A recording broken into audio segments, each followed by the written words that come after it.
Bismillahirrahmanirrahim. Assalamu alaikum, ladies and gentlemen, our honorable speakers and our dear guests. I, on behalf of Al-Mawrid, formally bid you a very warm welcome to this conference by Al-Mawrid in collaboration with Al-Mawrid Institute, Canada. My name is Sama Sajid and I will be having the honor of being your host on this gracious Thursday morning. Al-Mawrid, the basic objective of this institution is the facilitation and perpetuation of explanatory and research work on the true understanding of Islam. Islam that has been lost in a maze of sectarian prejudices and political unwrangling. The true message of Islam, based on the Quran and the Sunnah, has become alien to the Muslims. This gathering today is a testament of the efforts of the people involved with this institution in the search of truth. Here I would like to enlist a schedule and series of speakers who will be sharing this podium today and presenting their respective papers and research. We will be starting off with a welcome note from the chairman of Al-Mawrid, Dr. Sajid Hamid, and in conclusion to his opening words, each speaker will come up to the podium to discuss their paper and speeches.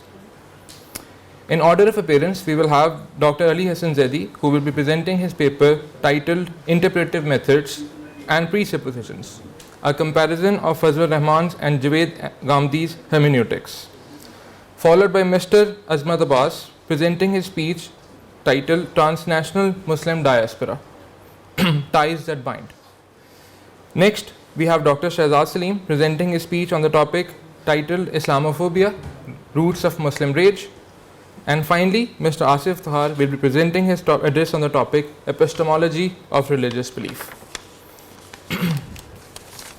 Moving on from these presentations, we will be followed by an address from Dr. Jason Neelis, after which we will conduct a dedicated 20 to 30 minute Q&A session with the honorable speakers, where the audience may ask any questions they have from our speakers.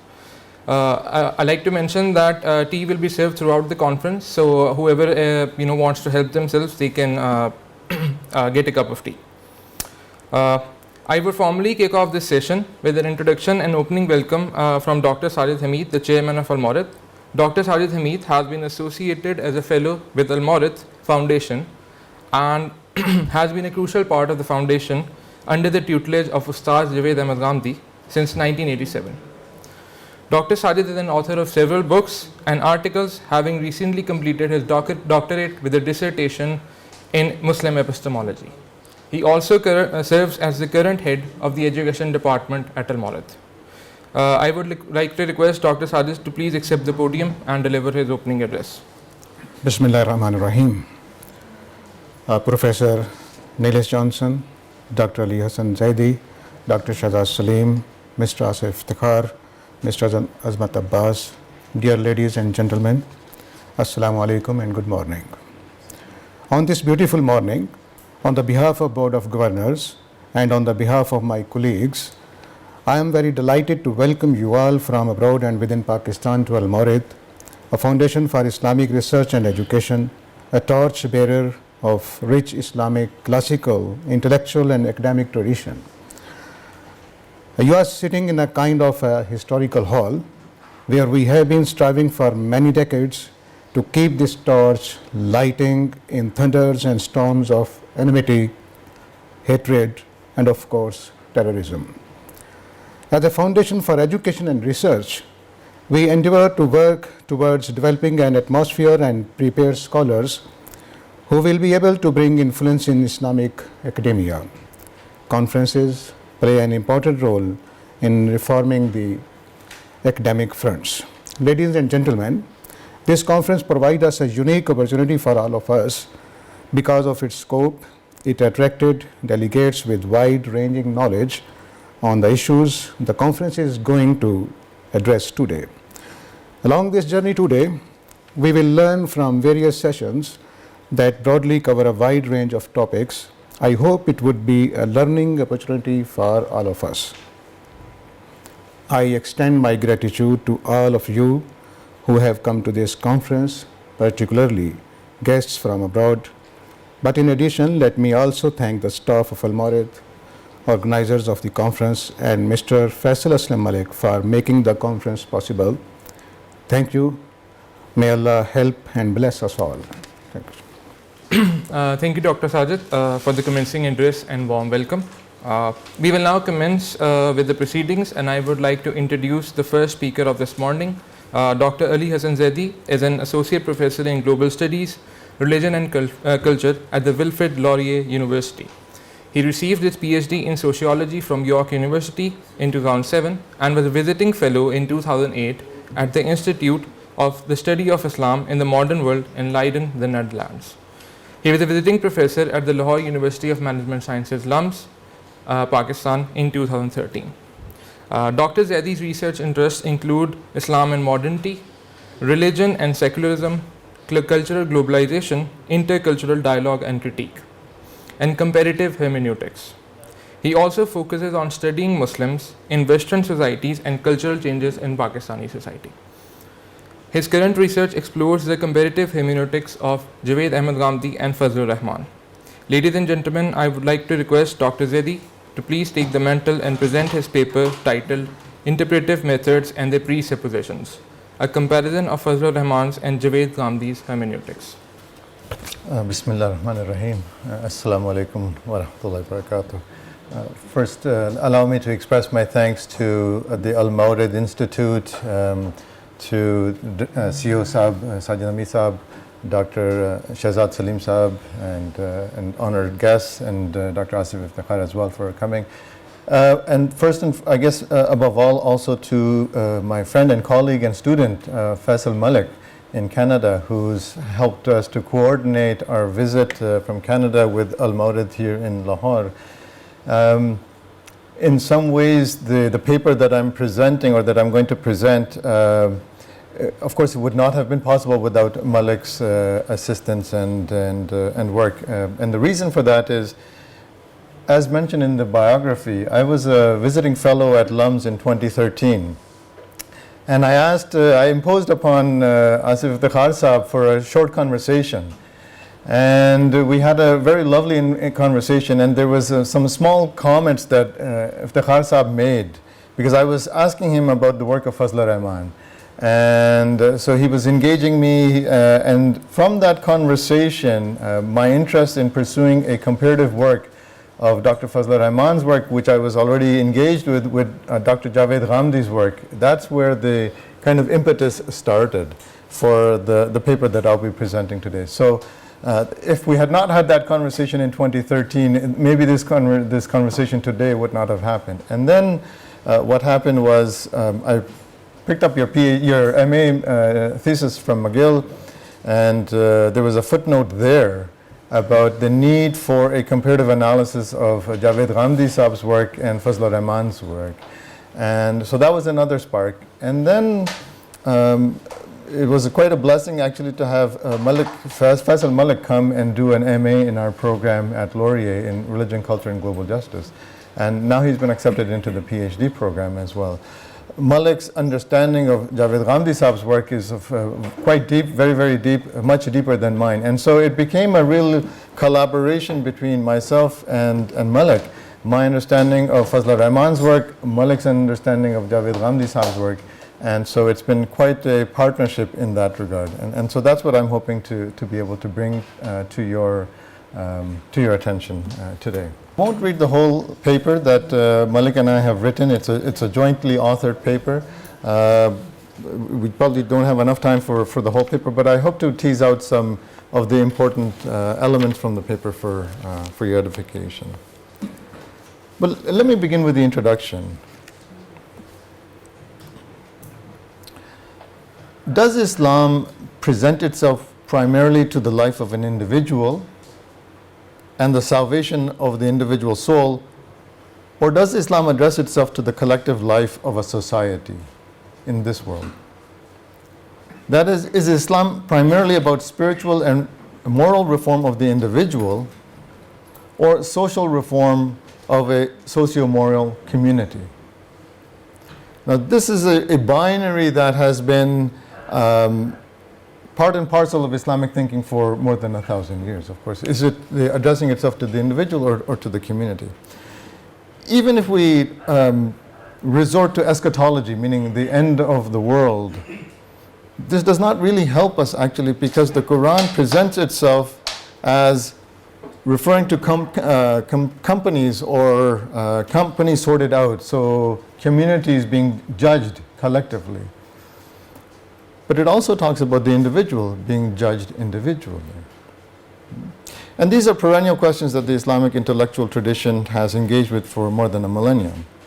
Obviously, the two possibilities are not mutually exclusive, but it's a question of primacy and emphasis. Perhaps it's an issue of distilling the quintessential from the essential. What is really essential about Islam?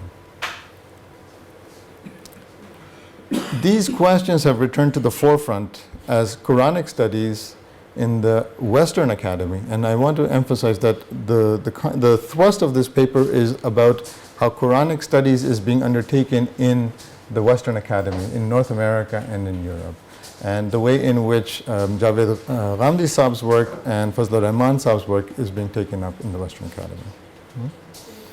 So in this paper, as you see on the screen, we're comparing the work of two near contemporary Pakistani reformist scholars, the late Fazlur Rahman Saab and Maulana Javed Ghamdi Saab, whose different interpretive methods reveal something about the two dominant strains of analysis in which current scholarship has been taken up. Their work helps us to understand the contemporary relevance of the perennial questions that I mentioned at the beginning. Each of these reformist scholars argues that a holistic exegesis of the Quran is needed, in contrast to the legalistic, verse-by-verse, atomistic approach adopted by classical jurists, whose work was focused on the fiqh aspects of the Quran. Now, my audience here is probably much better informed than the audiences in North America and Europe about both Fazlur Rahman and Javed Ghamdi Saab. Obviously, you are students of Ghamdi Saab, so I don't need to speak too much about his work, and probably a little bit more about Fazlur Rahman Saab's work. What is interesting, in addition to their work, is the fact that there are some biographical similarities that we cannot overlook. So in addition to the kind of textual analysis and methodological analysis, this comparison is relevant also from a biographical point of view. If we think about the way in which the late Fazlur Rahman was also forced into exile. As you know, he also faced death threats and had to eventually move to the United States and take up a position at the University of Chicago. Similarly, we know, of course, that Javed Ghamdi Saab's work has given rise to threats, and eventually he has also had to move into exile, and some of his colleagues and companions have also suffered as a consequence of this reformist interpretive work. So the biographies are similar in some sense, and yet the work that they produce, while it is of a reformist nature, they both seek to reform the Quranic, the approach to the Quranic method. Their rulings are similar in some ways in that they want to reform, but the method that they use is slightly different. So the question I want to get back to at the end of the paper is, if the rulings are similar in the sense of wanting to reform Islam from its classical juristic approach, then does it really matter what method the scholars use? If the application in some ways is very similar, then what matters if the methods that they use is different? Now, to preempt the answer to that question, what I think Malik and I are saying is that indeed the method does matter.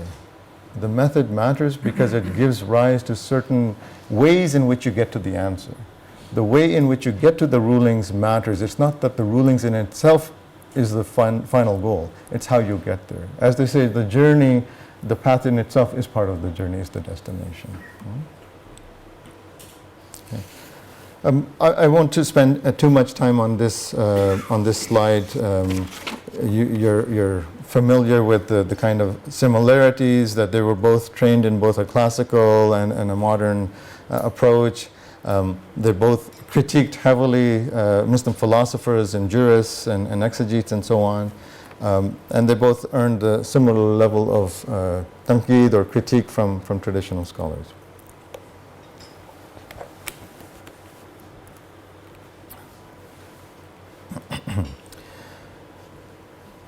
Now, the point that I began with in the introduction, that does Islam address itself to the individual or to the community, is addressed differently by Professor Rahman and Ghamdi Sahib. Professor Rahman's approach regards the central purpose of Islam to establish a just socio-moral community. Of course, he focuses on salvation. As a Muslim, salvation is part and parcel of religious belief. But the main thrust of his work is really to help create a socio-moral community on earth. Whereas in Ghamdi Sahib's work, what we see is that the core objective is not so much the moral reform of a society on earth, as much as the purification of the inner self of the individual, the tazkiyat an-nafs. And through that purification of the self, the byproduct would be the collective good, the social and moral community. But that is a byproduct and not the end goal in and of itself. Now, in this way, the two projects seem to be mutually constituted, because the social reform of a community would hopefully lead to the moral reform of an individual, and the moral reform of an individual leads to a better social community. But again, the question is, where do we put the emphasis and primacy?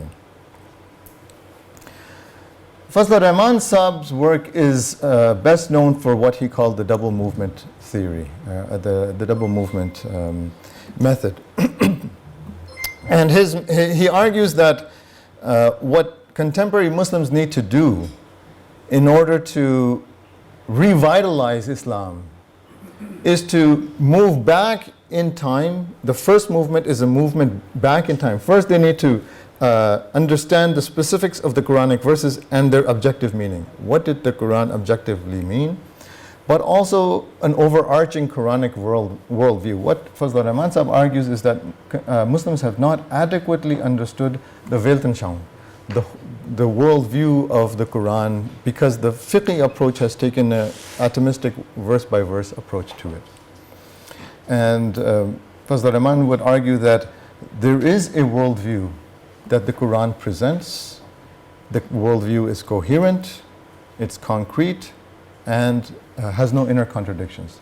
And this is the same with the Farhi school. Now, it's not enough just to move back in time. For Fazlur Rahman, we need to not only understand the general aspects of the Quranic worldview, but why it was applied in specific ways in specific times in the past. But then the second movement is back to our contemporary age. And in that second movement back, we take the general principles and the general worldview, but we also need to understand our specific time and our specific issues.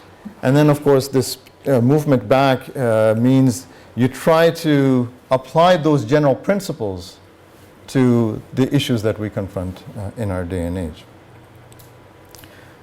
Now, Fazlur Rahman Sahib's work has been really very, very, very influential. I cannot underemphasize how influential his work has been in the Western Academy. He has been paradigmatic, really, an exemplar for liberal, feminist, and progressive scholarship on the Quran. Perhaps the best known of the progressive scholars in this line is Dr. Amna Wadud, whose work, The Quran and Women, reading the Quran from a feminist or a woman's perspective, she wouldn't even say feminist, she would say from a woman's perspective, was really, well, I would say a very important contribution to academic scholarship, but it also was very, very controversial. And she too faced death threats when she presented her work in Malaysia. But not just Amna Wadud, Asma Barlaz, Kisha Ali, Aisha Hidayatullah, and others have taken up her work, as have other progressive scholars, to try to present a position on the Quran that can inform our contemporary issues. Now, the last bullet there, the work by Aisha Chaudhry, I just wanted to mention that because one of the ways in which Fazlur Rahman's work has been taken, perhaps to the extreme, is represented by Aisha Chaudhry's opinion piece. So she wrote a small opinion piece in Canada's national newspaper, the Globe and Mail. And the title or the heading for that column was, "Does the Quran allow wife beating?" Very, very controversial, right? Right there in the headline, "Does the Quran allow wife beating?" Not if Muslims don't want it to. Now, the thrust of her answer is that Muslims can read into the Quran whatever their current contemporary values are. So that the Quran is an open text. And if they think that the Quran justifies wife beating, then yes, they can read that into the text. And if they think that the Quran does not justify wife beating, then yes, they can read that into the text. And that's why she says in her subtitle, "Not if Muslims don't want it to." So it's really up to Muslims, she argues, to decide what the Quran says. Now, this is a bit problematic. I don't think Fazlur Rahman Sahib himself would have agreed with this point or this perspective, because he would not have said that the Quran is an entirely open book that you can read according to your own inner subjective values. He would have insisted that there is some objective meaning. Even if you return to the Quran and bring it back, make it relevant for your contemporary times, he would have insisted that there is some objective meaning and coherent worldview. So my point here is that the ways in which even Fazlur Rahman Sahib's work has been taken up may not be entirely true to his own positions that he argued for in his very influential work, Islam and Modernity, Transformation of an Intellectual Tradition.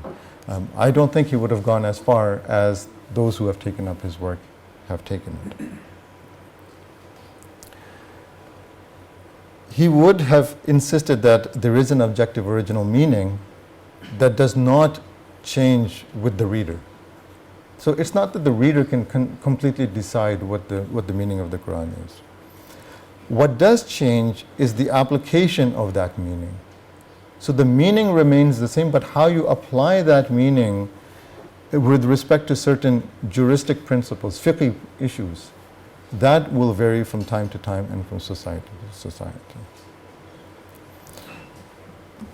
There's another debate I won't have time to get into, but I think Fazlur Rahman Sahib makes a critique of important hermeneutic work by Hans Gadamer about question of intersubjectivity. So some people have argued that when Fazlur Rahman says we need to go back to the Quran and then we need to come back to our present time, that gives rise to something called intersubjectivity, that we need to fuse the horizons of the past with the fusion of horizons of the present. But Rahman critiques Gadamer by saying that Gadamer's theory offers no possibility of an objective understanding. That is to say, Fazlur Rahman insists on an objective understanding. He is very insistent on that. It's not purely subjective. We cannot simply do as we wish. It's clear that the doctrine of Gadamer's intersubjectivity is clearly opposed to what Fazlur Rahman has contended by way of the hermeneutics of the Quran. Right? Now, you are all much better informed than I am probably of Ghamdi Saab's work, which is rooted in these three principles as we see it, as Faisal Malik and I see it. As you know, the idea of nazm, which is really crucial to the Farahi school's perspective on the Quran, that there is a textual coherence which can only be gained through an in-depth linguistic analysis of the classical Quranic Arabic. Similarly, the Quran regards itself in its own self-description. It describes itself as being Al-Hakam, Al-Mizan, Al-Furqan, so that it is the decisive criterion by which other texts, whether they're hadiths or so on and so forth, are to be adjudged. And thirdly, the third most important principle that we find in Ghamdi Saab's work is that the Quran is a qat'iyat dalala. It is certain in its meaning. It is univocal. Now this is something that the Quran can express different meanings but by a given word, but in a particular context, that word has to mean something very specific. And it has to be definitive. Certainly a word can have multiple meanings in different contexts, but in a given context, it has to have only one meaning. This is something that Malik Saab and I have been arguing about and discussing for quite some time, is if you reduce the Quran to being univocal, to being definite in its meaning, does that restrict it? Does that constrain it? Or does that still allow for multiple meanings in different times and in different contexts?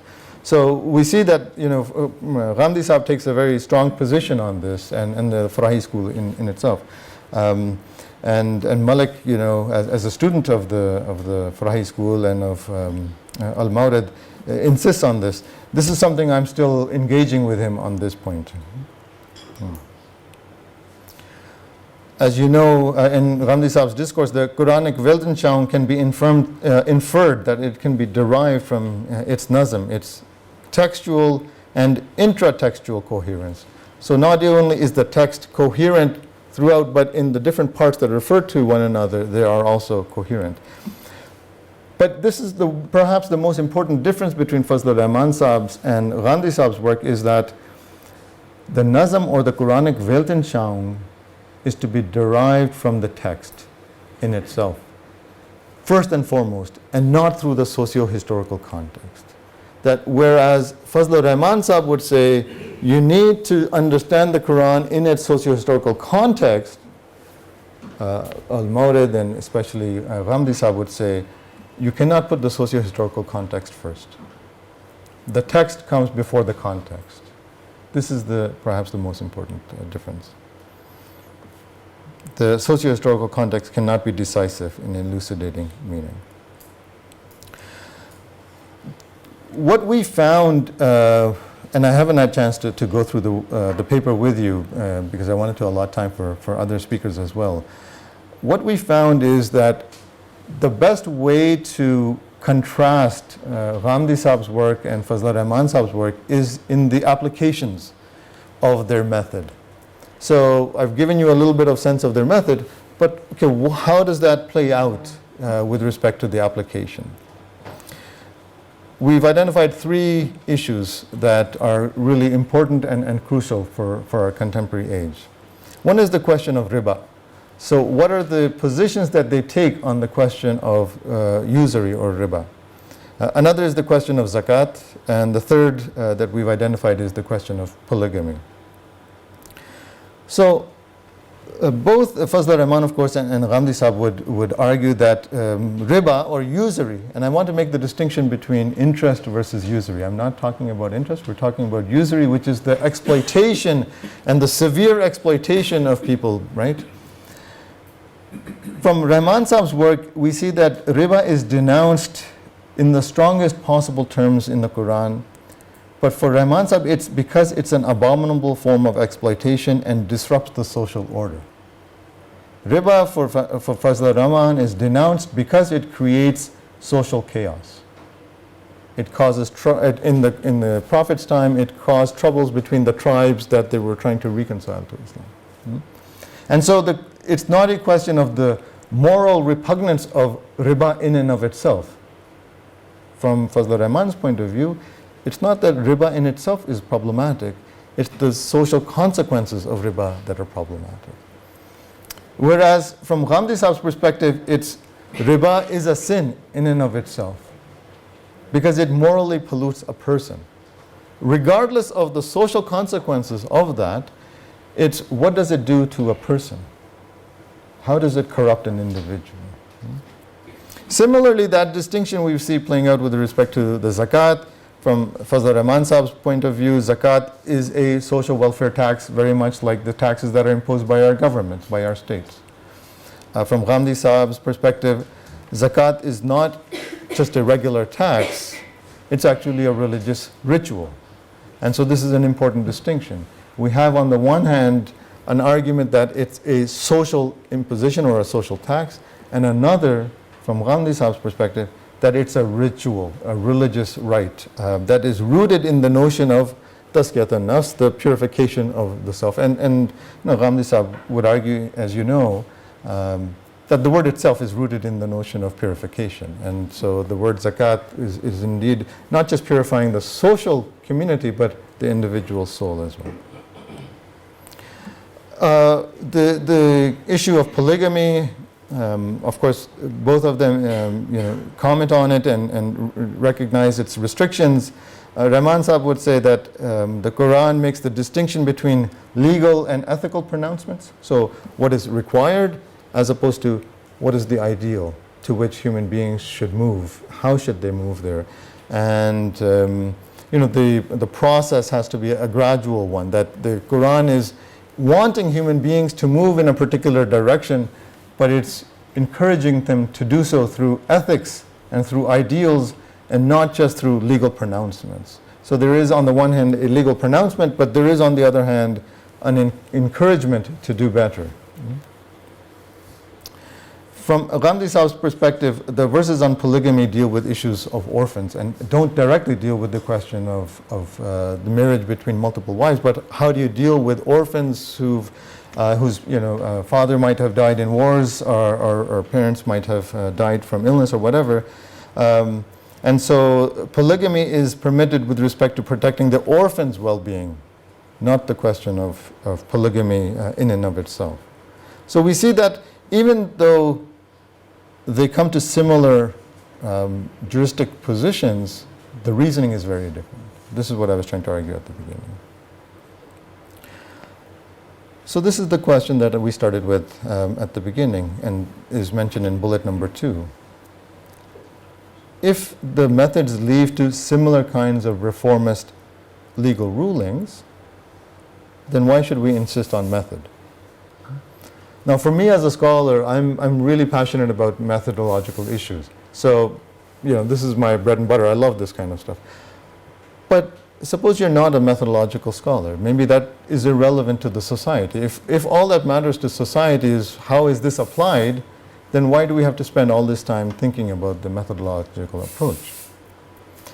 What I would argue is that, and Malik Saab and I both agree on this, that really the fundamental reasoning is very important because it also distinguishes from our point of view on really what is the Quran getting at.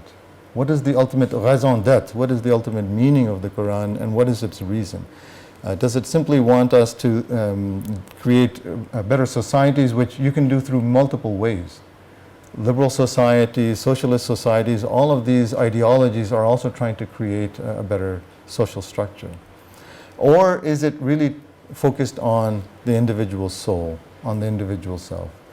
Does one begin from the inner and go outer, or does one begin from the outer and go inner? And I think the Quranic revelation and its method and the Prophet's sunnah and his experience give us an answer to this question. I think it inspires the entire endeavor, actually. And for this reason, I think this is a very important comparative work that we hope to pursue further. And with your questions and insights, hopefully we can go a little bit deeper. Thank you very much. Thank you, Dr. Zaidi, for sharing your journey in the familiarity of the work of Dr. Fazlur Rahman and Javed Ahmed Ghamidi, and for an insightful peek at your research on comparative hermeneutics. Especially in an age of globalization where there's a rapid evolution in intercultural studies, and where I believe that something like a holistic approach to the interpretation of Quran is a much needed, endeavor. Introducing our next speaker of the session, Mr. Azmat Abbas Bhatt is a doctoral candidate at the Wilfrid Laurier University. His current research includes an exploration of the roots and religious basis of anti-blasphemy ideology in South Asia, as well as transnational ties among the Muslims diaspora. He was awarded an SSHRC doctoral fellowship for impact of anti-blasphemy ideologies on Pakistani diaspora in the Greater Toronto Area, Ontario. I humbly request Mr. Ismat to shed light on his talk titled Transnational Muslim Diaspora Ties That Bind. Bismillah, Assalamu alaikum. My association with the Mawrid may not be that old, but I have known Gandhi Sahib for like more than 15 years. I was working on a book on Madaris, and he was very helpful in guiding me through that process. And it was a series also, documentary series on madrasas in contemporary Islam in South Asia. So I have some understanding of how it all happened. He was in Pakistan at the time, and I was working for print media at the time, electronic media, working on him. So my experience with Gandhi Sahib was wonderful, and I still remember the way that he presented how Islam should be studied. And maybe these were few individuals who pushed me towards going towards academic study. Just a brief background of my work.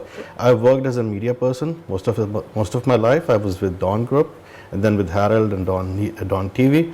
My primary focus was on religious movements, militant movements, religious violence, looking at contemporary Muslim thoughts. Then I joined UN and worked with UN for several years before deciding to go back to school. And I was lucky that Dr. Zaidi is supervising me, Dr. Neelis is on my committee, and the resources that are available there, obviously cannot imagine in Pakistan. So this paper, the work is still in progress, so I will just present the broad theme of how diaspora in Canada is holding on to the ties between their home countries and finding a new place, establishing the new forms of Islam and responses to the challenges that Muslims face in their interaction with non-Muslim majority society. It's a long paper, the work is in process, so I will just skip some parts and try to present the key points in there that I've argued, and then come to the conclusion, and then maybe we can also have some discussion about that. So as the title says, it's a transnational Muslim diaspora ties that bind. It examines the growth of Muslim diaspora in Canada over the years and establishes that the responses of the community to the perceived acts of blasphemy against Prophet Muhammad, the Quran and Islam have been fashioned by their political, economic and social status and in line with the laws prevalent in Canada. It has been, I've looked at two key events, Salman Rushdie's Satanic Verses and the publication of cartoons in the Denmark papers, later followed by several other newspapers. I identify several vectors that create an enabling environment for increased religiosity among second-generation Muslims in Canada and that promote religious identity in place of a national identity. The high unemployment rate and low income status, despite higher education achievements, that are creating an enabling environment for the spread of radical ideologies. And I discuss in detail the spread of anti-blasphemy ideologies originating in Pakistan and finding traction within the diasporic communities in West, especially Canada, adding more challenges to freedom of expression and integration of immigrant Muslims in multicultural Canada. So the movement of people across continents has continued for centuries for various reasons, ranging from escaping political or social turmoil to the propagation of religious beliefs or escaping religious persecution, from waging war to escaping one, for the expansion of economic interest or in search of economic prosperity. And it is a significant feature of our times as well. According to a UN report, the number of migrants and displaced people in the world doubled between 1975 and 2002. And at the time of the publication of this report in 2002, nearly 175 million people lived in a country in which they were not born. Of the migrants at the time, nearly 56 million were living in Europe, 50 million in Asia, 41 million in North America. Similarly, a 2003 report by the UN High Commissioner for Refugees notes that 20 million people displaced at the time within the national borders of Africa, Asia and Middle East were living under the protection of UNHCR. Similarly, the number of stateless people at the time was estimated to be around 9 million. Pew Research Center reported that Muslim population in European countries, like 28 European countries, Norway and Switzerland, at 4.9% in 2016, while it stood at 1.1% in the US and 3.2% in the Canadian population. Among other Muslims, at present there is a growing segment of diasporic population in Western countries, including Canada. The rate of immigration from Muslim majority countries to Canada was negligible in the first half of the 20th century. But the scenario changed by 1980s and particularly in 1990s, as over 66% of the population of Muslim cultural background immigrated to Canada between 1991 and 2001. The ever-growing political turmoil, economic chaos, increasing cultural and religious intolerance, uncertainty of life in majority Muslim countries have contributed to the continuous flow of immigrants to Canada. According to the 2011 National Household Survey, this is a national household survey that's conducted every 10 years. So Islam had slightly over 1 million followers. It was the second largest religion in Christianity in Canada after Christianity. And we also need to note that in 1991, there were only 250,000 Muslims in Canada, a number which doubled by 2001. And within only a decade, the total number of people who identified themselves as Muslims, because in the Canadian census system, you need to identify who you are. If you choose not to, they will not add you as a Muslim. So those who identified themselves as Muslims had grown by 128.9%. So you can see the growth of Muslim communities in Canada. In 2011, Muslims constituted about slightly over 3.3% of the total Canadian population and were rated as one of the fastest growing religious and ethnic groups. By the mid of 2020s, the Canadian Muslim population, supplemented by the arrival of new immigrants from Muslim majority countries, is projected to grow by at least double. So the remarkable diverse Canadian Muslim population originates from many parts of the world, including Asia, Southeast Asia, China, Korea, the Philippines, Africa, and with a smaller number from the US. By one account, Canadian Muslims originate from more than 85 nations. And there are also different ethnic, cultural, and sectarian groups within each category, and with very distinctive degree of religious commitments.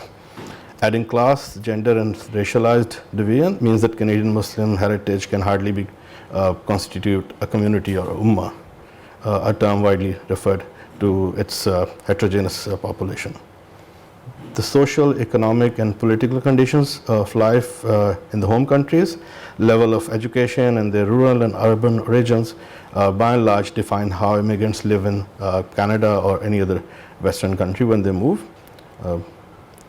At times, these factors also indicate their levels of flexibility and a desire to change or hold on to pre-migration values, practices, and the Islamic ideology and become part of the Canadian Muslim diaspora.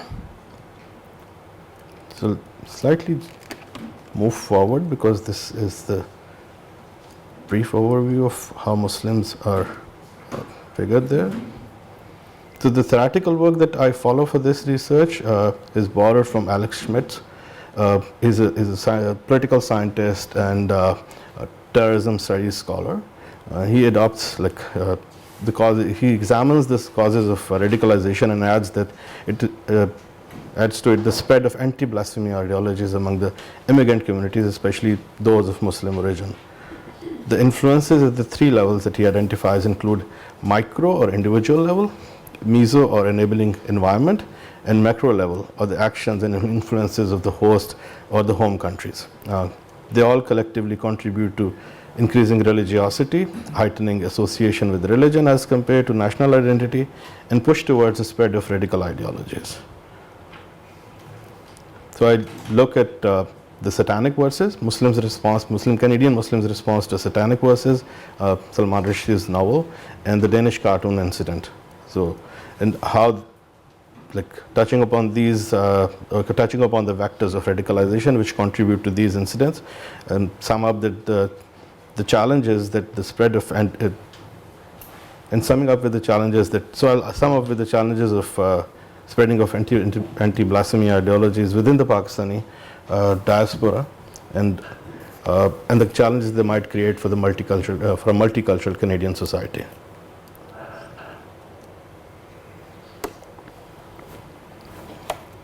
So I'll give you a brief detail of what is the status of Muslims in Canada at the present.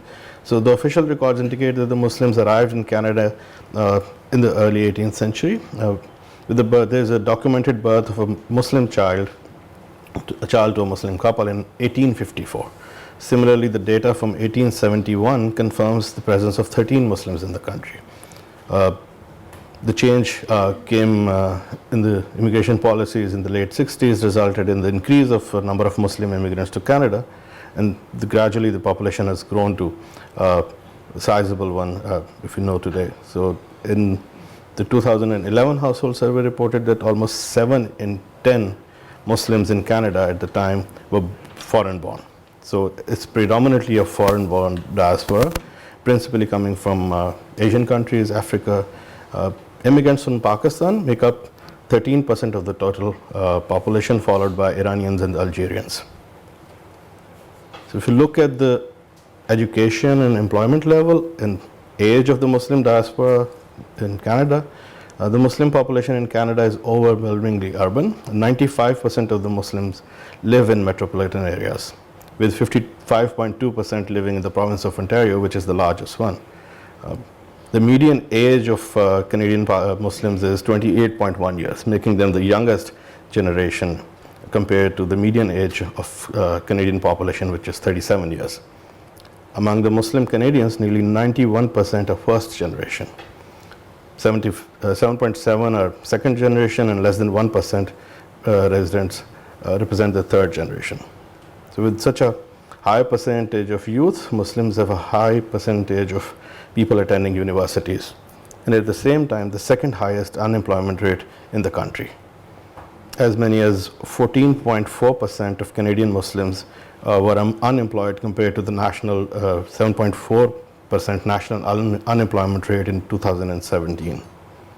The representation of such a high percentage of young population among Canadians, and yet an alarming unemployment coupled with the growing interest in religion, contributes to the fear of increasing enabling environment for radicalization and threat of violence within the Muslim communities. There's an extensive data provided by Renema and Goodman, which shows that despite the post-secondary level education of nearly double the national average, the Canadian Muslims in 2006 experienced an unemployment rate which was near twice the national average of 7.4%.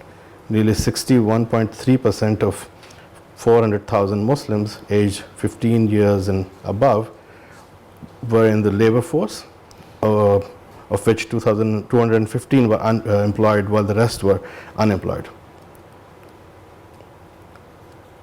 So if we compare by religion, for instance, the unemployment rate among the Roman Catholics is 7.4%, Baptists 7.1%, Buddhists 8.9%, Jewish 5.3%, and Hindus and Sikhs about 9.5%. So the unemployment rate for Muslims is relatively higher. So it seems that at the same time the Muslims are highly educated, so their higher education is not proving to be a key to their financial success, at least in Canada. Their low income does not commensurate with the average income levels of the rest of the population with similar education qualifications. In 2001, over 23% of Muslim women had a university degree, which was lower than the Muslim men average of 33%, but still much higher than the national level of university educated women in Canada, which stood at 14.8% in that year. So despite this post-secondary education level of twice the Canadian average, both male and female, the unemployment rate for Muslims was twice the Canadian average, and a median income level of $13,963. It was 37% lower as compared to the Canadian median income of $22,120.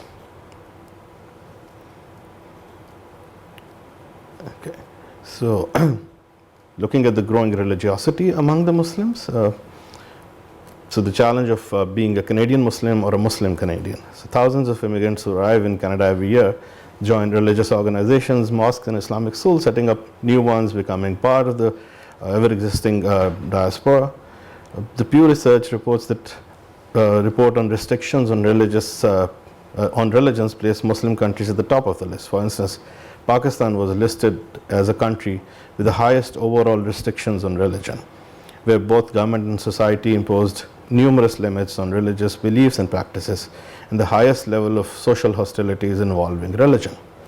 At the same time, Pakistan, which figured prominently among the top 10 countries that sent immigrants to Canada every year, the country has also been instrumental in the export of anti-blasphemy ideologies through the platform of OIC and making efforts to place Islamic blasphemy restrictions through the UN human rights agenda on other countries and under the banner of defamation against religion. So it should not come as a surprise then that Canadian Muslims are among the most religiously observant group and their Islamic identity and practices continue to grow as their lives evolve in a Christian majority country.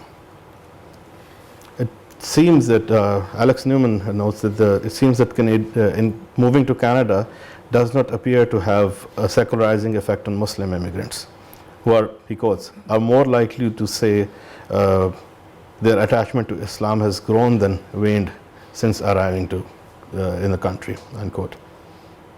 So the religious observance among Muslims has strengthened over the past decade, as noted by a survey that was conducted in Ottawa by Everonics Institute. So it's titled as Survey of Muslims in Canada in 2016. The findings indicate that an increasing number of Muslims attend mosques for prayers on a regular basis, at least once a week. Similarly, the number of women wearing hijab has grown. In both the cases, the trend is most notable among the Muslims aged 18 to 34.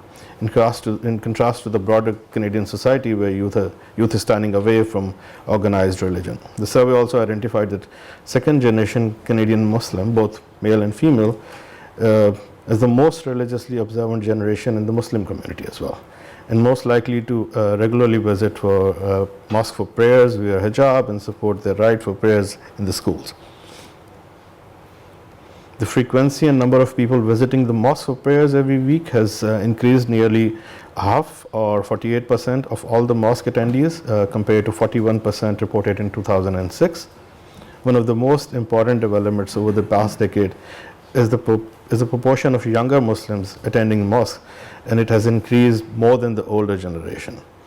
Similarly, despite the controversy surrounding the hijab, the practice of wearing headscarf, head covering is spreading and growing across Canada. More than half of the 53% of Muslim women surveyed report wearing a hijab, chadar or niqab in public, up from 42% that was reported in 2006.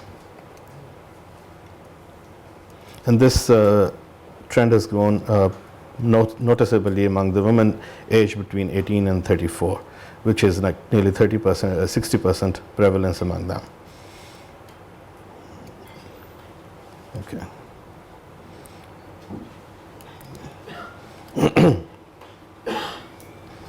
So just skip some more data and move on to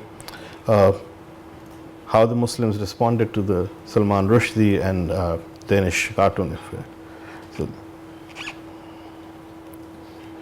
So like a number of studies on diaspora communities have identified several factors, both within the host and home communities of the individual, which play a contributory role in promoting the responses to such incidents and like increasing trends toward radicalization.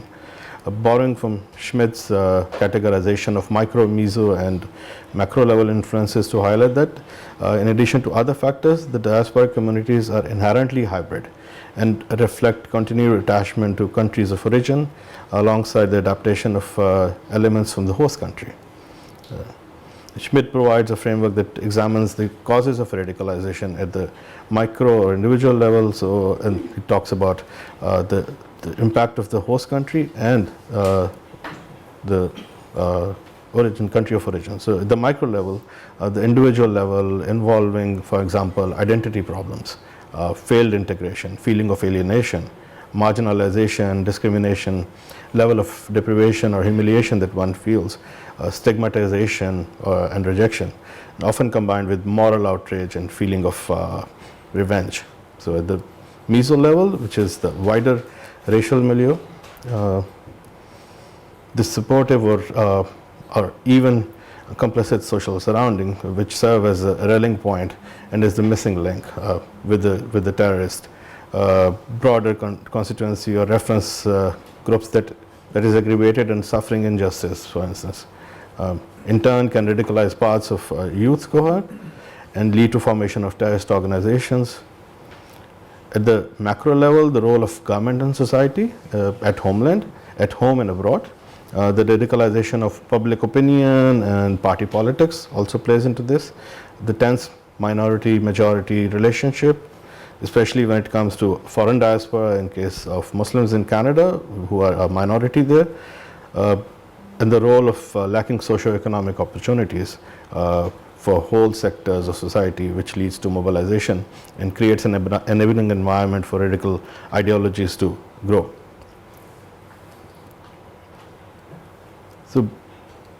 So whenever the world is faced with a controversy involving the perceived insult to the Prophet, Quran or Islam, these influences that negatively affect the Muslim diaspora at the three levels mentioned here are manifested in different ways. The first organized protest in Canada against the portrayal of Islam and Muhammad in the secondary school textbooks was staged in Ottawa in 1970s. By a small Muslim community that had little political or economic clout at the time and felt aggrieved at that what was considered as the misrepresentation of the religion. The next challenge for the Canadian Muslims came up in 1989 when the world witnessed violent protests against Salman Rushdie's novel, resulting in a heavy loss of life and property in several countries. The reaction of the Muslim community to the Rushdie affair came in a variety of forms, ranging from an open letter written by the Islamic Society of North America calling on Muslims to protest against the novel through mosques and Islamic centers, to letters of protest written to the publisher of the book by Muslim Students Association at the University of Toronto, and the request to the Canadian government to ban the book.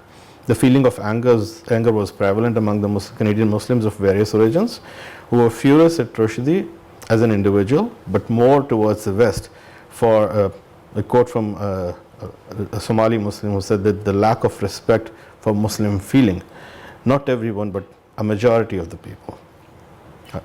End of quote. The burning of a copy of the novel at the University of Toronto in November 1988 was considered the most violent expression of anger.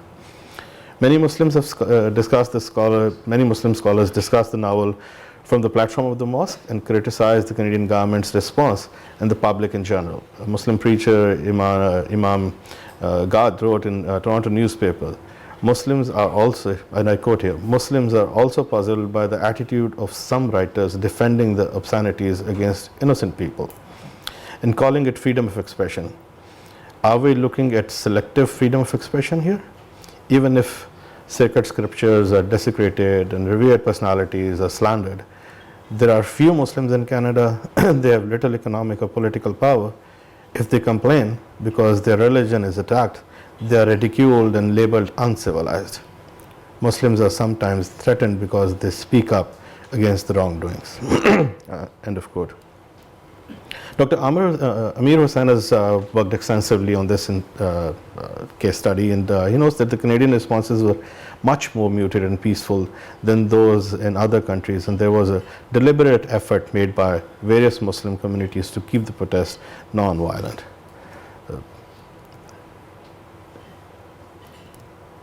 So beyond writing letters, peacefully protesting it, this was the most they did because the political clout was such. I will just move on to the other case study, and because it's a lengthy one, and I can once the paper is done, I can share the paper so you can go into detail. So, like obviously in 1988 when the Rushdie affair occurred, the Muslim political clout was not very effective in Canada. They were not economically strong. However, like in 2005 when the Danish cartoon crisis occurred, the response was almost similar. It was much more civilized than as established during the Rushdie affair, but by that time the Muslim population had grown over 2% of the Canadian population. The publication of the 12 cartoons of the Prophet in Danish newspaper in September 2005, like it drew a sharp response from the Muslim community across the world. It grew with the republication of the caricatures in 50 other countries, notably France, Norway, and Austria. Although protests in other countries witnessed violence, Canadian Muslims held peaceful protests. In several cities, it denounced what was seen as an insult to the Prophet. The crisis remained isolated mainly to Europe and Asia and Middle East, and was reported in Canadian media as a global news till February 2006, when two Calgary-based publications ran the images, adopting the freedom of the press mantra as a rational. So these publications, a majority of Canadian newspapers opted to not publish it, and they were accused of being self-censoring. The student publication, the Prince Edward Island University published it, but the management of the university, with the support of the student union, withdrew all the publications, and they were removed from the shelves.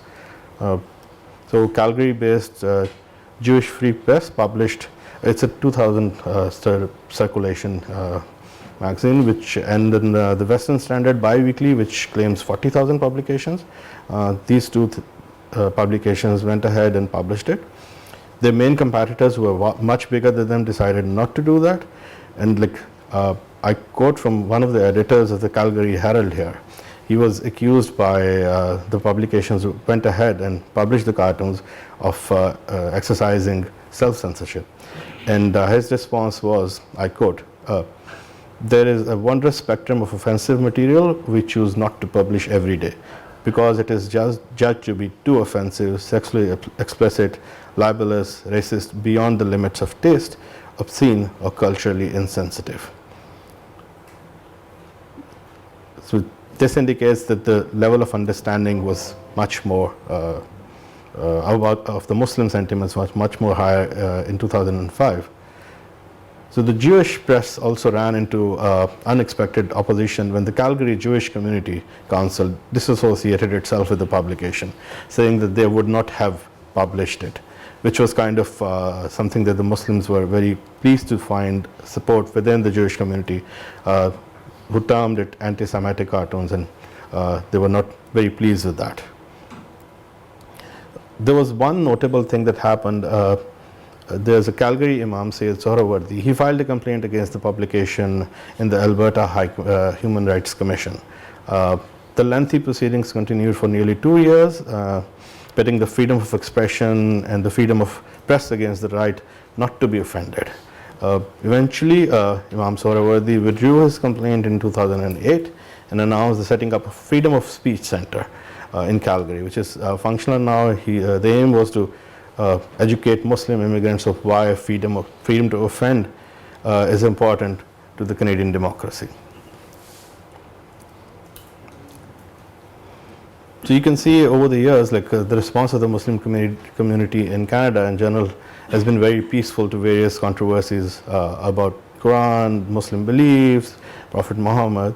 The manner of protest in perhaps Rushdie affair set the tone for the Muslim response to the controversies to follow. But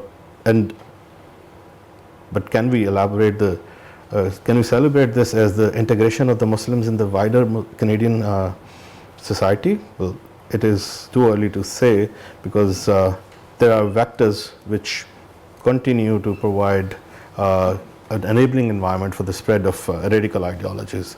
And that brings us to the presence of anti-blasphemy ideologies in Canada that are connected to the Pakistani diaspora. The anti-blasphemy movements originating in the contemporary Muslim world have influenced communities globally, often resulting in violence and killing over decades. From the killing of Rajpal into 1929 under the British rule in India. So several people have associated with the Salman Rushdie's publication have been killed over years, and the author still lives in a state of risk for his life, following the fatwa by Imam Khomeini. The Dutch film director Theo van Gogh was murdered in 2004 when his film was found as offensive to Islam, and a year later in 2005 several people were killed in protest against the publication of the cartoons in Denmark. And then we saw a bombing of the Danish embassy in Islamabad, which killed several people, mostly Pakistanis. 12 people killed in the attack on Charlie Hebdo in France for the publication of the caricatures. In Pakistan, for instance, nearly 90 people have been killed in mob violence and blasphemy allegations over the years. In the most recent incident, we saw a Sri Lankan manager of a garment factory lynched by factory workers who blamed him for committing blasphemy, and the charges have been found to be baseless. So although Canada has not witnessed any anti-blasphemy related violence, it continues to receive thousands of immigrants each year from the Muslim majority countries, including Pakistan, Afghanistan, Iran, where blasphemy offenses are punishable with death. The widespread anti-blasphemy movements in these countries are now part of our society, and the mere accusation of blasphemy against someone can result in a life being endangered. Many Muslim immigrants who arrive in Canada each year continue to introduce such ideologies to the local Muslim population. And the influence of host country leading to increased religiosity and a quest for a religious as opposed to a national identity is contributing to the spread of radical ideologies. The anti-blasphemy ideologies originating in Pakistan have gained traction within the diasporic communities both in Europe and North America over the year. The promotion and export of anti-blasphemy, if we can call it, ideologies have been an important aspect of the national foreign policy and the objectives of Pakistani government. At the official level, the Pakistan remains in the front line of efforts to place issues of defamation at the world forums. For instance, UNHCR, where they continue to present them as defamation of religion issues. Since the 1990s, Pakistan has sought to recast blasphemy into the discourse of human rights to counter negative stereotyping of Muslims as well. Similarly, Pakistan-based non-state entities such as the anti-blasphemy organizations have established networks across the West, including Canada, creating a situation in which intra- and inter-religious differences often manifest in violent forms in Pakistan become visible within the diasporic communities in Canada as well. For instance, if we look at Europe, for instance, the Ahmadiyya community in UK are now facing the same level of violence that they experienced in other parts of Pakistan as well. An Ahmadi was killed in Glasgow by a Pakistani immigrant who was not happy with his views about Islam. Although no anti-blasphemy violence has been reported within the Muslim diaspora in Canada, Pakistani Canadian Muslims have actively participated in incidents of religious hatred in Pakistan during their visits to Pakistan. One such incident occurred in December 2016 when an individual by the name of Malik Ahmed Rashid, he was a resident of Mississauga, died like 2 months back. He was identified as a key instigator in an attack on an Ahmadiyya place of prayers in city of Chakwal in Pakistan. Rashid lived in Canada for past 40 years, had no criminal record, was never involved in any sort of violence, but visiting his ancestral homeland after 40 years, he became involved in a mob attack. And he was charged with actually leading that mob attack. So back in Canada, he was a peaceful person. What triggered his response is still not clear.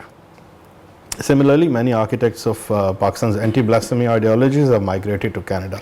They have set up mosques and community centers across the country, and they are spreading the ideology originating from in homeland within the diasporic communities in Canada. The work and outreach of Khatm-e-Nabuwat focused organizations of Canada has not attracted the attention of academic researchers it deserves. However, the reports appearing in newspapers, religious organizations, websites, and activity reports provide some, albeit limited, insight into the increasing trends of vilification of rival sects among the diaspora communities. The public expression of sectarian affiliation of mosques, an organization that dot religious landscape in Canada seems replicated in Pakistan seems replicated in Canada. So if you move around GTA, where majority of the Muslims live, you will find centers of Barelvi Muslims. For instance, Mississauga is primarily dominated by the Barelvis.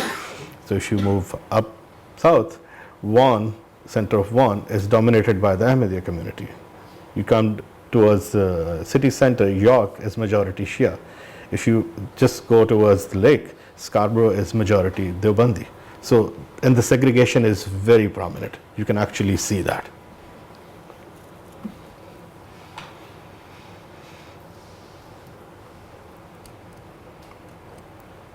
So I'll just skip some of it and move on to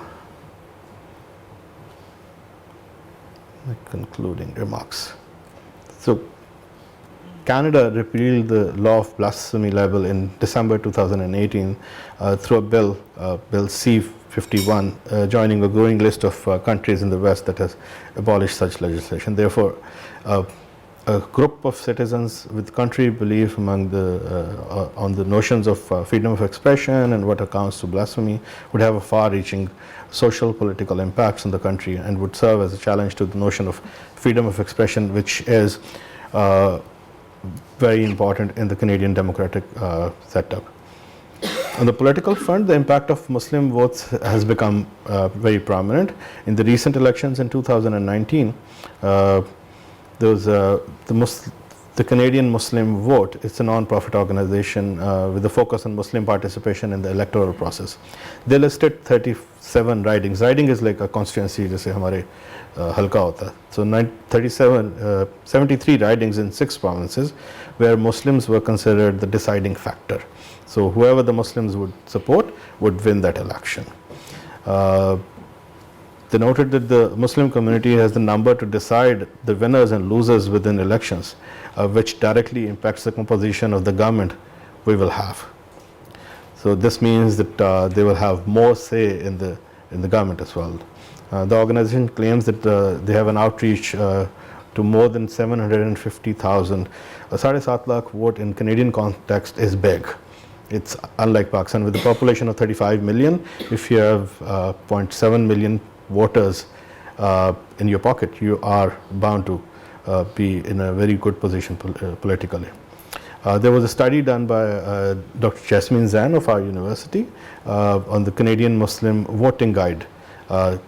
This was prepared for federal elections of 2019, and it provided information to the voters on views of each of the federal political parties, primarily on issues concerning Canadian Muslims, enabling them to choose wisely.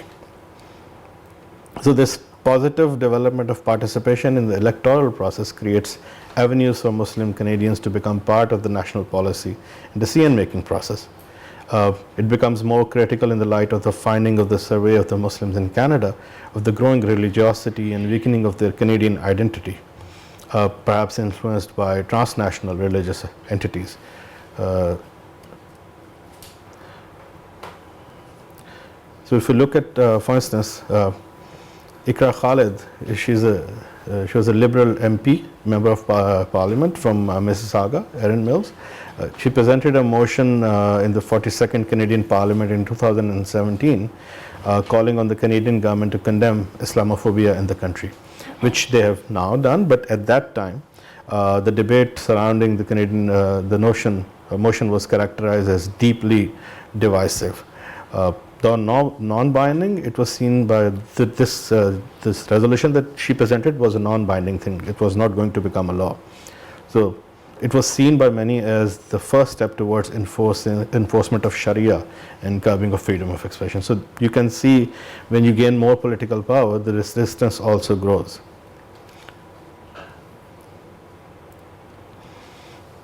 So, as I explained earlier, on the social front, a majority of Canadian Muslims subscribe to the Sunni Islam, while Shia, Ismaili, Ahmadiyya have also substantial followings.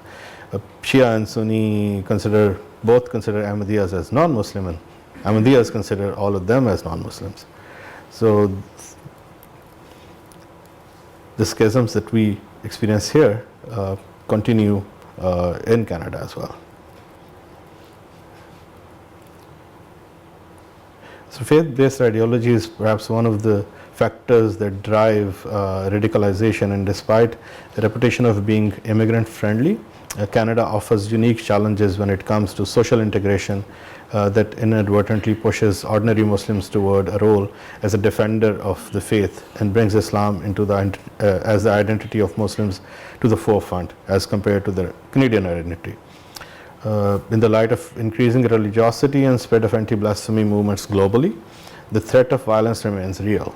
And the threat of violence, when I say, is like violence within the Muslim communities. It's at this moment, because of the political growth of Ahmadiyyas and the Shias and the Sunnis, so they are competing with each other. It's not that there's a threat of violence between Muslims and non-Muslims. The real fear is of inter-community violence.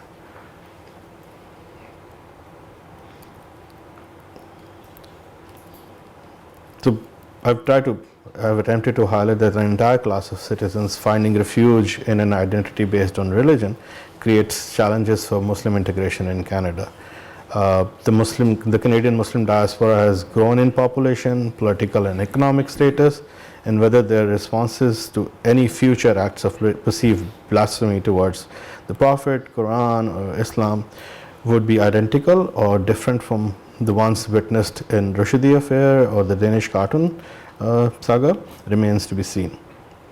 Despite the progress on political and social front, the presence of radicalization promoting vectors, which are high unemployment rates, poor socioeconomic status, they create favorable environment for the growth of anti-blasphemy ideologies flowing between home and host countries, home and host communities of Pakistani origin. The ties that bind the Muslim diaspora of Pakistani origin with the religious entities in the home country carry the potential to challenge freedom of expression, multiculturalism, and social integration, and lead to an increased fear of inter-Muslim and interfaith violence. I'll leave it there because this has been so. Thank you very much.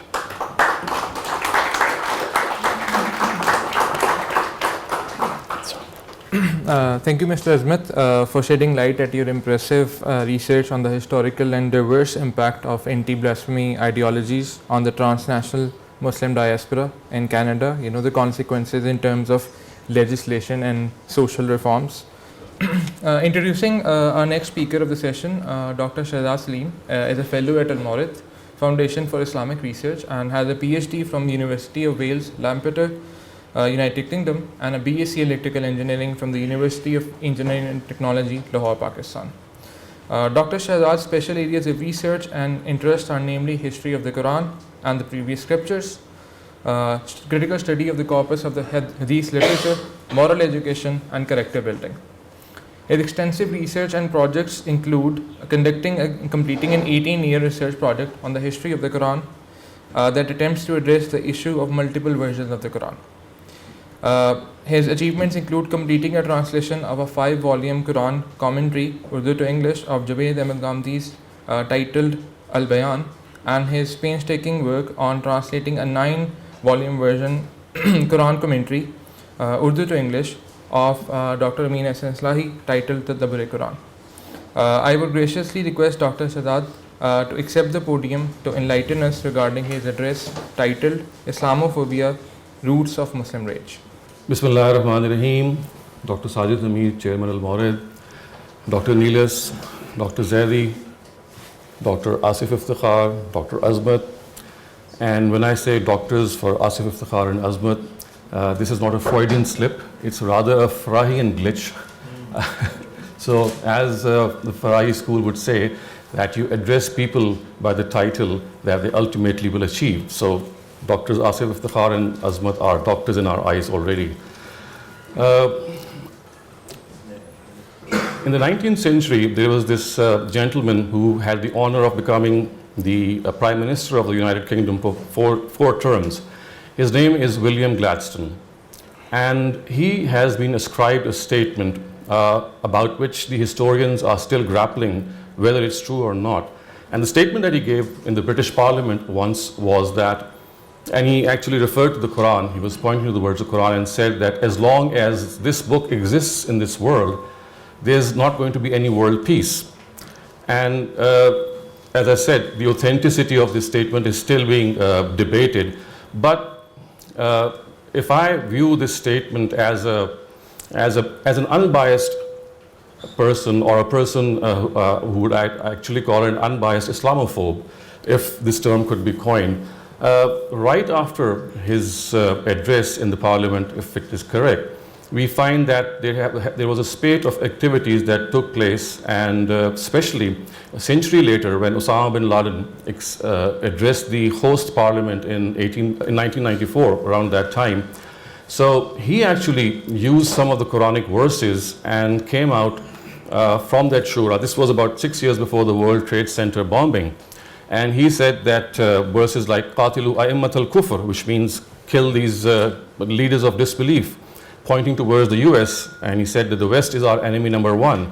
And the point that I'm making here is that religious texts were used, or are still being used, to adduce violence, terrorism, as well as expansionist tendencies in Islamic states. And as Dr. Azmat, you just mentioned that this famous fatwa, which became very, very notorious in 1989, I believe, when Salman Rushdie wrote that book, Satanic Verses, that Imam Khomeini had actually said that he should be killed, and if I use the Arabic term or the Urdu term, he is now wajib al-qatl, which means that he should be killed. And this caused a lot of distress in the Western circles, obviously. And then in 2001, if you would remember, when the Taliban government was installed, we have this phenomenon in which the Taliban actually had dismembered the Bamiyan statues in Afghanistan in 2001. And this was around March 2001, and this was a couple of months before the World Trade Center bombings. And obviously the World Trade Center bombings could be termed as the climax of what we can say as the Muslim reaction in the form of extreme violence in which civilians, innocent people, to the tune of thousands were killed. And then recently, Al-Qaeda, ISIS, they have been subjugating women in the name of Islam. They have been subjecting them to slavery, to sexual slavery to be precise. And I remember when I was studying in my university, this is about almost 40 years ago, one of our physics professors, he, a very gingerly person, he once walked into the classroom, and he said that, well, and there was a fear of a war, an outbreak of war between India and Pakistan. So this was a time when Indira Gandhi, most of you would be knowing her, she was the Prime Minister of India. And this professor, who was obviously, he was not a very religious person, a very secular person, a very distinguished professor of physics. He walked into our room, and before he even started his lecture, he just disrobed himself from his coat, and then he said that if there is a war between India and Pakistan, I'm now going to say this sentence in Urdu just to create the stress. I'll translate it for you, Dr. Niels. He said, "Agar jang hui India और Pakistan में, तो मैंने इंदिरा गांधी को अपनी लौंडी बनाना है." And we were all shocked. So you understand that, okay? So. So this was, we were totally shocked, shell-shocked in fact, because he was a person not prone towards any religious creed. He was a very distinguished physics professor. Later on, by the way, he joined LUMS, and so this was our first exposure to people who were not religious, but they still held the same ideology, as is the case today when you confront people or discuss people. with people regarding these extremist tendencies, you'll find very well educated people to justify them. And because this justification, as I just pointed out, has religious roots, religious texts are actually taken into account and they are interpreted. So we find Mullah Omar, of course, one of the people who had ordered for those Bamiyan statues dismembering, and right after them, we find a number of other Muslim scholars corroborating this and saying that yes, this is the right thing to do. Well, yes, there was collateral damage and civilians were killed, but then this is something which always is the case when you fight evil. So, and then if I go on, I can continue with this this tendency in which we find Muslims presenting themselves in a very extreme manner. In our legal discourse, can I have some water, please? In our legal discourse, we find again this extremist. Thank you. Tendency when we find punishments like, for example, apostasy being part of our penal code. So we find apostasy as being implemented in Saudi Arabia, in the Emirates, in Malaysia, in Pakistan, and in some other countries. And then we have the blasphemy laws. You just mentioned them again. Very, very important in their perspective, because they too have played their role in a very significant way. And finally, we have the Qisas law in many Muslim countries, because there is this traditional Muslim understanding which says that La yuqtalul Muslim bi kafir, which means that if there is a war, or even if there is not a war, and a Muslim kills an infidel or a non-believer, then he shall not be killed in recompense. And Muslim blood is superior to non-Muslim blood. At the social level, this is even more grave and more I would say, something which has a very strong impact on our society. Thus, for example, we find Muslims and non-Muslims being addressed in a way in the Quran in which our traditional Muslim thought would generally say that friendship cannot be made with the Jews and Christians. Ya ayyuhallazina amanu la tattakhizul yahuda wan nasara awliya, which means that, oh believers, do not make these Jews and Christians as your friends. And then we have things like, for example, inheritance laws. And our classical inheritance laws say that as Muslims and as disbelievers, the two cannot mutually inherit from one another. So, for example, if you are a person who is converted to Islam in a Western country and your father is a non-believer, is not a Muslim, and if he wants to bequeath something in your favor, classical jurists would stop that. And similarly, the vice versa would also be there. Forgiveness. Praying for forgiveness for non-Muslims, that again is a proscribed thing. I remember, I think some of you who might be interested in cricket, this is 2008 when the World Cup was going on between Pakistan and the rest of the country. So our coach was a Christian whose name was Bob Woolmer. And if you remember, he died during that World Cup. And there's still a mystery whether it was a suicide or he died out of natural circumstances. But I do remember that when the Pakistan contingent, they came back to Pakistan in Lahore, they had a service in Cathedral in Lahore. And at that time, one of our players who was a Christian, his name was Yusuf Yohana, he was the only person who attended the church. And the rest of the Pakistan team, they did go to the church, but they were all standing outside the church, again in their own honesty, thinking that of course they cannot pray for the forgiveness of a non-Muslim who has passed away. So you see, there is this whole this concept in which Muslims tend to have this feeling that they are supreme, they have the supremacy, their own blood has the supremacy, they are superior to other races. And one of the primary things which has made this very prominent is this Muslim tradition which says that as followers of Islam, you have to globally conquer the rest of the world and bring it into your subservience. And as you do that, you can of course allow non-Muslims to live as minorities, but evil, so to speak, does not have the right to rule. If anyone has the right to rule, it is Islam. And then at the legal level, I also find the laws, you just mentioned the cartoon controversy. And then we had the hijab controversy in France, in which the general feeling that is given is that Muslims are not very law-abiding citizens, especially when it comes to their own religion. If they think that their own religion is saying something else and the law of the land is absolutely different, they would rather follow the law of the land and dump the laws of that particular country. In the US, there is a ban on second marriages, and there's a ban on cousin marriages as well. But then you find Muslims, more often than not, they do marry out of, because they think that their own religion has allowed it, they would not declare their marriage. And similarly, they would also, I personally am a witness to some of the weddings that took place between cousins in our own family, and they did so in violation of certain laws. And the reason being that they thought that their own religion, which gives them this sanctity, is much more superior to be obeyed than the law of the land. I remember that back in our university days, one of my friends had gone to Japan for his master's degree, graduate degree, and there was a ban at that time, this is about early 90s, Muslims could not actually pray in a collective environment. The mosques were banned as well. So what they did was that they hired a gymnasium. They hired a gymnasium for the Eid prayer, and they acted as if they are gymnasts. So they came dressed up as gymnasts, did some gymming, and then they started to pray. And my friend from Tokyo, he wrote to me and said, well, we were successful in praying, and we just hired a gymnasium and we acted as gymnasts. We did some gymming and we also had the chance to pray. And this is how we follow Islam.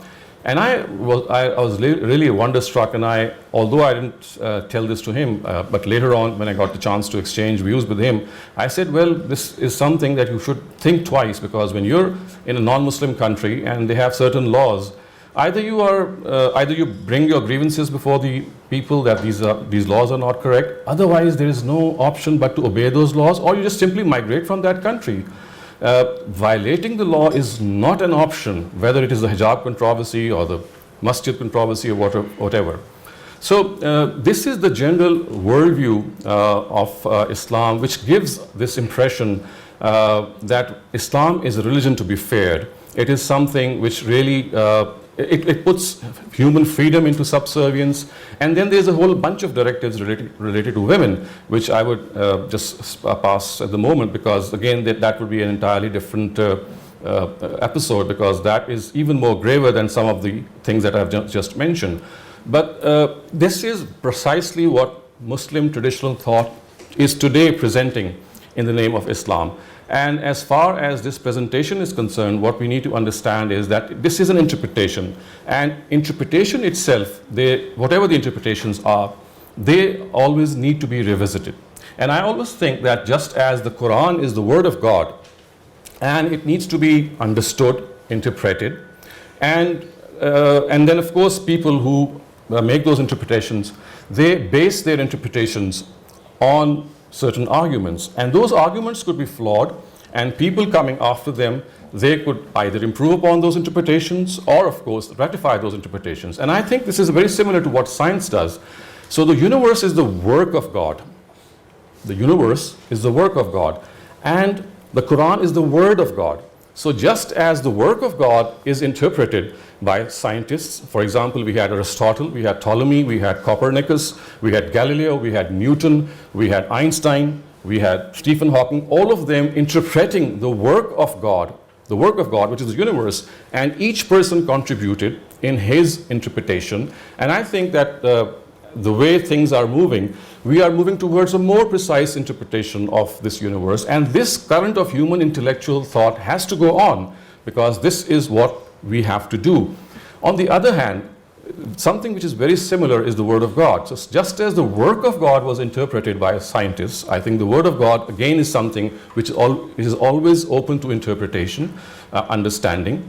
And unfortunately what happened in the last millennium or 1,000 years was that there was a stagnation in this thought or this interpretation, and some of the things which I've just referred to earlier on in my talk, they were interpretations made by our scholars in the first 3 or 4 centuries.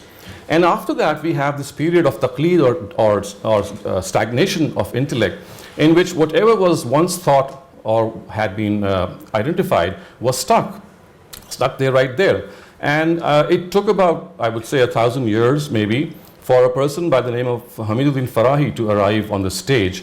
And he actually revisited some of the Quranic texts or the verses of the Quran and said that the interpretations which have been made in the name of Islam are not entirely correct, and they need to be understood once again. So basically it was his contribution, just as, for example, Einstein recontributed for the interpretation of the study of the universe, that he took a step ahead, and in this 1,000 period, which was a total lull in Muslim intellectual history, he presented this idea that the Quran is the basis of Muslim intellectual thought. We have drifted away from the Quran in its interpretation, and we rely mostly on extraneous sources in interpreting the Quran. It is essential that we rely on the Quran, on the text of the Quran, on the coherence of the Quran, on the language of the Quran, to understand what the Quran actually says.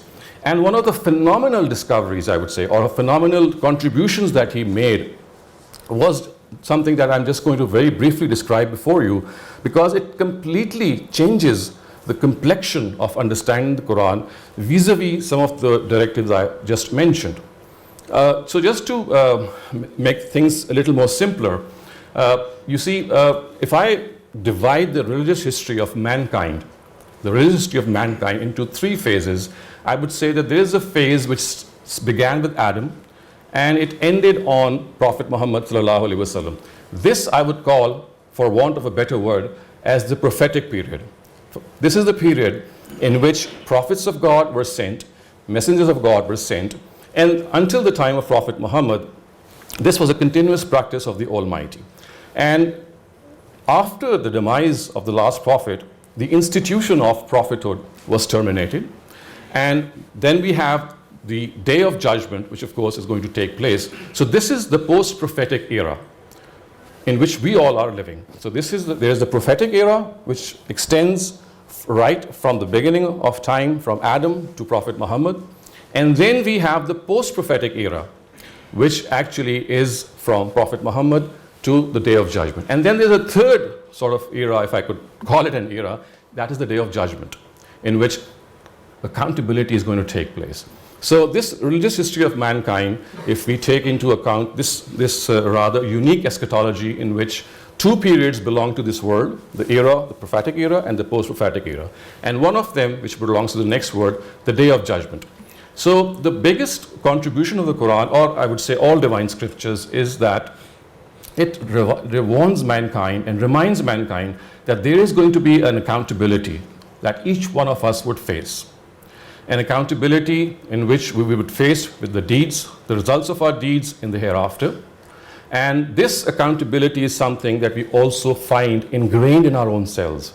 We feel that yes, accountability is something which our own conscience and which so many other phenomena of this world, they do point to.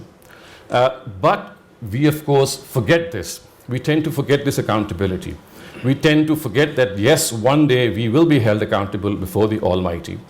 So in order to make this accountability in the hereafter a livable experience, a living experience, an experience in which mankind would observe a day of judgment on the face of this earth. So the Almighty created, if I could use this term, lesser days of judgment in the times of every messenger of God. So there is a greater day of judgment, which is going to, of course, ensue when we wake up in the next world. But then in the prophetic era, which of course began from the Prophet Adam to Muhammad sallallahu alaihi wasallam, this is the prophetic era. In this prophetic era, the Almighty set up lesser days of judgment in the times of every messenger of God. And the sole feature of these lesser days of judgment was that the judgment was passed on the foremost addressees, the direct addressees of every messenger of God, and they were actually delivered the truth by no other than the personality of a messenger of God himself. And this deliverance of truth was ensured in a way that it would be in its ultimate form, conclusive communication. The truth in its conclusive form And any person who would end up deliberately denying this conclusive communication of the truth would be punished in this world. So that this lesser day of accountability, or these lesser days of accountability, which took place in the time of every messenger of God, would become a reminder for people like us who are living in the post-prophetic era, who will not be faced with our immediate reward or punishment in this world, but our reward or punishment is going to be deferred to the day of judgment. So it is basically a reminder. These lesser days of judgment were reminders for people living in the post-prophetic era that there is going to be a greater day of judgment.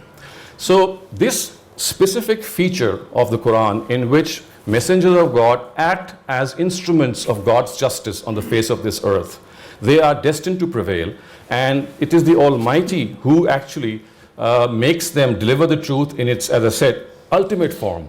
There is absolutely no possibility that the other person or the person who they are addressed, that there is any confusion there in their minds, or in any way that they are left ignorant. So the Quran says that لِأَلَّا يَكُونَ لِلنَّاسِ عَلَى اللَّهِ حُجَّةٌ بَعْدَ الرُّسُلِ, which means that these days of judgment, these lesser or smaller days of judgment, which are set up in the times of every messenger of God, they are set up so that mankind is left with no excuse after the coming of these messengers. Now, this punishment, which basically is meted out to people who deny the truth in the times of a messenger of God, this is a feature which is specific to this era, the prophetic era.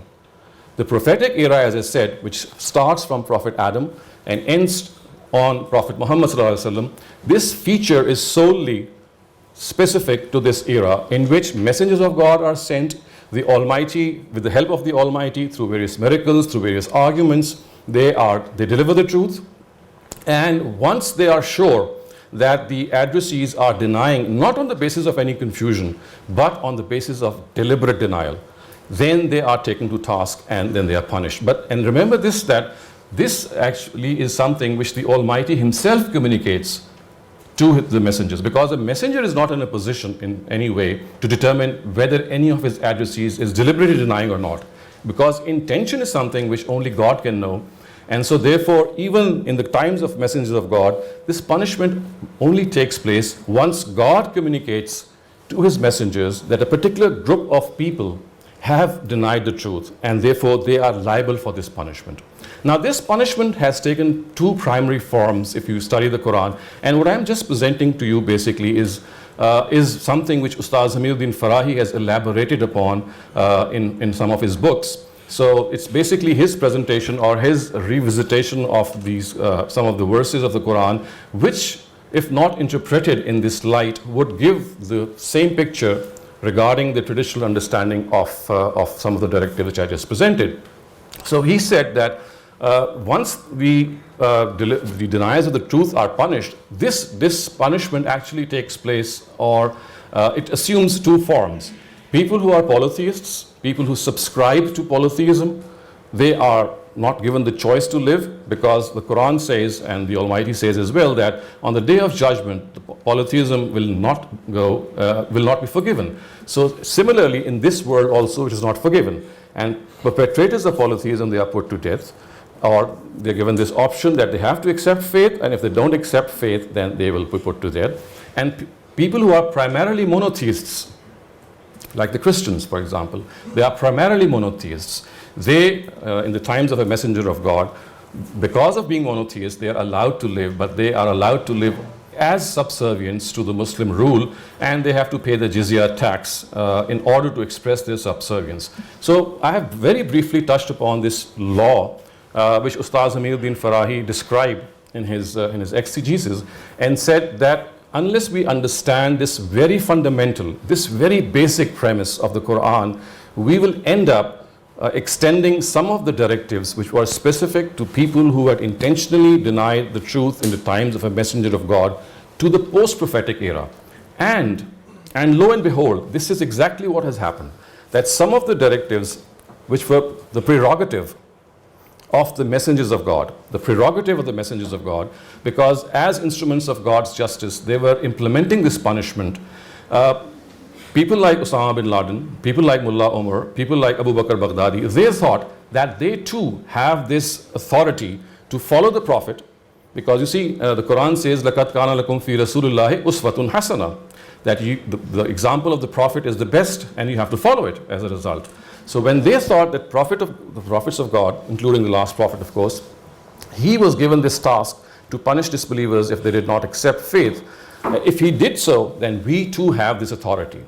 And here they did not realize that this was the prerogative only of God himself, and he did so in the times of his messengers through them, and he will do it again on the day of judgment. So what he will do on the greater day of judgment is something that he already did in those lesser days of judgment. So basically the greater judgment is just it's a reflection, or I would say the smaller days of judgment, the lesser days of judgment are a reflection of that greater day of judgment. And the purpose is that people living in the post-prophetic era, the second era, they are able to understand that, don't forget that if your judgment is not going to take place here, if it is not coming here, it is going to come in the hereafter. So people like us who are living in the post-prophetic era, they are given this warning that you will be held accountable for your deeds, and this is a phenomena which took place in the prophetic era, so that we could be able to understand that as far as God himself is concerned, his accountability is something that one cannot challenge. His accountability is bound to take place. The only thing is that accountability is something which has been deferred in the post-prophetic era. So in the prophetic era, the accountability took place right in this world. So like, for example, the followers of the prophet Noah, the prophet Shoaib, Ad, and the Samud, the nations of Ad and Samud, which are all copiously mentioned in the Quran, they were punished in this world through natural disasters. And these natural disasters punished them, put them to death because of the fact that they were polytheists. But of course, the monotheists, they never were given this punishment. And in the times of Prophet Muhammad, if you would have recourse to history, you will find out that almost all of his people, all of his polytheistic followers, who were the Quraysh, they accepted faith, barring a few individuals. And so the need for this punishment never arose for the polytheists. However, for the Christian and the Jewish communities who of those times did have those polytheistic tendencies, although they were monotheistic, and they are monotheistic still, they are treated as monotheistic communities, but because of the fact that they had these polytheistic tendencies, they were actually spared from this punishment, and they were allowed to live on their own religion as far as they paid the jizya tax and accepted to live in subservience of the Muslim rule. So this is a saga which took place, I would say, in the times of every messenger of God. And if we don't understand this, then we will end up doing things which messengers of God were authorized by God himself in the post-prophetic era. Now, very briefly, I'll come to some of the things that I mentioned earlier so that I could try to apply what this law has just prescribed here. So the general Muslim view is that you have to conquer the rest of the world, and while conquering the rest of the world, of course, if you are able to capture women, you are absolutely allowed to have intimate relations with them, and the purpose of every Muslim state is first to unite as far as possible politically or maybe even economically, and then wage war on the rest of the Muslim world. Now they adduce this particular, I would say, law for themselves from certain Quranic verses which were entirely meant for the last prophet of God regarding the Jews and Christians of his own times, because they were the ones about whom the intentional denial of the truth could be ascertained, and the truth itself was delivered by no other personality than the prophet of God himself. So these verses, for example, which speak of a conquest or speak of the fact that Muslims can fight the people of the book until they submit to them, would, as a result, if you understand this law, relate to the era of the Prophet Muhammad ﷺ, and similarly, this is something which is specific to that era. Again, some of the other things, like for example, slavery itself. Slavery itself is something which, although our traditional Muslims still prescribe and they think that it still exists, and if there is a war, as I just said, my illustrious teacher was bent upon making Indira Gandhi as her slave. This is something which is still the common understanding. But as I said, that a counter view or a revisitation of this view has been presented once again by Farai and some of his students, Amin Islai and then his own student Javed Ahmed Ghamidi, that slavery itself was gradually eliminated from the land of Arabia because it was deeply rooted in the land of Arabia. And this gradual elimination, of course, took place in a certain point of time, and maybe 15 or 20 years elapsed on it. And during this time, slavery was given protection, and slave maidens were, of course, given protection, and they were asked to remain as they were, and sexual relations with them were allowed as a result. And these verses which spoke of these sexual relations with these slave maidens, which were meant for those that interim period, were actually misunderstood, and people thought that these verses are for all times, not realizing that slavery is something which was given a gradual process of elimination, and ultimately, right at the end of the prophet's ministry, the famous verse in Surah Nur actually said that every single slave has been given this authority to set himself or herself free, as long as a certain sum of money was deposited and insurance was given that they would not become a burden on the society. So slavery was gradually eliminated, but because of this gradual elimination, in that interim period, it was given protection. And the directives which relate to that protective period were erroneously extended to later parts or later periods as well.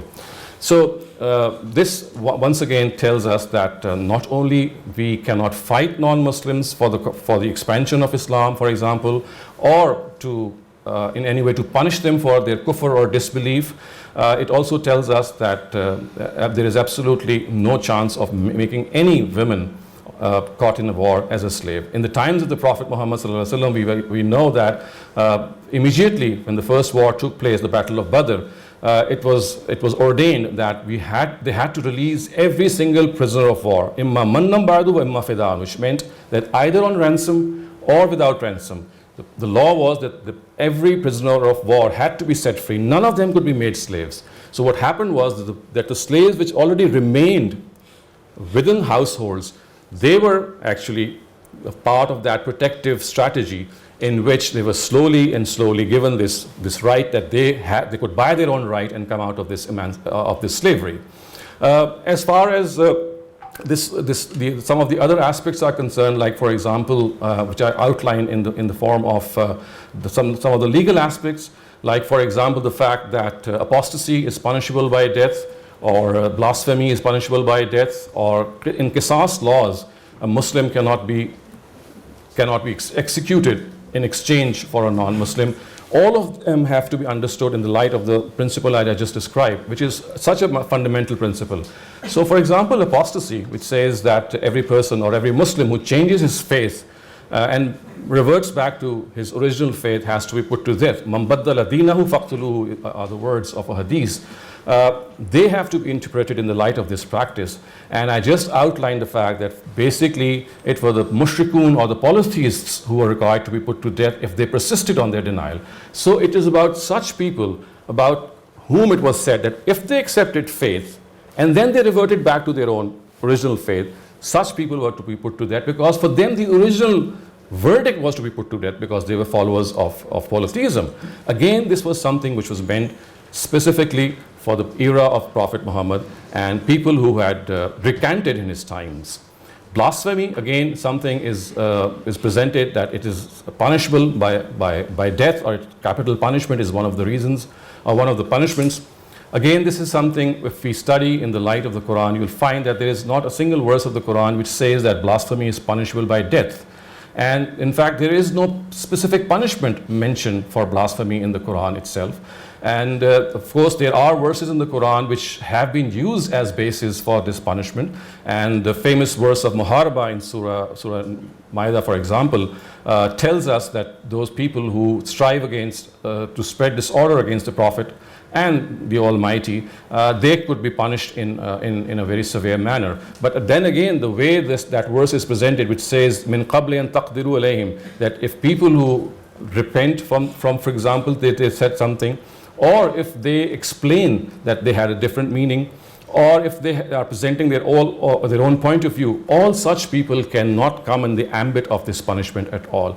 This verse can only be invoked if a judge is convinced that a person was someone who actually precluded all these factors. And then we have to understand that the verse of Surah Ma'idah, which I'm just referring to, is not referring to death punishment per se. There are a number of punishments which are mentioned in that verse, and the least of that punishment is confining that criminal behind bars, or is to just exterminate him from the land, is to eradicate, is to just transfer him to another territory.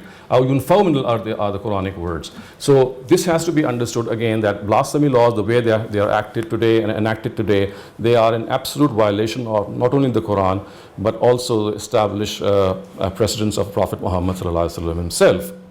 And then, of course, this fact that a Muslim will not be killed in relation to a non-Muslim's killing him, again is related to this law, because once a person becomes mubahud dam, as you know, the Arabic term for people for whom death is inevitable, for them actually it was said that such Muslims, for such kafirs, such Muslims should not be put to death, because they are the people who have already become liable for the death punishment on the basis of their polytheistic tendencies.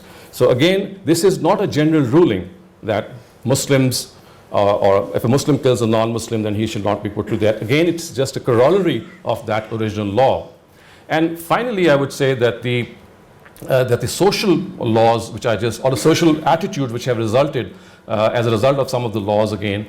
For example, the first one I have just mentioned was regarding the fact that Muslims cannot befriend non-Muslims. Again, this is a verse, or there's a set of 3 verses actually, which are revealed in the same context. They tell us that these non-Muslims, because you see, a very important precept of understanding the Quran is the article alif lam, or which we can translate in the English language as the. When I say do not make friends of Jews and Christians, the correct translation would be do not make friends of these Jews and these Christians who are standing right in front of you, who have endeavored and ventured to deny a messenger of God, who have denied the truth in their own arrogance. So again, this is a very specific directive related to the immediate addressees of a messenger of God, and this cannot be extended to other places. Similar is the case with not praying for forgiveness for non-Muslims or the mushrikun. Again, this was said for the hypocrites and the idolaters of Mecca in Surah Tawbah for the same period, for the same denomination, for the polytheists who had insisted on this denial, and about them the Almighty actually stopped Prophet Muhammad for praying for forgiveness for such people. So if I just summarize what I've just presented before you, I would say that the roots of Muslim rage, I would say, or the roots of Islamophobia, they lie in the traditional interpretation of religious texts, the Quran and Hadith. And if I was a person who would be facing this traditional interpretation, I, for one, would be an Islamophobe. I would fear Islam, because if I was told that these are the tendencies of Islam, or these are some of the views of Islam, I of course would be living in fear that yes, if I become part of a Muslim country, then this is how I would be treated. And similarly, if I was a person who would be part of a Muslim country, then of course if I for some reason leave my own faith and go back to my original faith, I would be put to death. So this is something which is very natural. So I would think that one important point here that we need to discuss or understand is that the Muslim reaction to Islamophobia, in all honesty, I would say, is slightly, slightly is an understatement, is more reactionary. I think then we need to realize that when people portray the Prophet in the cartoons the way they did, I do remember that there was this very famous cartoon, I'm sorry, I'm just going to slightly refer it to you, that in 2005 there was this cartoon which was later on the internet actually, the site actually deleted it, but originally it displayed a person, an old man without showing his face as he was the Prophet, and he was carrying a placard, and the placard said, well, stop killing, because heaven is running out of virgins. Because Muslims tend to kill on the basis of the fact that they are going to get 70 virgins in heaven. So this is the cartoon that displayed them, that was displayed in one of the newspapers. And during that time, as well as in later times, I think there are a lot of things which people say and make fun of in very subtle ways. Of course, the subtlety is there. Of course, the derision is there. But I think the answer to all these questions or all these issues that have arisen and caused this creed, I would say, of Islamophobia is not to become reactionaries, but on the other hand, try to analyze these issues on the basis of arguments. So there could be two results. Either what the traditional interpretation says is absolutely true. I mean, yes, we have to put the infidel to death. Yes, we have to kill all blasphemers. Yes, we cannot befriend non-Muslims. Yes, we cannot ask for forgiveness for them. Either this whole worldview, and yes, we have to conquer the rest of the world. Either this interpretation is absolutely true, then I think as a pure, true Muslim, we must own up to it. We must accept it, and without being apologetic, we should take up this task and of course do it. And I do believe that people who are doing so, they are very honest individuals who perhaps when they do so, they are inspired that yes, this is what the Quran says, and yes, this is what we need to do. But if this is something which you find that the counter arguments to this interpretation of religion is something different, then what we need to understand is that we need to explain to our non-Muslim brethren, to Islamophobes, that yes, there are things which are mentioned in the Quran. It does say that you strike off the heads or the necks of the disbelievers, and it does say a host of other things, but that they have a particular context.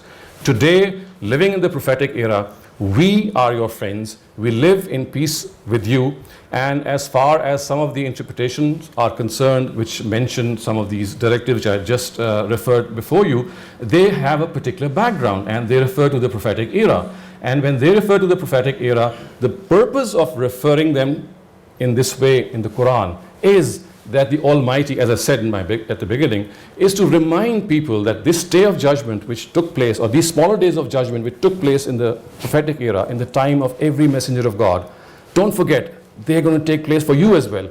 Maybe not here, but yes, in the hereafter. So this is the relevance of these directives being mentioned here, although they do not relate to us directly, but the relevance, of course, is always there. So I think in the end, I would like to point this out, that perhaps the need of the hour here is that people like you, people who are educated Muslims, we as the silent minority, so there is a vocal majority and there is a silent minority. And I think the vocal majority would be less than 1% or maybe 2% or around about that figure. But a large part of the silent minority are people who are either not, they don't care whether what religion says or not, or they are not interested, or they may be having a bunch of other reasons. But I think the way out to Islamophobia is perhaps to educate ourselves on the original sources, and at the same time try to understand what exactly is the purport of the Book of God, and why is it that God Almighty, who we all think is an all-merciful and all-gracious God, He is so angry, He is so revengeful about certain people. And not only the God of, not only just the Quran, we find the Old Testament replete with very, very similar sentences and approaches. So the silent minority, I think, is what I would say that they need to get empowered. They need to get educated. They need to understand themselves that yes, this is something which the Quran says. Yes, this is how it has been presented. But unlike people like Osama and Mullah Umar and the rest who think that these are directives which even today are applicable to all of us, this is something which they have erroneously understood. These were directives which were meant for a specific era, and that era, of course, had that feature of being a lesser day of judgment. And then, of course, this is something of a debate or a discussion which will go on between proponents of one thought and the proponents of other thought. But I see no other way. This is not the right way that you start bombing people who are terrorists. Of course, when they do some extreme things, you're left with no option. But the only way is that the correct understanding, if you think that this is the correct understanding, should be discussed more and more, not with the religious zealots, because you're not going to discuss with them. They're not open to dialogue, but with the silent majority, who is able to understand, appreciate, and become a sizable force to contend with, and in this way are able to present the whatever the thing is correct, and also make sense of some of the directives that we find very hard to make sense of. So, thank you very much, Dr. Sajid, Chairman Al-Mawrid, and thank you very much, audience, for listening to me. As I said, these are basically the views I've just presented are based on my teachers, Ustaz Amiruddin Farahi, Ustaz Amin Hassan Islahi, and Ustaz Javed Ahmad Ghamedi's research. And these researches are found in their own original works. I'm sure almost all of you know where these works are. For details, you can consult them. But I would say that Islamophobia as an ideology, to me, I think it is a justified ideology because of the fact that when religion is used for this cause, and when people think that it just does give us such directives, but the fact is that the alternative interpretation, or I would say a counter interpretation of religion is something, or those verses is something that needs to be equally highlighted as well. Thank you very much.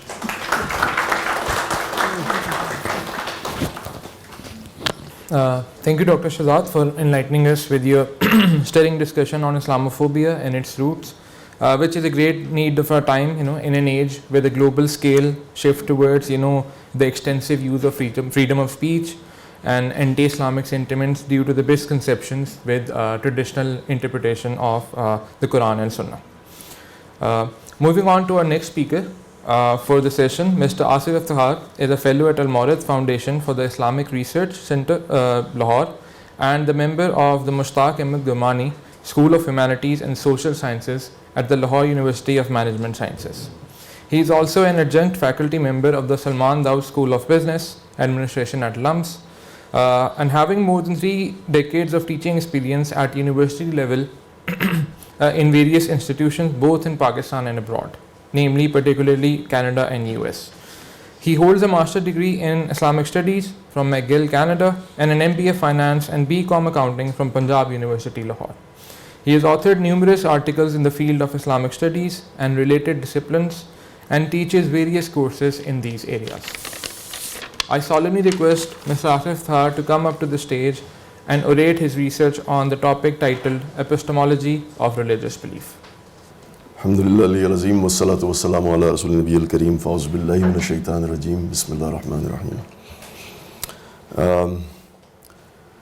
I'm very grateful to Jawad Ghamedi, the CEO of this institution, and to the chairperson, Dr. Sajid Hamid, to distinguished speakers, and to the worthy audience for affording me the time to hear some of my ideas. The disjointed thoughts that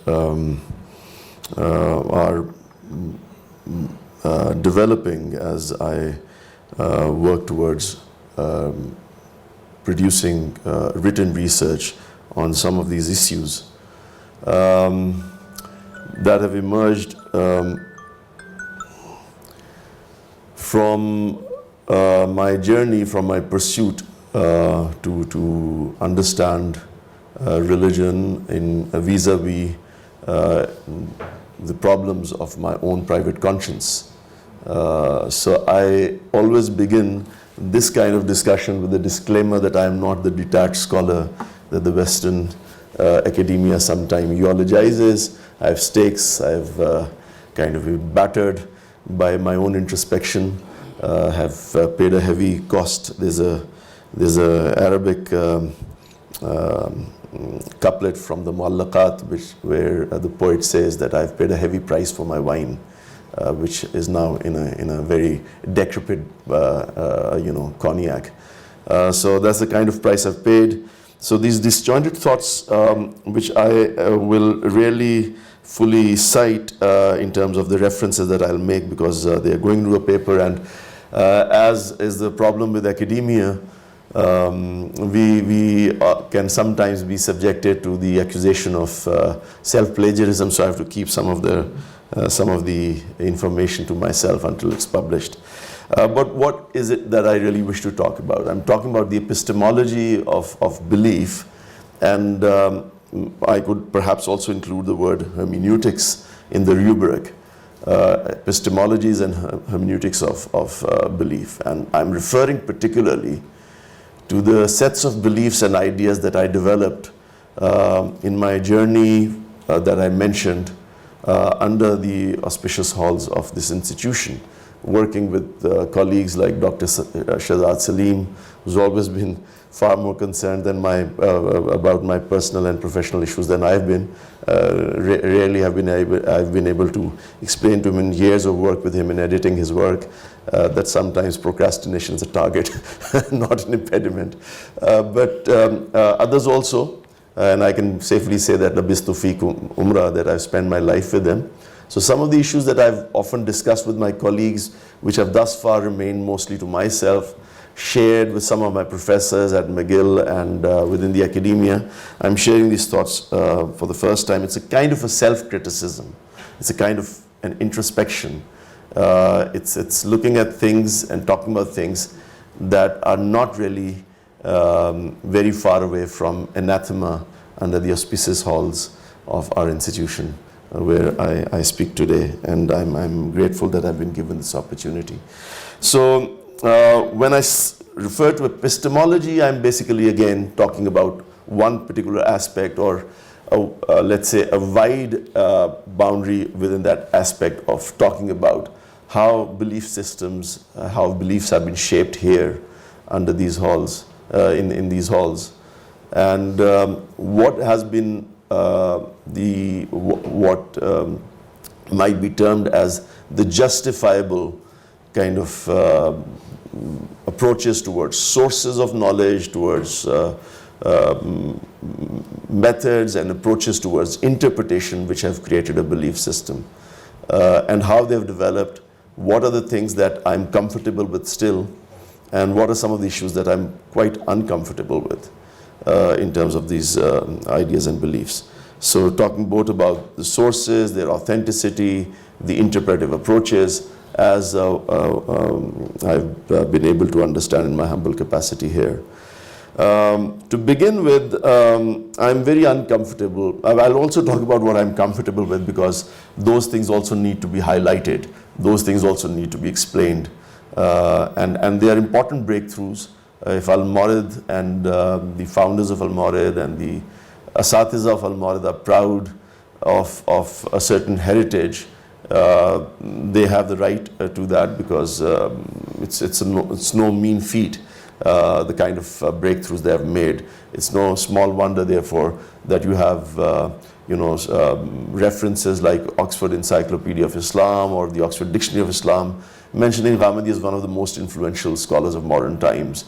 London Economist is saying the same thing, and so many others. A recent article by Humaira Iqtidar also points out the contributions made by this particular school.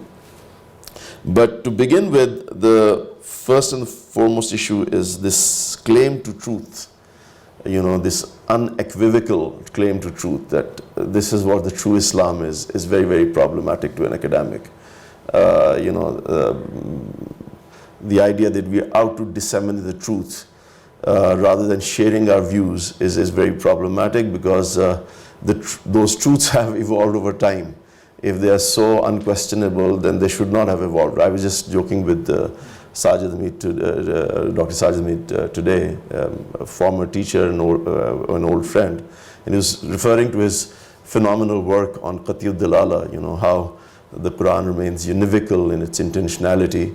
And he was saying that he hasn't revised it as yet, so he's giving me the old copy, and I said, please keep it qat'i, don't make it zanni, keep it, because with the passage of time, even that might become zanni.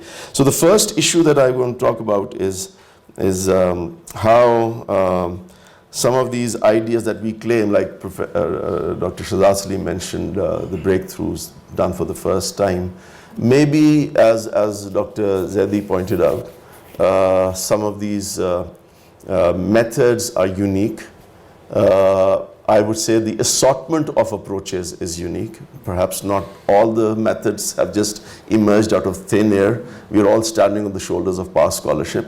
And the Islamic tradition is certainly not, or Islamic intellectual traditions are certainly not a monolithic whole. You will find remnants and pieces of what has been kind of appropriated by a certain scholar in a unique mix-up later, and you can't really say that this is so unique to us only, but the assortment certainly is. Certain breakthroughs in terms of interpretation certainly are, and there's no doubt about that. But let's take Islamophobia as an example. Like when you talk about this, it's not just that Farai was the first person or Ghamidi was the first person to talk about it. You can see that in the discourses of Sir Sayyid Ahmad Khan, you can see that in the discourses of Maulvi Chirag Ali. He's talked almost about each of these issues, engaging with texts, unlike Sir Sayyid, who was more of a history person. His tafsir focuses on historical arguments, but Chirag Ali is pretty much a philologist like Ghamidi himself, and will delve into many of these verses. Maybe you agree with his argumentation or not, but it was a powerful discourse. And again, then encroaching upon an area which is not really ours, that is social sciences, social research, and making claims about how this, Islamophobia is really dependent on misunderstanding of particular verses and ignoring all the other social factors that come into play. I mean, it's hard for me to imagine, having spent years studying abroad and exposed to the Canadian and American society, that the academia there have been totally, unaware of the diversity of Muslim peoples, that they can't, even in a report as bureaucratic as the RAND's report, you would be able to see that categories are clearly there. They will see the Sufis as the Iranic people. They will see the, Wahhabis, as they would call them, as more problematic and non-Iranic. And yet, further research in the academia, there's plethora of literature pointing out how the Sufis can sometimes be far more belligerent, and the Saudis, we all know, are far more compliant. So the complexity of that area, which is not really ours, is again something that has to be accounted for in whatever approach towards developing belief systems through a particular epistemology and hermeneutics we talk about. So that has to be considered, that diversity has to be. So that's one problematic area. When we move into social sciences areas, we ignore all these factors, and somehow the claim to truth becomes too assertive as far as I'm concerned. I've just hinted towards a few things. This idea about ijtihad, for instance, having come to a standstill, and the rest of the Muslim world totally unaware of it, or coming to a point of stagnation, ideas popularized by people like Iqbal, for instance. They've been debunked for a long time. My own professor at McGill now in Columbia, Wael Halak, became very famous for his article on ijtihad, where he pointed out that the process never stopped. Qasim Zwan talks about how in the Deobandi context, is the title of the book, if some of you have not read it, the title of the book itself is pretty explanatory. Ulama in contemporary Islam, custodians of change. Custodians of change, not custodians of stagnation. Custodians of change. And he has given numerous examples how within their own epistemes, within the confines of their own epistemes, even the confine of ijma, for instance, they did find out ways. Maududi, for instance, might be considered as an atomist, but he was, in terms of the methodological approaches or interpretive approaches, as much a modernist, because he relies as much on hermeneutics of recovery as a Fazlur Rahman or a Ghamidi, for instance. And you will see that some of his ideas are very innovative. Like, for instance, this idea about Darul Islam and Darul Kufr. Before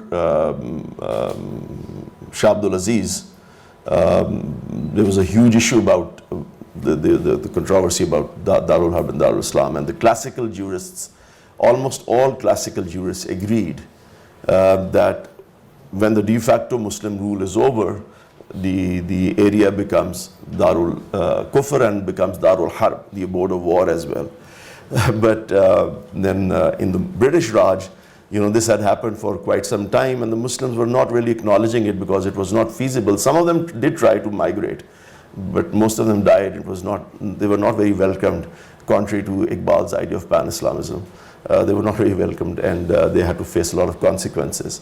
So Shah Abdul Aziz, kind of reinterpreted in his famous fatwa some of the ideas of Darul Islam and Darul Kufr. And there were other reasons as well. If you look into the economic history, the power dynamics, which people sometimes don't look into, and just look at the textual Islam and textual interpretation, the power dynamics was such that the Muslim aristocrats had really suffered as a consequence of the political economic changes. The Hindu, Baniya was able to kind of use money lending, and they became very rich. Much of the land of the Muslims was taken away, their powers was diminishing. They really needed some alternative means to maintain their standards and control.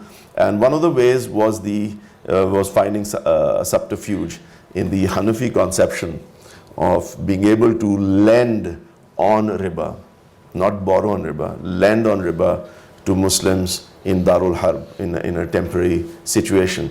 So that became the reason for this research, and Shah Abdul Aziz kind of then gave this idea of the British India not as a place. He said that it was Darul Harb for sure, but Muslims, contrary to the classical theory, were not really obliged to migrate from that area.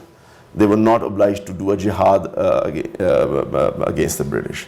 And he employed methods based on the works of his father, Shah Waliullah, as expounded in Al-Fawzul Kabir and Hujjatullah al-Baligha, the last sections on hadith. And he used those approaches to explain, to contextualize. And he said that the situation at that time was very different. And the Muslims, in Mecca, were not able to proclaim themselves as Muslims. They were not able to say their prayer, do the basic rituals, none of which is kind of prohibited by the British. So although it's Darul Harb, and yet Muslims are not obliged to either migrate or do jihad. And as a consequence, they could also lend on interest and their money. And this is the idea. This is the approach that Fazlur Rahman, Dr. Fazlur Rahman claims that he kind of appropriated.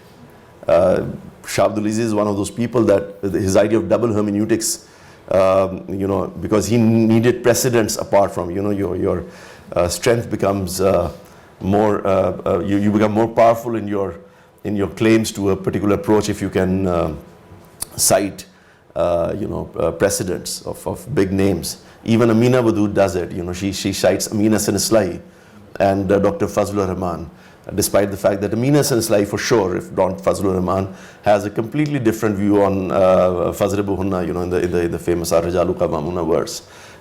So your credibility kind of is enhanced.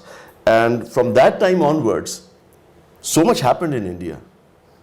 And we can't turn a blind eye to what was happening around us and just make these epistemic claims of having the truth just to ourselves. And that discourse can't be ignored, and we have to place ourselves within that historical context. There were people who used and appropriated the ideas of Shah Abdul Aziz for a more ironic presence in the British Raj. There were others, fringe elements, unlike the common notion that the most of the Muslims were kind of belligerent and were ready to create a threat for the British Empire. By that time, most of the Muslims had already become compliant. So when W. Hunter wrote his famous, the Indian Muslim, the pamphlet, "The Indian Musliman is obliged by his conscience to rebel against the Queen," the governor of Punjab, Governor Lyle, wrote him a letter, and he said, "Look, we have already vanquished these peoples so much that they do not have enough," I'm paraphrasing, "they do not have enough juice to do anything on their own. No nation is going to risk its entire existence on the basis of textual reading. Do not worry, very soon they will find out their own hermeneutical approaches to reinterpret their discourses." And most of the Muslims did that. So, for instance, the fringe elements who really did believe in belligerence by that time, when this silk, handkerchief controversy had ended by force, other uprisings had been curbed. By that time, there were so many Muslims. The Indian Muslim,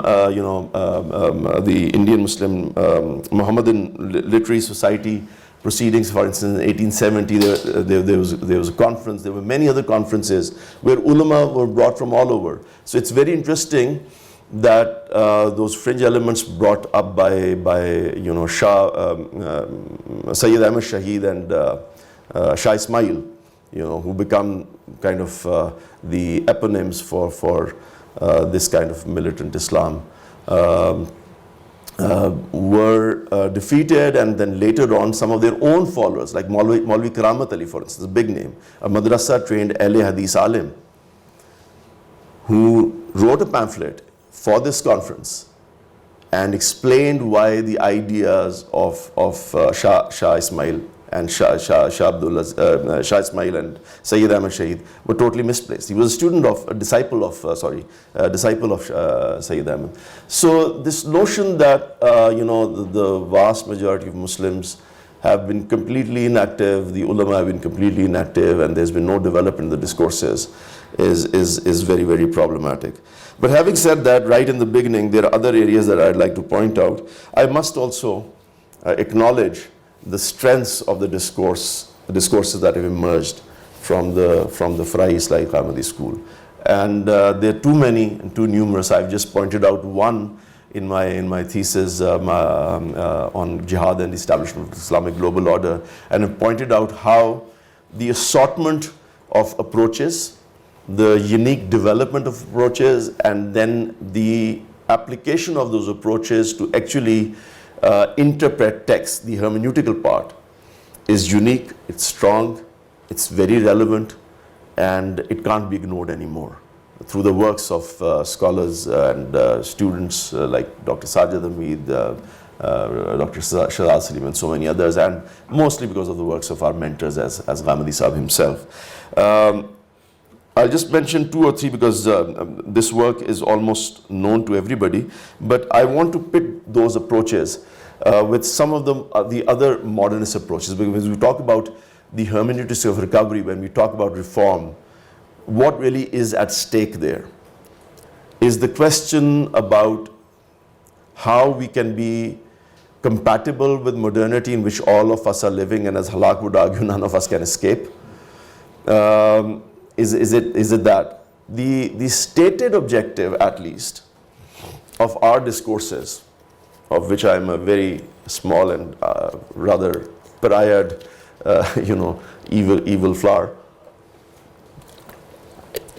basically has been very, very different. The stated objective has been that regardless of the issue of compatibility, as Dr. Ali Zadi also pointed out, regardless of whether the modern sensitivity towards ethics or a just social order, to appropriate Dr. Fazlur Rahman's words, is appeased, whether that sensitive is appeased or not, our issue is a faithful reading of the text. So going back to the romanticist philosophers of hermeneutics like Shea Market and others, who did think that the intentionality of the text was decipherable. I mean, postmodernism obviously has reached a point where the intentionality or the authorial intentionality is considered to be an elusive idea.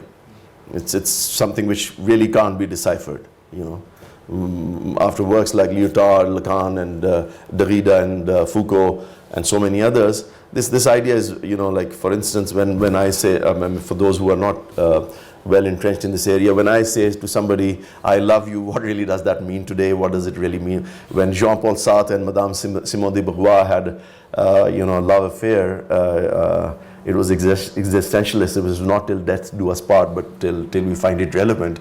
So the idea of love was very different. If I tell my subordinate, show my guests that are coming behind me a good time, good time would vary from the point of time I utter this as I perform this sentence to the understanding of the person. There's going to be a diachronic divide. It might mean very different based on time, understanding, person. If a person from Tablighi Jamaat comes, the good time might be different. If an old Hichisonian friend comes, maybe he would prefer a Shatul Lafitz Rothschild instead. Having said that, the Farai Islahi Ghamidi School has done wonders here, and I would particularly direct your attention to the work done by my former teacher. I still consider him to be my teacher, by the way, even if he doesn't have time for me anymore. Dr. Sajid Hamid's work on Qatiyud Dalala. You can read the detail, but one important aspect that I'd like to point out vis-a-vis all this discourse is Ghamadi's exceptional insight into what he's focusing on. One of the amazing aspects of an epistemology by Ghamadi is the clarity of categories. When he categorizes things, he's very clear about what he's categorizing, apart from his phenomenal ability in classical Arabic philology, which we are all aware of. So one of the things which he does is that he points out that it's the reality which goes through the process of difference rather than the meaning, to use the Derridian terms. When I say I love you, and anybody who understands the conventions of English language, which have been passed on by Tawatur, as because conventions of language pass on not just through one particular instance of a narration as Khabar Wahid in our case, but through a Tawatur. And there's excellent work on this by Bernard Weiss in his doctoral dissertation called Ilmul Wada, how language is posited. And he points out philosophers of language ranging from E.G. to Central Asian to Al-Azhar scholars who pointed out that language itself has its own tawatur. So within the tawatur, within the concurrence of the language itself, it's very hard for anybody who understands English language well enough not to understand what love means as opposed to hate. But the reality of that love might be different for different people. So these kinds of, and further work you can see in my colleague and my friend's work. So a very, very important aspect. The second important aspect of this epistemology whereby belief is justified. And when I say that, I'm not referring to Edmund Getier's idea of belief, justifiable belief as opposed to what knowledge is. There's this huge discourse on what really knowledge is as opposed to belief, and we have rationalists like Abu Rashid Nisaburi, a very worthy student of Qadi Abdul Jabbar, who talks about how knowledge has to go through the process of rational consideration. I'm not going to confuse you with a lot of philosophy here, but they had issues regarding whether or not knowledge as we finally receive it in terms of certitude is granted by God or is acquired, whether it's kasbi or it's kind of divine gift. So there's a lot of discussion on that. But in terms of what is justifiable vis-a-vis a particular interpretive approach. And it's important because in a particular instance, it has so often been quite qate. It cuts the possibility, or it eliminates the possibility of a competing discourse from easily negating it. I'll give you two examples. Let's talk about Amina Wadud, for instance. She doesn't identify herself as a feminist. She just says that she's a woman reading the Quran through the hermeneutics of Dr. Fazlur Rahman and Amina Hassan Islahi. And she borrows appropriates the idea of Nazm from Amina Hassan Islahi and the idea of double hermeneutics from Fazlur Rahman.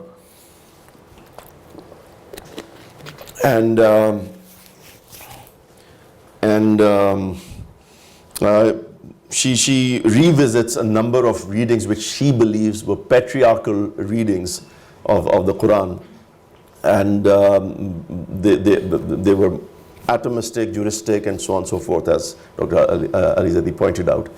And using this approach and keeping the Weltanschauung of the Quran, which is creating a just and social order, if you find discrepancy there, if it doesn't click, then it has to be some flaw in your interpretation. That's the starting point. That's the Adam Sukunun Nafs, which Abu Rashid Nisaburi talks about. There's intellectual not spiritual, intellectual discontent, which then motivates you, guides you towards reinterpretation. And she comes up with very, very interesting interpretations about Fazribuhunna, for instance. She points out how the word has been used metaphorically as well in Daraballahu al-amsala linnas. She talks God beats or gives examples. It can be used in that sense, it can be used in this sense, it can be used in the initial stages of the verb, in the final stages of the verb, it can be used as admonition, it can be used. So she tries very hard to get around this issue. But in terms of Ghamdi's approach, and Ghamdi himself, if you ask me in Q&A, I will explain how he deals with these verses. Very strong hermeneutics, very hard. But in the Ghamdian approach, and I will use Ghamdian, now I'm quite really, by my age, I'm already quite tired of, of political correctness. So Ghamdi has certainly developed so much over Islahi and Farahi in terms of his own hermeneutics that it should be separately categorized as a Ghamdian approach. So in the Ghamdian approach, you have to kind of see whether it philologically is justifiable, whether that kind of interpretation is philologically justifiable. Do we have a board here? No. Okay. So for instance, the verse, if you look at the verse, it says Ar-rijalu qawwamuna lin-nisa, that men are custodians over women. Bima faddala Allahu ba'dahum ala ba'd wa bima anfaqu min amwalihim, because Allah has given one superiority over the other in a certain affair, and because they spend out of their wealth. So Meena would argue, man and woman are basically meant to create a certain kind of harmony in the divine scheme of things, which is done together by contribution. No one has absolute superiority. One has superiority in one area, the other has superiority in the other area. Sounds very convincing and nice and politically correct. And then, women are meant in the divine scheme of things to perpetuate the family, right? So that's their big role, and that's where they gain the fadila. They have that superiority, which can only be matched by the husband if he looks after their financial needs while she's in the family, because not everybody is going to be a CEO working in an organization and getting all the perks. Some women need that kind of financial help. So when that happens, she translates the word qawama in different way. For her, qawama is not being the head of the family or being in charge of the women. For her, it's taking care of being responsible for the financial needs of the women. The problem is philological in the Ghamdian approach. Now let's just translate it. If I had a board, I could probably show it to you, even to those who do not know Arabic, how it becomes problematic for us.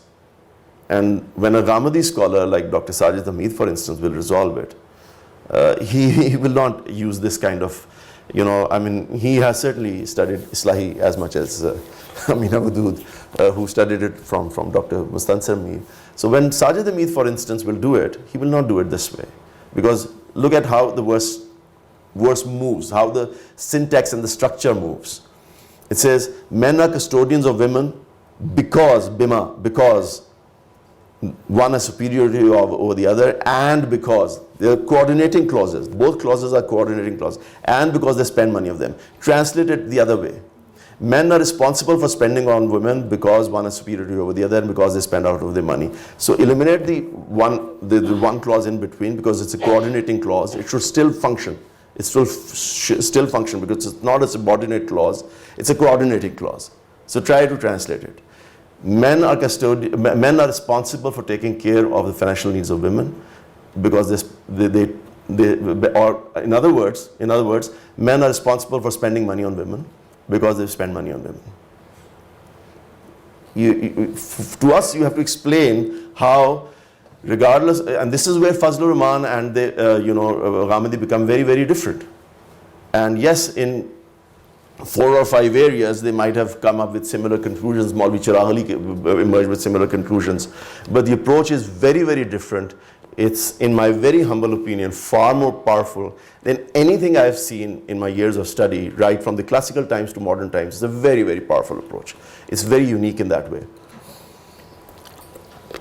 Let's take another example. Muhammad Asad, very famous, Talal Asad's father, who was very famous for his translation. So, like I was once sitting at my uncle's place, who was the Chief Justice of Lahore High Court, and I had a famous senator come here, over there, and he had studied Arabic, and he's very famous. His son was with me at HSN, and he became very angry with me, and he said, do you guys really believe that, while the slave women were in custody during this intermediate process of reform, that men could have relations with them? I said, yes, that's what the Quran says. Does Ghamidi say that? Because Ghamidi has somehow become the panacea to all ills that have emerged out of modernity. Any problem that creates a question of modernity and compatibility with modernity, Ghamidi is there to fix it. That's the notion.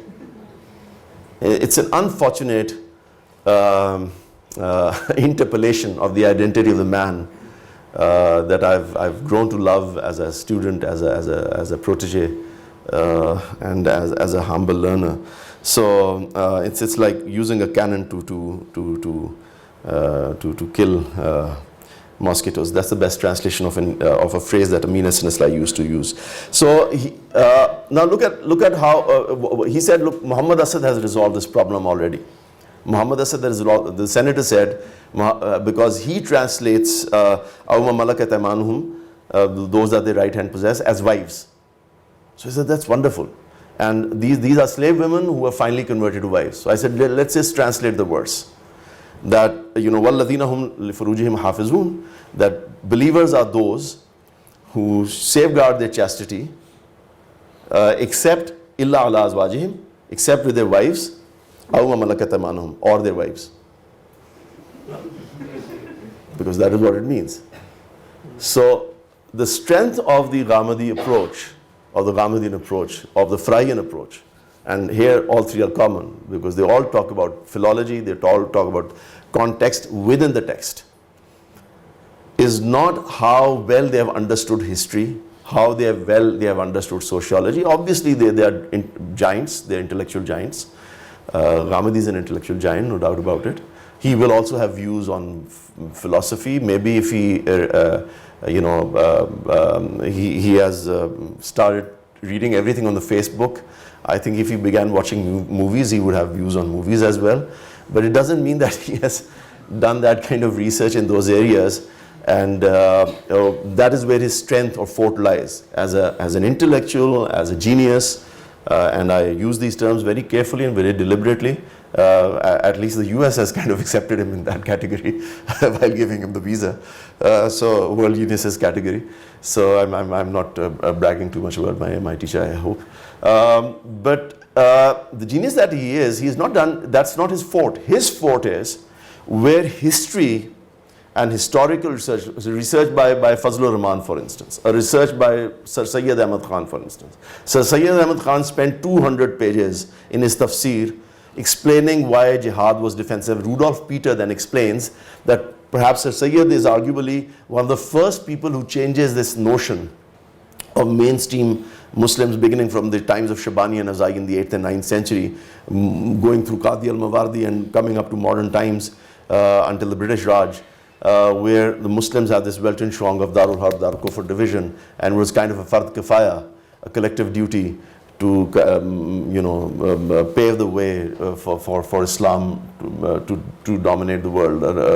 Welton Shrong from which we have completely not recovered as yet. It's always there, somewhere at the back of the mind of a Muslim, and to that extent, one can agree with Dr. Shahzad Salim through the literature that we study, not through social sciences research as such, because there is hardly any. He spends all this literature pointing out why the Quran and the jihad done by Prophet and his companions was defensive in nature. And he gives numerous examples. But the problem is, one, that he doesn't resolve. His colleague, Maulvi Chirag Ali, a real scholar knowing Arabic, Latin, Greek, and what have you, he is the one who then engages with the verse. Because the problem is that the verse we are talking, the sword verse we are talking about, is at the time when the conquest has already taken place, when the Muslims have already dominated. So you're not talking about combatants. When the Quran says Faqtulul Mushrikeen, you're talking about people who can't fight back. And that has to be resolved.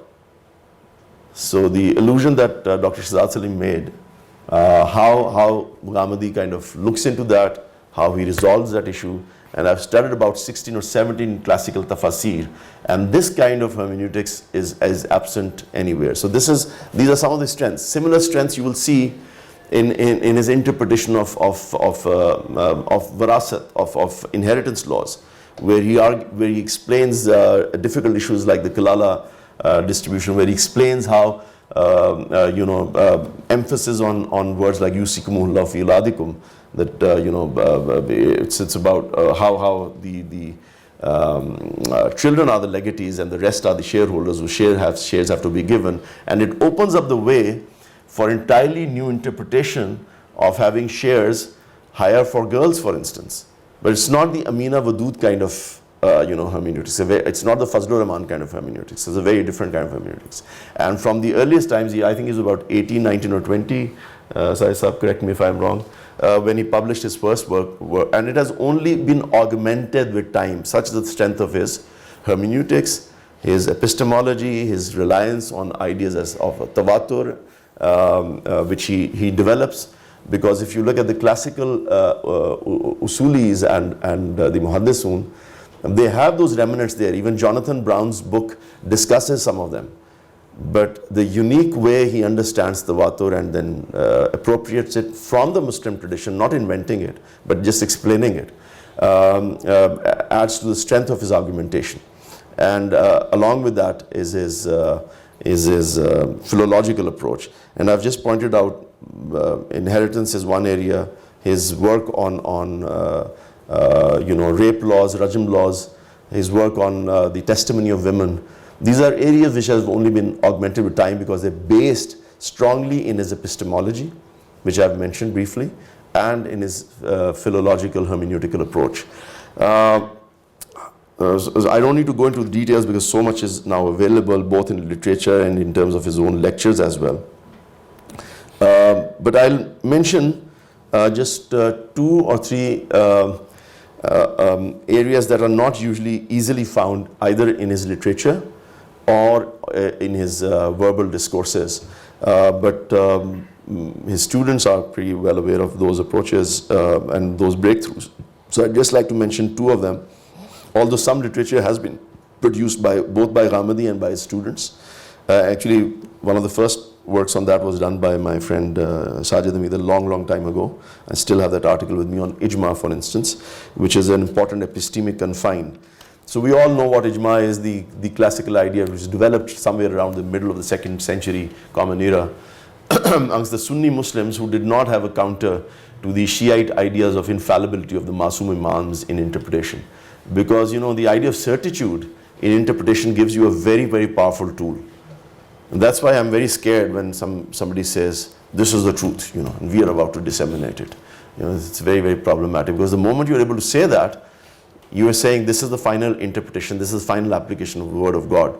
So the Sunni ulama did not really have, the proto-Sunni ulamas did not have that kind of counter. So very slowly and gradually the idea of ijma, the consensus of the Sunni scholars emerged, began emerging as a counter, as an infallible as an infallible episteme. And you could not, by the middle of the 4th century, you could not proclaim yourself to be a Sunni if you did not accept this idea. It was based primarily not on the Quran. It was not primarily based on Khabar Wahid. It was based on an internal logic. Because most of the verses of the Quran that were presented later on, were kind of projected back later on, did not have a consensus even on their interpretation. You know, وَمَن يَتَّبِعْ غَيْرَ سَبِيلِ الْمُؤْمِنِينَ. If you look at the verse, it has an entirely different context in its original meaning. فَصَلُوا أَهْلَ الذِّكْرِ إِن كُنتُمْ لَا تَعْلَمُونَ. Ask the people. Now, originally, it's not the ulama. Originally, the context of the verse, as recently explained by Ghamidi Sahib also in one of his verbal sessions. Initially, the verses are referring to people who do not believe in the Prophet because he's a man, and they're saying that, look, if you, people of the Quraysh, have any skepticism about it, why don't you ask the Jews, your cousins, the Israelites, people of the book? Would God send angels rather than men? How does this original context suddenly become, if you look at Ibn Kathir, so many other tafasir, the original tafasir will have this meaning. It's much later construction. And the ulama were pretty much aware of it. So they tried to get things from sunnah. There was hardly anything in the mutawatir sunnah. So then they looked to the hadith, khabar wahid. And in Khabar Wahid, they came up with different kind of narrations, and this is the work that Sajid Sahib did a long time ago and forgot about it. I've kept it with myself, where he points out that those verses have so many different, my ummah should not, will not agree on an error. Well, if it does, then the construct is already kind of negated, as Sajid Sahib argued. भाई अगर इख्तिलाफ हो गया है, तो आपकी हदीस में फ़र्क आ गया ना उसके बाद. फिर वो जो कंस्ट्रक्ट है वो तो नहीं रहा. Where is it written that it was only for that time period and not for later? Imam Shafi had a safer opinion where he talks about what Ghamidi Sahib would call tawatur. So it's the ijma for all times amongst all Muslims. It has never been negated. Like the rakat of Fajr prayer. Everybody knows that it's two. It's not dependent on Khabar Wahid. So none of these akhbar that were invoked belong to the mutawatir category. And the mainstream Sunni epistemology argued that akhbar ahad at best created zanni ilm. It created probable ilm. The akhbar ahad generally referred to as hadith. Hadith will contain records of mutawatir incidents and reports. It will contain, most of it would be in the akhbar ahad category. And this is again where work by Ghamidi Sahib really has kind of highlighted the need to look at things differently from the popular notions. So most of these ahadith, as Sajid Sahib also argued in that article, could be interpreted differently, and as other scholars have explained, the Sunni ulama themselves regarded them as zanni. So sahih, for instance, when we say sahih hadith, it's not the Urdu sahih. Sahih is just a degree in probability. A sahih, for instance, can be gharib. It can be anomalous. Innamal a'malu bin niyat is sahih and it's gharib at the same time. So, these are only degrees in probability. And the ulama were pretty much aware of it. And vis-a-vis their own Aristotelian logic or appropriated Aristotelian logic, they could not say or they could not claim that the whole idea of certitude, of an epistemic certitude, would be based on a sum total of probabilities, because that would never equal 1. So they were aware of this petitio principii, of this circular argument. So they came up with a new construct which began emerging, as I said, in the middle of the 2nd century, and by the middle of the 4th century it was established Sunni creed of tawatur manvi. And they said, look,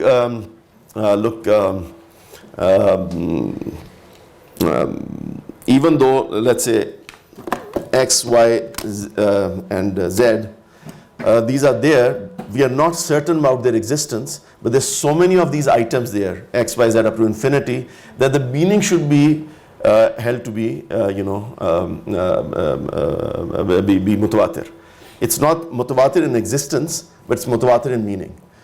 Many people then later on argued that, and by that time the Sunnis are already politically dominated, so the discourse was almost over, except amongst a few intellectuals. But obviously there was a circular argument there. There was a maghalatu dawr over there. But the debate still continued.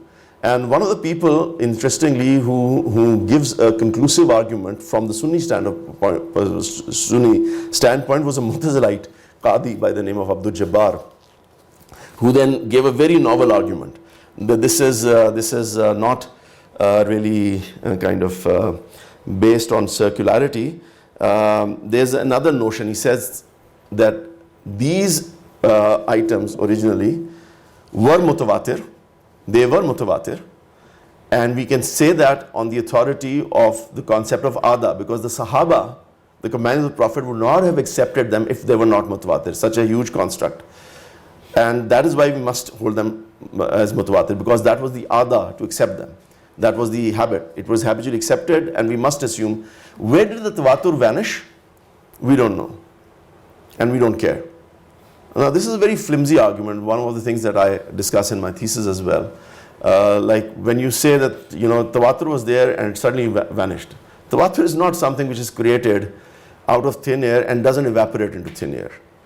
So when Wansborough, for instance, argues that the Quran really gained this status, canonical status 70 years later, one really wonders what happened, that one day Muslims became such good boys and good girls that they sat together and developed a consensus, and they were never able to do that with anything else, unless of course it had emerged from the earliest times. And if it is there, just imagine that you have, let's say, for the lack of a better term, Hafs version here, Anil Asim, in Pakistan, and somebody comes up with another version where even Maliki Yawmuddin is pronounced as Maliki Yawmuddin. Maybe it will create a few ripples here and there in the mosque. But what if the government by force kind of eradicated this version and imposed the other one? Such an incident would itself become such a big incident that it would require a tawatur. It would create a tawatur of reports about the incident. Tawatur does not just evaporate into thin air, right? So this whole construction, and the second thing that I argued was that if I can accept a khabar wahid as sahih, why couldn't the Sahaba have accepted a khabar wahid as sahih as well? Just because they accepted, why does it have to be tawatur in the first place? So there are a lot of flaws in that argument. And you see a Ghamidi full-fledged coming, unlike Maududi, who, with all due respect,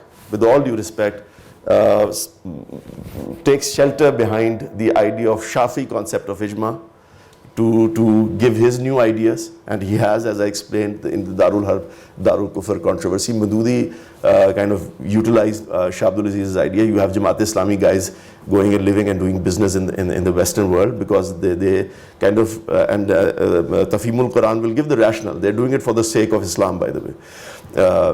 Even if they're doing it in BMWs, for instance. If Madudi does it, Fazlur Rahman, has a complete concept on ijma. Iqbal, found a way out.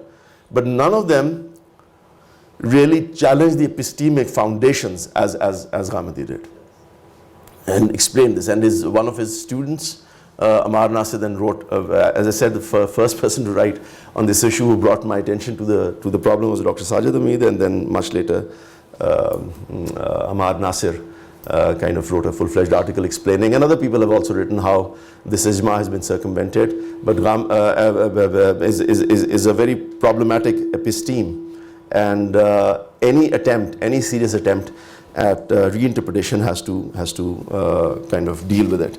Finally, with all these strengths, and I could mention so many more, but I was told that there's a time limit, so I'm going to try and conclude in the next 5 minutes. Apart from these areas of strength, and there's so many that one can't really identify: jihad, apostasy.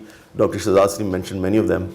They're important breakthroughs, and they need to be studied, and no one can really now ignore them. Jonathan Brown argued that you can't really study hadith anymore by studying Ghamidi. You can't really study Islamic law. You can't really study, very few people know about philosophical breakthroughs because much of that is not written down. And maybe somebody like Sajid Saab who has a grounding in philosophy as well will write more about it later. So, like the idea of Ghamidi's critiques on approaches of science. in an age where we suffer from scientism, where everything has to be proved, with this idea that what cannot be proved through the episteme of science is not really a rational, or justifiable rationality for a knowledge item or for a belief item.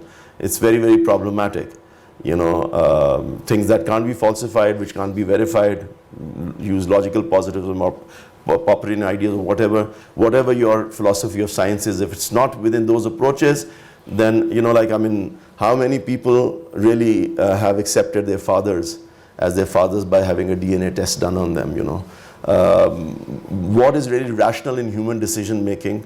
Why can't intuition and khabar, the tradition of khabar itself, create belief and knowledge items? In morality we do it, in so many other aspects, in law we do it. Somehow this idea that belief in God has to be brought in within that ambit has created a lot of problems, ranging from that idea to notions of science. And then we don't even talk about, and Ghamidi has done a lot of work here, has not in terms of writing, but in his verbal discourses with students, and that needs to be brought out. I'm sorry, I'm referring to Dr. Sajid Mir again and again because I can't think of a lot of people who are interested in philosophy to the extent that he is. But it needs to be brought out. And also the confusions of categories that Ghamidi clears. Like Stephen Hawking, for instance, talks about nothingness, that life emerged out of nothingness. And, creates ripples. It almost reminds one of Louis Pasteur's time, when he was at École Normale, when this idea of spontaneous generation emerged. Spontaneous generation. Scientists had shown by putting things in glass boxes that life could emerge out of nothing. And it became a huge rage. And in comes Pasteur and he pasteurizes it. And nothing can come out of it. And science, by all definitions of science, scientists demonstrating, verifying, repeating the experiment again, showing it even to the lay person, and in comes a person and debunks it. So nothingness in Stephen Hawking's ideas has properties. It has an energy field. I could have called Romeo by any other name and it would have smelled as sweet, were it not Romeo called. So you call it nothingness and this confusion is created. So what kind of breakthroughs has Ghamidi done in this area? There are other friends who are working in this area, like Junaid Hassan, who's in Netherlands, so Norway. So you can read their works and try to understand more. So, these categories are important. And just because the person is a scientist, there's this notion of argumentum ad vericundium. The big name saying anything is okay. No, you have to kind of critically look at those things. This is what Ghamidi teaches us. This is what the discourse has taught us. This famous statement right after Stephen Hawking died, it was floating around in social media, that I have seen many people who believe in predestination look both ways before crossing the street. And I wrote a rejoinder to it. I've seen many people looking both ways and still meeting with an accident. So how you're interpreting, categorizing things, and the power of interpretation is very important. I would have also liked to talk about my own criticisms on one aspect of our discourse, which then again goes beyond this inherent strength of Ghamadian hermeneutics and epistemology. How he looks at sources, how he categorizes ijma, tawatur, hadith, and how he interprets the verses. Very, very strong, as I said, almost to the point of scary flawlessness as far as I'm concerned. But the moment those are applied to social situations, in terms of understanding of modern banking vis-a-vis riba, in terms of understanding of norms of interaction between men and women, in terms of political narratives or narratives about nations. There are so many issues that I would have liked to talk about, because I feel, and this is a claim that I will just make, regarding my own understanding, it could be very flawed. I've shared it with close friends like Dr. Sajid and Shahzad Salim and some other colleagues.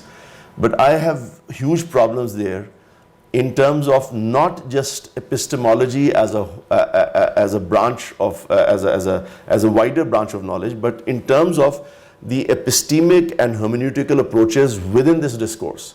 I find a lot of inconsistency I'll just give you one example, then close my discussion. Like riba, for instance, there's a huge, or the Ahmadi issue, for instance. From the point where you see Ghamidi Sahab in many of the videos in Pakistan saying that I do have the right to categorize a person as I see that person, but I do not have the right, as Dr. Shah said, to persecute the person, blah, blah, blah.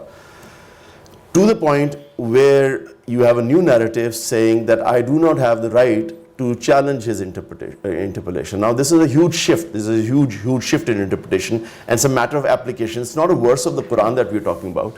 It's not a verse of the Hadith. It's a way of looking at things. So for instance, I'll just give you some clues of the kinds of problems I have. Like for instance, if somebody proclaims himself to be God, and Dr. Shahzad will remember, we met somebody like that in Karachi. I probably remember, and he was saying that, Shahzad was very angry because he's all into grammar and language, and he said, look, you are misinterpreting the verses, you don't even understand basic grammar. And he said, you were saying this to me? Last night, Muhammad Sallallahu Alaihi Wasallam came into me. And, this is Muhammad talking, and God himself told me last night that this is what the verse means. And God forgive me, and I said, no, I didn't come last night. I was there, because that's the only way I can argue with you then. So if there's a person roaming around like that, and my son asks me, let's say, now my sons are grown up, but let's say if my son were, about 8 years old, and he said, Abu or Baba, this man is saying he's God. Do I have the moral right to say to him, he's not? If I'd have the moral right to say he's not, then there are a number of other questions that will ensue, but I've run out of time, so I'll just conclude my discussions right here. Thank you.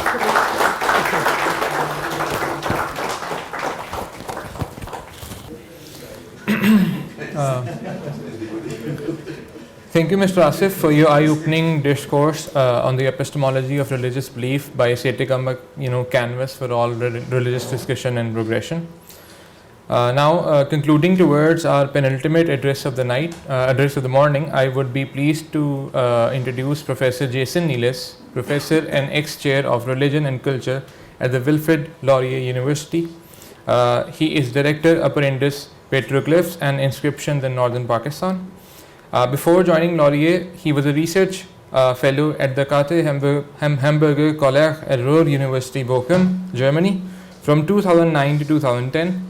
And taught at the University of Florida from 2003 to 2009, Florida State University from 1999 to 2000, and Antioch College Buddhist Studies program in Bodh Gaya, India in 2001. He received his PhD in Asian Languages and Literature at the University of Washington. He has interest in the study of South Asian religions in historical, economic, and material context, with an emphasis on issues related to processes of cross-cultural mobility and exchange. I would be pleased to request Professor Jason to seize the stage and conduct his presentation, and if humbly reflect and extend his remarks in light of the topics discussed today.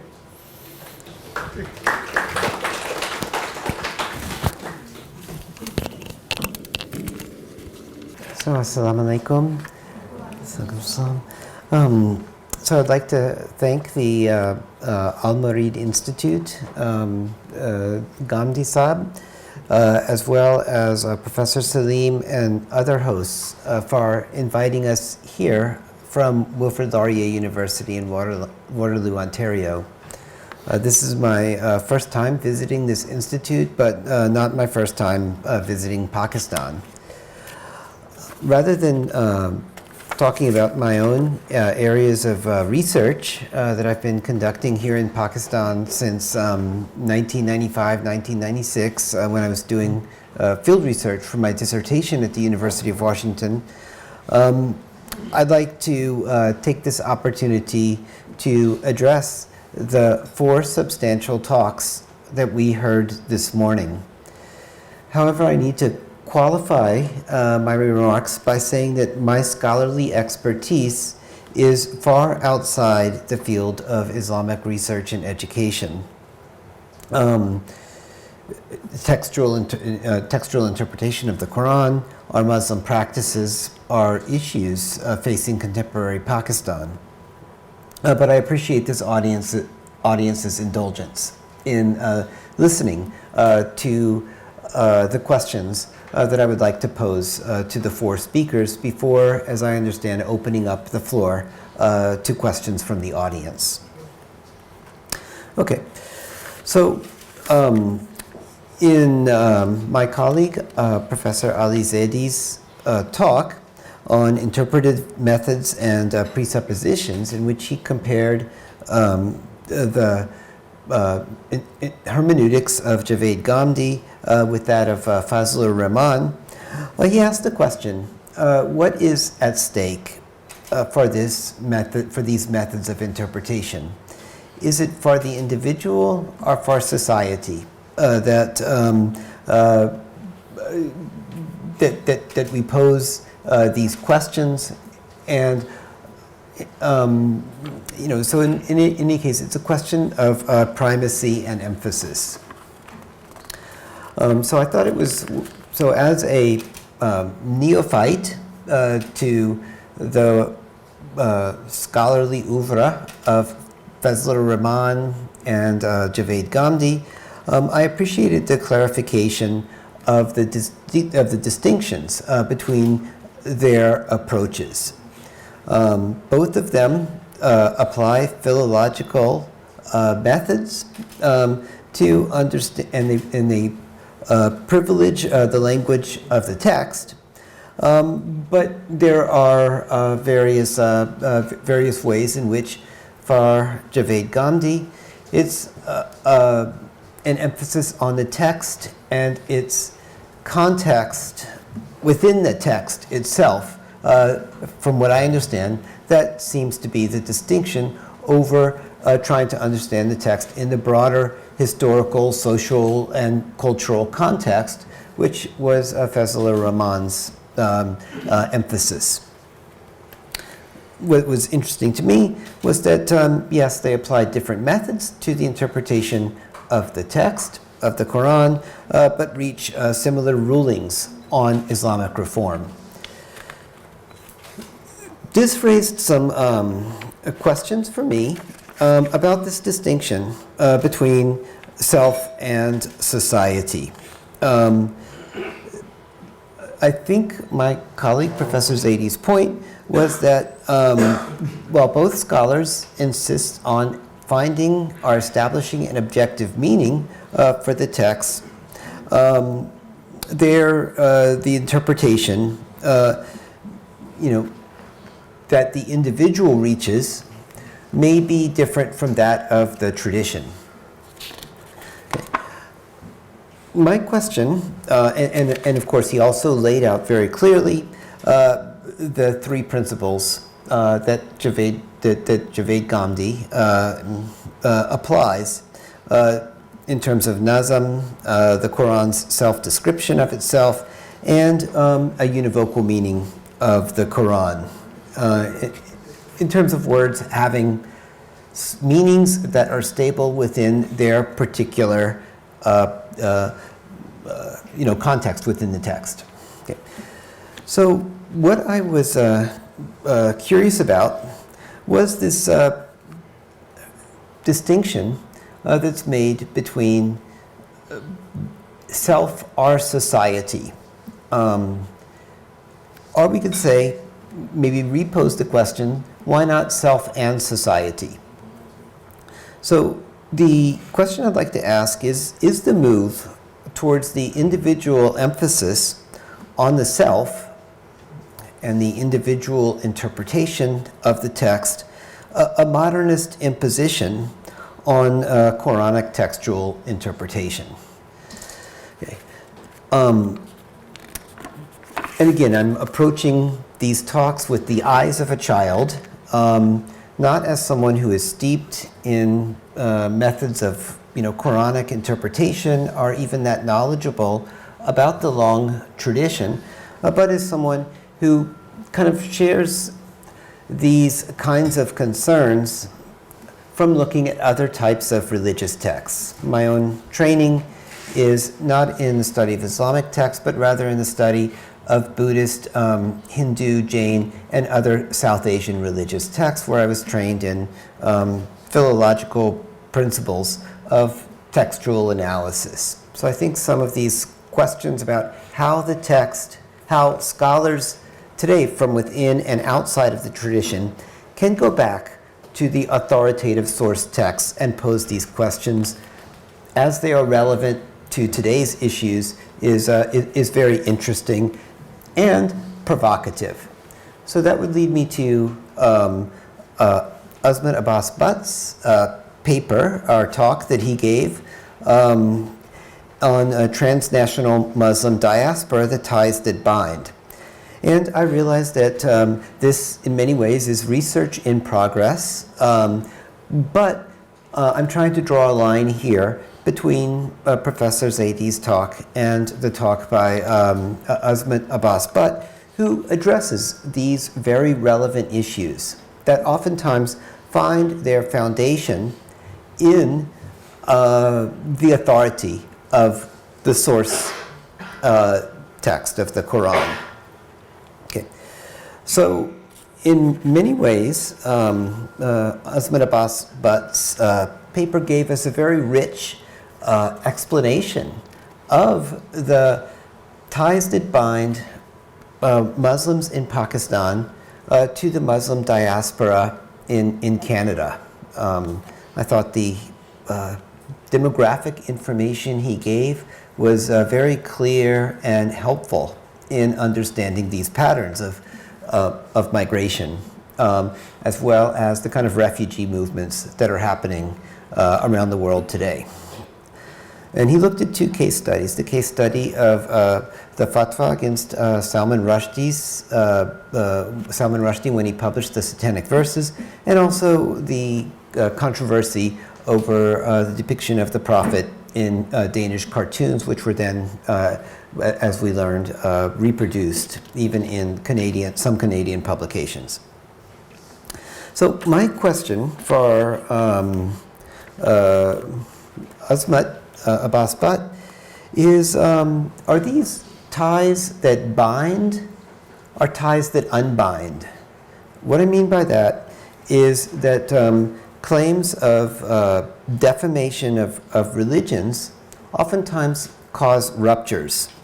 And these ruptures occur in the Muslim Canadian diaspora too, in a purportedly multicultural society, right, where multiculturalism is an official policy over the last, say, 50 years or so.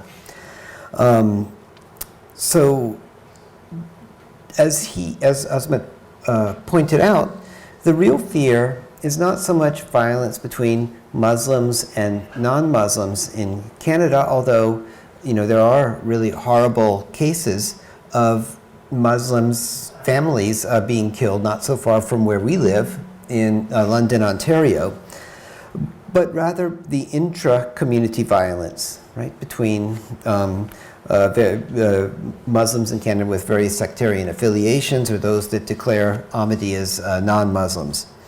So again, are these ties that bind Muslim expatriate communities in Canada to Pakistan, or are these ties that unbind these diaspora communities? Okay.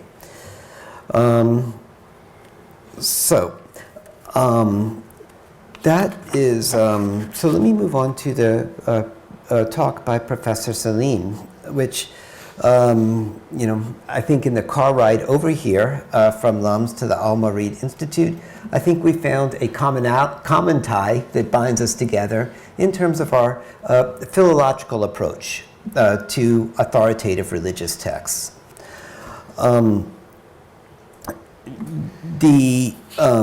What I found really interesting in Professor Salim's talk, which I'm not going to really summarize here like I've done the others, but rather is this distinction that you made between different kinds of qayamat, right? Different kinds of days of judgment, different, you could say, eschatologies, right? And what you did was you made a distinction between a pre-prophetic era, which applies to prophets, and a post-prophetic era, that is the era in which we live in, right? In which our Qiyamah is going to come inevitably, and that's what ensures accountability that cannot be challenged, right? In terms of the, insider understanding. Okay. So my question is about that. How does that distinction with pre-prophetic era prophecies apply, or pre-prophetic, Qiyamats, apply to those prophets who question theodicy, who question the idea of a kind of divine justice, such as Ayub, or in the Hebrew Bible, Job, right? So usually in the Hebrew Bible, etiologies are reinforced. So an etiology is a sense that, well, there is a cause for every action. Every action has to have a result. It's kind of like the Buddhist concept of the ripening of fruit, the karma vipaka, in which there is a cause and effect relationship between one's actions in a past life and one's outcomes in the present. So basically karma. So usually that is reinforced, right, by the redactors of the texts. Everything has to kind of hold together to justify that kind of teleology that the text is promoting. But sometimes these problems of internal logic are not resolved. So what happens in those cases when when there's not an immediate result of disbelief, and when bad things happen to good people, right? Which is the story of Ayub. All right. So the last comment I'll make on Professor Saleem's paper, which had the provocative title, "The Roots of Muslim Rage," I thought, just listening to it, that it could just as well be called "The Roots of Islamophobia." Islamophobia as in terms of the justification of Islamophobia as an ideology that could be seen in the text itself. Okay. Professor Iftikhar's talk was on the epistemology of belief, presented us with a self-critical introspection. And he pointed out that for academics like ourselves, the unequivocal claim to truth, or the true understanding, in this case, of the Quran, is problematic for academics. We always want to make various qualifications. We always want to bracket out what we're doing so that our purview is more narrowly focused. So what I appreciated from Professor Iftikhar's talk were the kind of distinctions that he made between Muslim reformers like Sayyid Ahmad Khan and Javed Ghamdi. He also made helpful distinctions between, say, Maududi and Ghamdi as well, that I was kind of curious about myself. And I think the main criterion that distinguishes the Ghamdian approach from those others is its heavy emphasis on philological justification. So my question that I'll explain a little bit more is, can philological criteria be applied beyond textual analysis? The reason I'm asking that question is because usually the philological method is in conflict with an insider's understanding of tradition. So usually when an outsider uses philology, it's used as a tool to challenge the authority of the texts, which is not the case here, because it can be provocative and dangerous outside of academic fora to do that.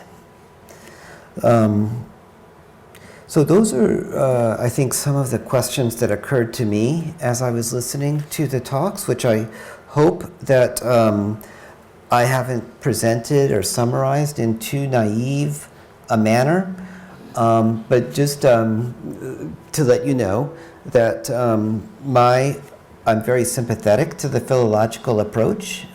This is how I was trained as a student, was to take a text not at face value, but to question and challenge the text, to read it letter by letter, word by word, line by line, sentence by sentence. This is the methods we still apply to early Buddhist manuscripts. These are the manuscripts that actually have come from this part of the world. Basically, Lahore, where we're sitting, was linked via Taxila, now close to modern Islamabad, with kind of the Gandharan core region on the border between Pakistan and Afghanistan. These methods of philological analysis can be applied to any text, right? Whether it is the Quran, the New Testament transmitted in Koine Greek, or the Hebrew Bible transmitted in Koine Greek, Aramaic, Hebrew. It can also be applied to these early textual sources of the Buddhist tradition too. I would just say that we have to apply these methods very carefully, critically, and understand that there are special distinctions between these different bodies of literature. So I like the idea that what distinguishes the Quranic tradition is the kind of assortment of the diverse assortment that is unique to Islam. And I think there's a diverse assortment of ways of approaching the text that continue to be applied to our contemporary lives as well today. But I would just like to clarify that the question I'm asking is, are the implications for further extensions beyond the texts themselves justifiable using the philological method? Okay. So I hope that that's been sufficient.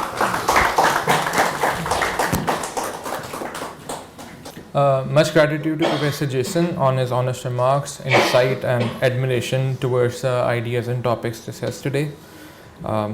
Now, as scheduled, we will be conducting a 20 to 30 minute dedicated QA session where our honorable speakers will be taking questions regarding their papers and addresses today. The QA session will begin shortly. Thank you. So Dr. Neelis asked me, I think, a couple of questions. One was the distinction between the self and society and whether it needs to be a binary. And of course, I don't think it is a binary. And as you rightly acknowledged, it's a question of, as was presented, it's a question of primacy. But it is an important distinction. It's not a binary. The self does not exist without society, and society doesn't exist without self. And I think one of the things that we need to recognize that postmodernism doesn't recognize is the difference between a polarity and a binary. So what is a polarity? A polarity is like North Pole and South Pole. The North does not exist without the South, and the South does not exist without the North. One cannot exist without the other.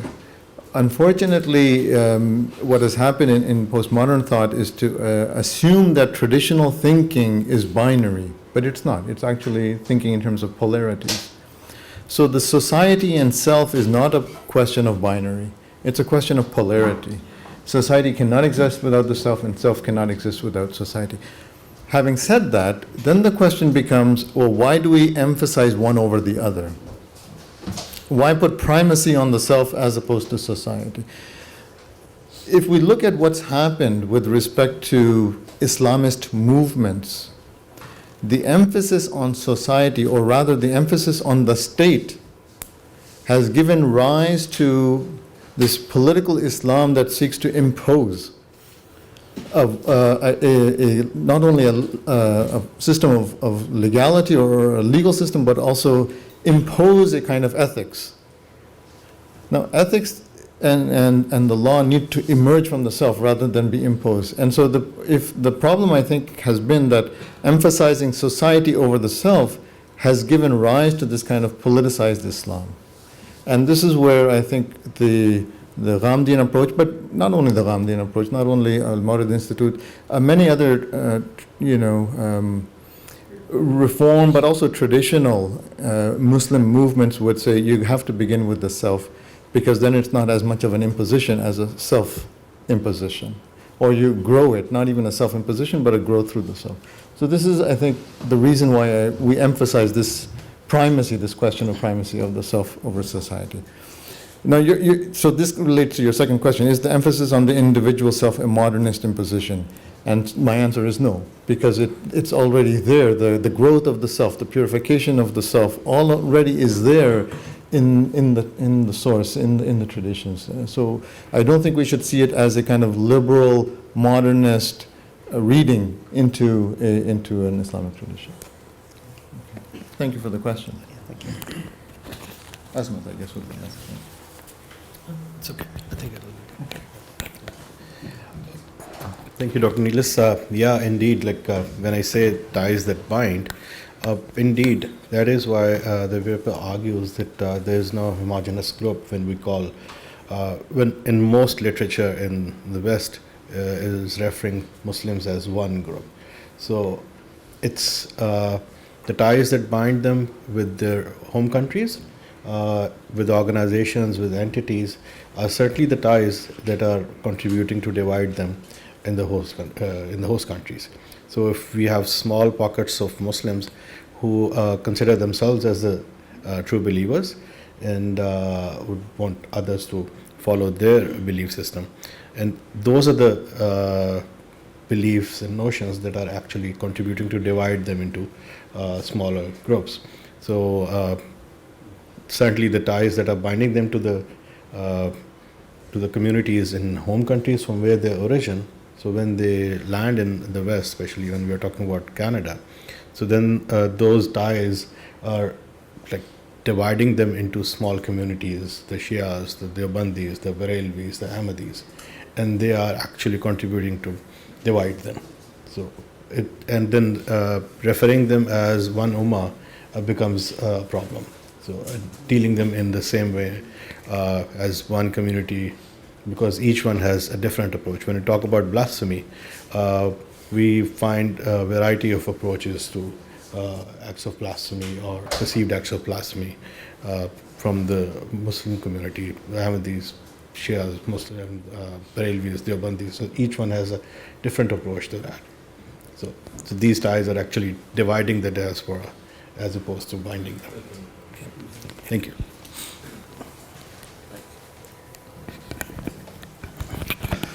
So I remember your two questions. I'll answer the second one first, and I think that the title is equally good, if not better, the one that you suggested, that Islamophobia causes and roots, as opposed to Islamophobia, the roots of Muslim rage. So I was actually appropriating Bernard Lewis here, and this was sort of in inverted commas. Yes. As far as your first question is concerned, actually, because of the lack of time, I had to oversimplify certain areas. So this law that I spoke of, which Ustaz Aminuddin Farahi and his students expounded, relates to messengers of God. And to explain a little further, when the Almighty sent his envoys or his prophets, some of them were elevated to the status of messengers and the other remained as prophets of God. So for those who had become messengers, for them, good attitude would always result in a good fate, and vice versa. But for Job and some of the other prophets who were not actually messengers, those lesser days of judgment were not set up. So to paraphrase, I would say that over that prophetic era in which thousands of prophets came, the ones who were elevated to become messengers, or if I could say who became messengers of God, who were given this special task, it was for them that it was ordained. Thus, for example, Abraham, Noah, Jesus, Moses, Muhammad, they were messengers of God, and many of the others which the Hebrew Bible speaks of, they were basically prophets of God, and for them, this law was not applicable. So it was only for the messengers of God, and because it spread over a very vast span of time, I mean, you can just imagine Adam to Muhammad is something which we cannot even estimate today. But we can clearly say that it was an era which far outnumbered, or the span was much larger than the span that we are here today. So I personally think that the Almighty interspersed those prophets with these messengers, because, of course, punishing people in this world every now and then would have been slightly harsh, if I can use the word. So he interspersed prophets with messengers, but when the messengers came, the law had to be enacted or enforced. Okay, thank you.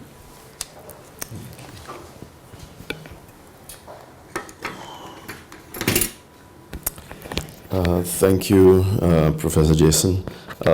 What a question. Certainly something that I would have liked to talk about. But for lack of time, I couldn't delve into that area. But I do believe that I alluded to aspects that go beyond text. And I very humbly, very modestly would argue that there are inconsistencies, there are issues there. Because the fault that we see in textual analysis is not always there in understanding society itself, whether we talk about social institutions or we talk about the praxis of the adherents themselves.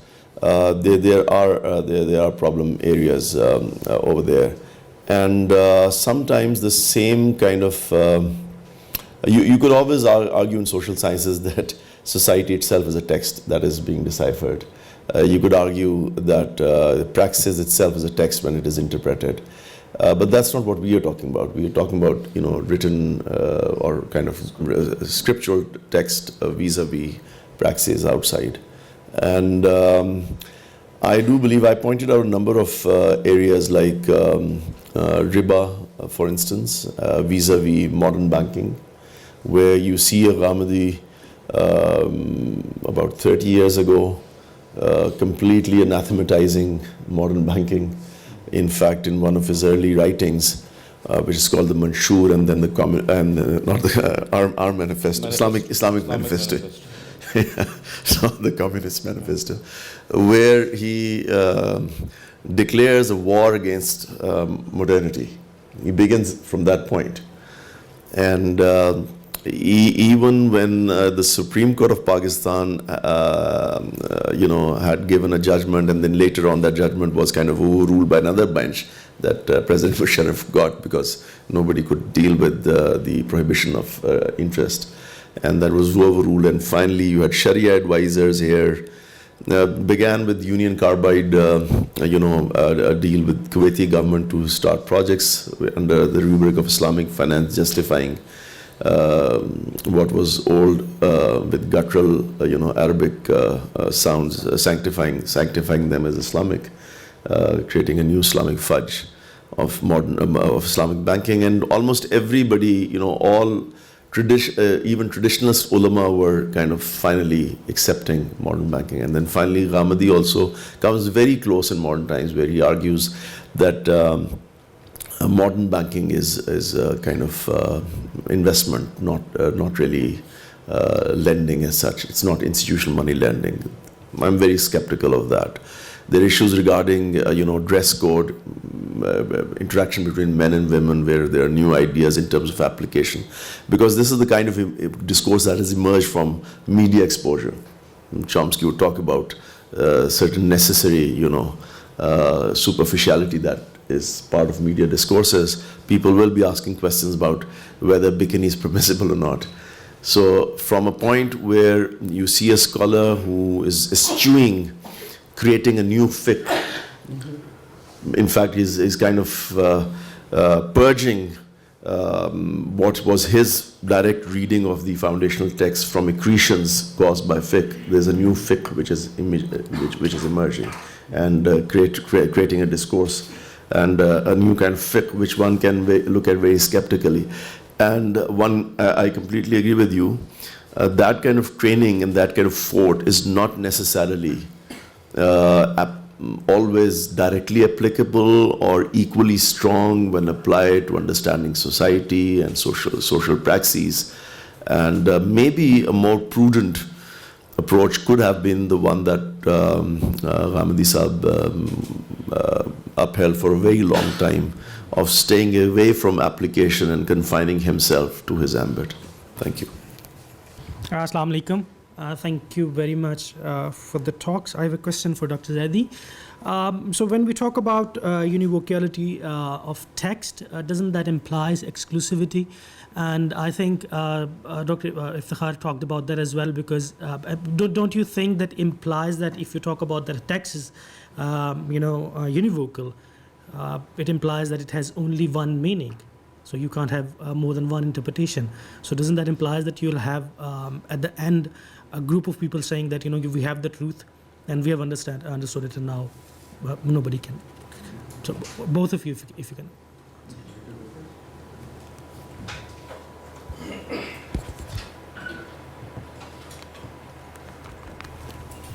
Thank you, Asif Saab, for letting me go first. Thank you for the question. Excellent question, and really gets to the heart of, I think for me, it's hard to come to the Al-Mawrid Institute and to engage in a critique of Ghamdian hermeneutics or the approach. And so I'm grateful to Dr. Asif for having opened that path to acknowledge the brilliance and then to also be able to engage in some sort of critique. I think I kind of mentioned that the one disagreement, there's one serious disagreement that my co-author and I have, my co-author being Malik Faisal, is really around this issue about univocality and polyvocality. Because if you assume that each word is, or in a particular context, is univocal, and that you can know the meaning of that, then what you're saying is, in the way that the Romantic hermeneutes argued, like Schleiermacher, which is to know the mind of the author, then you're saying you know the mind of God, because you know exactly what God intended for that particular verse, in that particular context, in that particular word. Now, maybe God did intend that one particular meaning, but maybe God intended other particular meanings as well. And how can you exclusively claim to have known that? So this is really my very serious disagreement about this issue. It was hard for me to express that here until your question. So thank you for raising it. I tend to lean on the polyvocality position. I think we cannot claim exclusive knowledge of the mind of God as expressed through revelation through the Prophet Muhammad. To claim that is this ultimate claim of truth that Dr. Iftikhar was saying. So this is a challenge for those of us who want to have a more nuanced position, an Islamic position that's genuinely Islamic but also nuanced. I'm curious to know what you would say. Thank you. Absolutely, an excellent question. I don't think you can really talk about this discourse without addressing that question. But again, my response would be, in terms of my own statement that I made, a bit more complex than it might have been, the way it might have been communicated. When I say that our claim to truth should not be expressed in such a univocal manner, then I'm referring to my own failings as an interpreter, as a person who's understanding and interpreting. But what Ghamidi Saab is talking about is not my understanding as an individual seeker of meanings from the text. He's talking about certain claims of the text. He's talking about certain wasf of the text, something that you can understand in more detail if you read Dr. Sajid Hamid's thesis.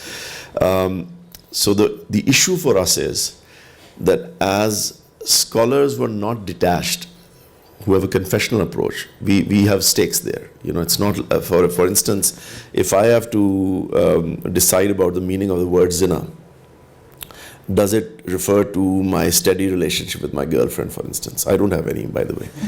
Just giving an example, hypothetical example. So my steady relationship with, could I, categorize it as falling within the ambit of zina or not? Sajid Saab did an article a long time ago on the concept of muta, and he explained, I don't know if it was published or not, but I remember having gone through it, an excellent article, where he talks about how the same verses have been used, the same words have been understood differently. And interestingly, as Sayyid Ahmad Khan also points out, the majority of the Sunni ulama also deciphered muta from the same verses. But then in comes Ghamidi and it tries to show that this particular reading has to be given preponderance over the other based on philological, approaches. The problem is that when you have to, follow a particular directive in the Quran, you can't have a scholar's approach in the real life. It's like dealing with logical positivism. Not everything is suspect as far as the reality is concerned. If I see a vehicle approaching me on the road, I can't say maybe it's coming, maybe it's not, until either proposition is proved, neither is a fact. I have to rely on my inherited knowledge, and until it is falsified as an illusion, I have to accept it. So the problem that a scholar like Ghamidi has, he's not claiming that what is understood is the final word. That's not what he's saying. That something is never claimed. What he's saying is that by the nature of this book, whether you talk about the Bible, whether you talk about any scripture, which people are using as the foundation, where the adherents have what I term as a logocentric deontology. The deons, the rules, come from that logocentrism, and they have to make a decision. So, for instance, either the verse is permitting muta or it's not. I have to make a decision. And those contestations are based on textual understanding, and that's how the Muslim world has been working. I had an argument with Professor Shahab Ahmed of Harvard when he wrote his famous "What is Islam?" And he said, look, you sometimes, you seem to present textual Islam as such a different Islam as if it were extant somewhere on Mars. That too is pretty much part of the living Islam. And Muslims have always gone through those contestations and made choices, because for them it's a matter of making moral choices of their conscience. So decisions have to be made. And one more thing which I would also like to mention in terms of the actual philology, when you say 2 meanings, 3 meanings, 4 meanings, this is not again what Ghamidi Sahib is saying. For instance, in literature, in the study of literature, we come across many devices of ambiguity. I've just done 2 papers on artificial intelligence and ambiguity. So when Shakespeare, for instance, or Mercutio in Shakespeare says, tomorrow you'll find me a grave man, he's using a pun. There are 2 meanings emerging. But the intentionality is one, and the reader understands that. In the Urdu device of Sanat-e-Iham, sometimes a poet will create 8 meanings, and they're intended, and that intentionality is decipherable. तुम मेरे पास होते हो गोया जब कोई दूसरा नहीं होता, तुम मेरे पास होते हो जब तुम्हारे पास कोई दूसरा नहीं होता, तुम मेरे पास तब होते हो जब मेरे पास कोई दूसरा नहीं होता, तुम मेरे पास बोलते तब हो जब कोई दूसरा नहीं होता. I learned my Urdu literature from Sajid where we can add 5 or more meanings. But it is because that meaning is intended, it's something which can be communicated, it's understood that we enjoy it as poetry and not as a confused text. So I hope that distinction is... I just wanted to add one small thing, that this concept of Qat'iyyu Dalala actually was originally expounded by Farahi in his tafsir, the Nizam al-Quran, and Ustaz Ghamidi has actually elaborated upon it in his Mizan. So originally what Farhi stated there, as Asif just pointed out, that Qat'iyyu Dalala is primarily the attribute of kalam. It doesn't relate to either to the speaker or to spoken. It's basically the wasf of the kalam, and the kalam has one meaning, and we have to try to reach that meaning. And either because of a lack of knowledge or a lack of reflection, we fall short of reaching that meaning. So basically, it's the kalam which has one meaning. Whether we reach it or not is another thing. And as he's just said, that of course, it's never claimed that whatever we have understood is the final truth. All that we say probably is, as a Farai student, I would say, that this is what I think to be a relative truth as today. And I can be absolutely wrong if arguments prove so. So it's basically a relative truth that we speak of, and at the same time, Qat'iyyu Dalala is something which is absolutely dependent on the kalam itself. So God has said one thing. God means one thing. Whatever that one thing is, that's another question. I mean, whether we reach it or not. May I just take a moment? It's also very important to use terms carefully. Like I mean, in the field of hermeneutics, when we talk about romanticist hermeneutics like Schleiermacher and others, the term that we use is authorial intentionality, manshai mutakallim, right? So meaning, as I said, the word meaning can be sometimes misleading. Meanings can be many. Like, for instance, I remember there was a friend of mine whose wife got angry with him, and I was kind of arbitrating, and he was very, very simple, pious person. So he said to me, I said, well, what's your take? He said, I don't know. She's just saying, go marry someone else. Go marry someone else. I said, what did you do? He said, I'm thinking about what to do. So I said, look, when Allah Ta'ala says to Bani Israel, Ehbatu Misra, they shouldn't say thank you. The meanings can be many. When a woman says to her husband, it's an imperative verb, go marry someone else. What is the intentionality? The meaning could be, there's a lot of ambiguity around it, but if you understand the intentionality, it's one. It's not that you come in the evening and say, I've done it, honey, I've done it. The response that is expected is, I can't even imagine, doing this at all. So that intentionality, as Ramadi argues, is based on a very good understanding of literature, of how of the ethos around that literature, and that again is dependent on a lot of factors, many of which, according to Ramadi, are mutawatir. Okay, so I have a question. May I ask?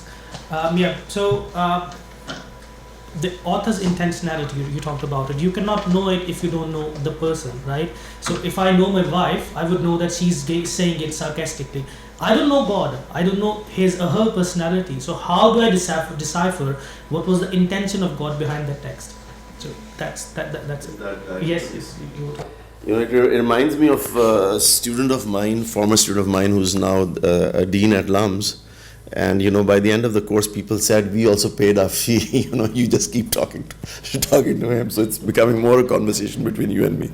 But briefly speaking, yes, those diachronic problems are there. But the contention is that in any text, not just the Quran, in any text, when I read Ghalib today, when I read Shakespeare today, and there are contestations there, as Professor Jason also pointed out. You read any text, Bible, Quran, whichever text we have received, and once its canonical text has been established, there's also an accompanying, almost mutawatir concurrent language with it. When I'm sorry to use these words because they're the good examples, but when Shakespeare says a prop and pair, or an open, etc., the reason I'm able to or when he says, but soft, what light through yonder window breaks? It is the east, and Juliet is the sun. Arise, fair sun, and kill the envious moon, who's already sick and pale with grief that thou have made her far more fair than she. Her vestal liver is but sick and green, but none but fools do wear it. Cast it off. I understand these terms today. I mean, I haven't seen a Vestal version, have you? But I understand them today because that tradition is there, and that is the extent to which I'm supposed to understand it. Yeah, thank you so much. I firstly want to extend my gratitude to the Al-Mawrid Institute, especially the chairman and the CEO. Me as well. I won't. My question is to Dr. Shahzad Salim. I have written my question, but to keep it precise, but I think it's still not precise. So bear with me. Dr. Shahzad, you enlightened us on the legal aspects of Islam, the widely misunderstood and generally misunderstood questions related to apostasy and other issues like that. I am a student of law, and my question is not academic, but it's kind of a practical question. I, being a student of law, and let me make a little correction, many of us are here. So many of us are students of law here. So how can we help you wonderful scholars to transform or to dress up your academic work into practicality? Well, I think that probably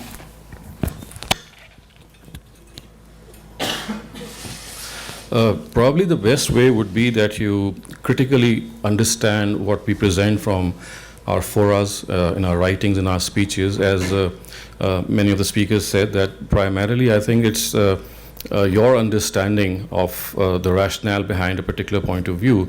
And I think that if you would like to further any point of view that you like to be propagated in the society, then you first have to understand it, critically evaluate it, get convinced yourself that yes, this is something that I would like to propagate or even discuss.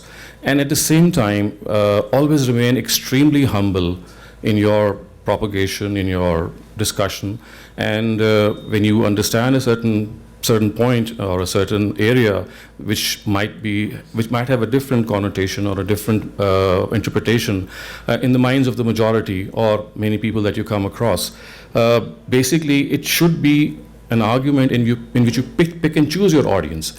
You pick and choose people who would like to exchange views on the basis of argumentation, on the basis of reasoning, and at the same time they are ones with whom your association is that you are not trying to convince them as much as you are trying to make them understand that this is how I understand. I can be wrong, but as far as today is concerned, this is how my understanding is, and that instead of appealing to emotions, my understanding, my intellect propels me to accept such a position.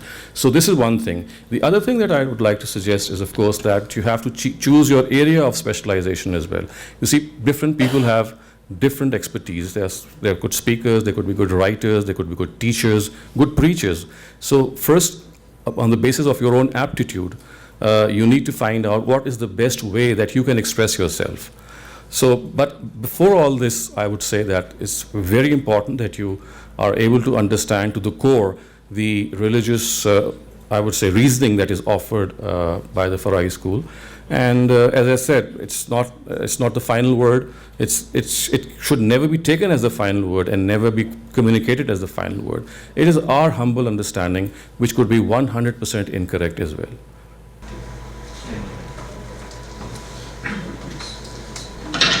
I have two questions, if you would indulge me. So my first question would be, addressed at Dr. Zaidi. Since I have a keen, interest in history and always been fascinated by the fact that I believe that certain academics and scholars would change their views or have different opinions or theories based on the era they were born in.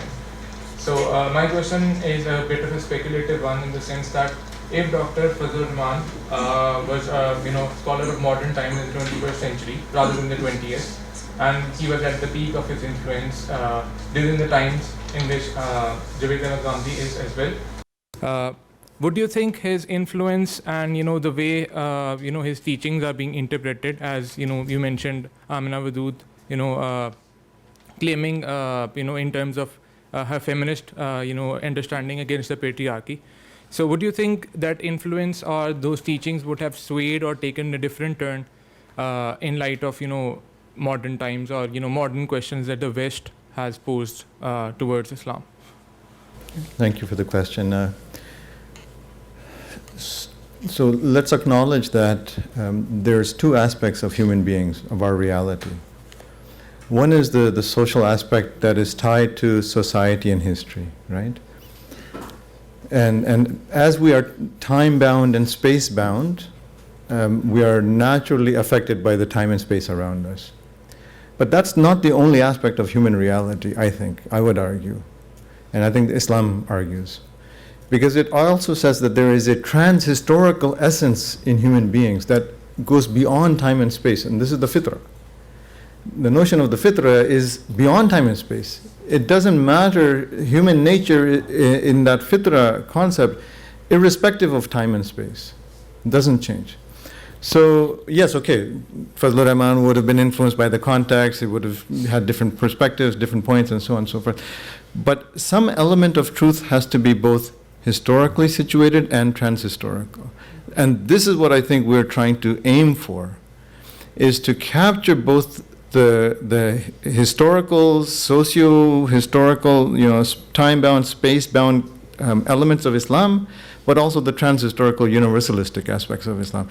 In another context, earlier on our trip to Pakistan, we were in Skardu, and I was using the terms universalism and particularism.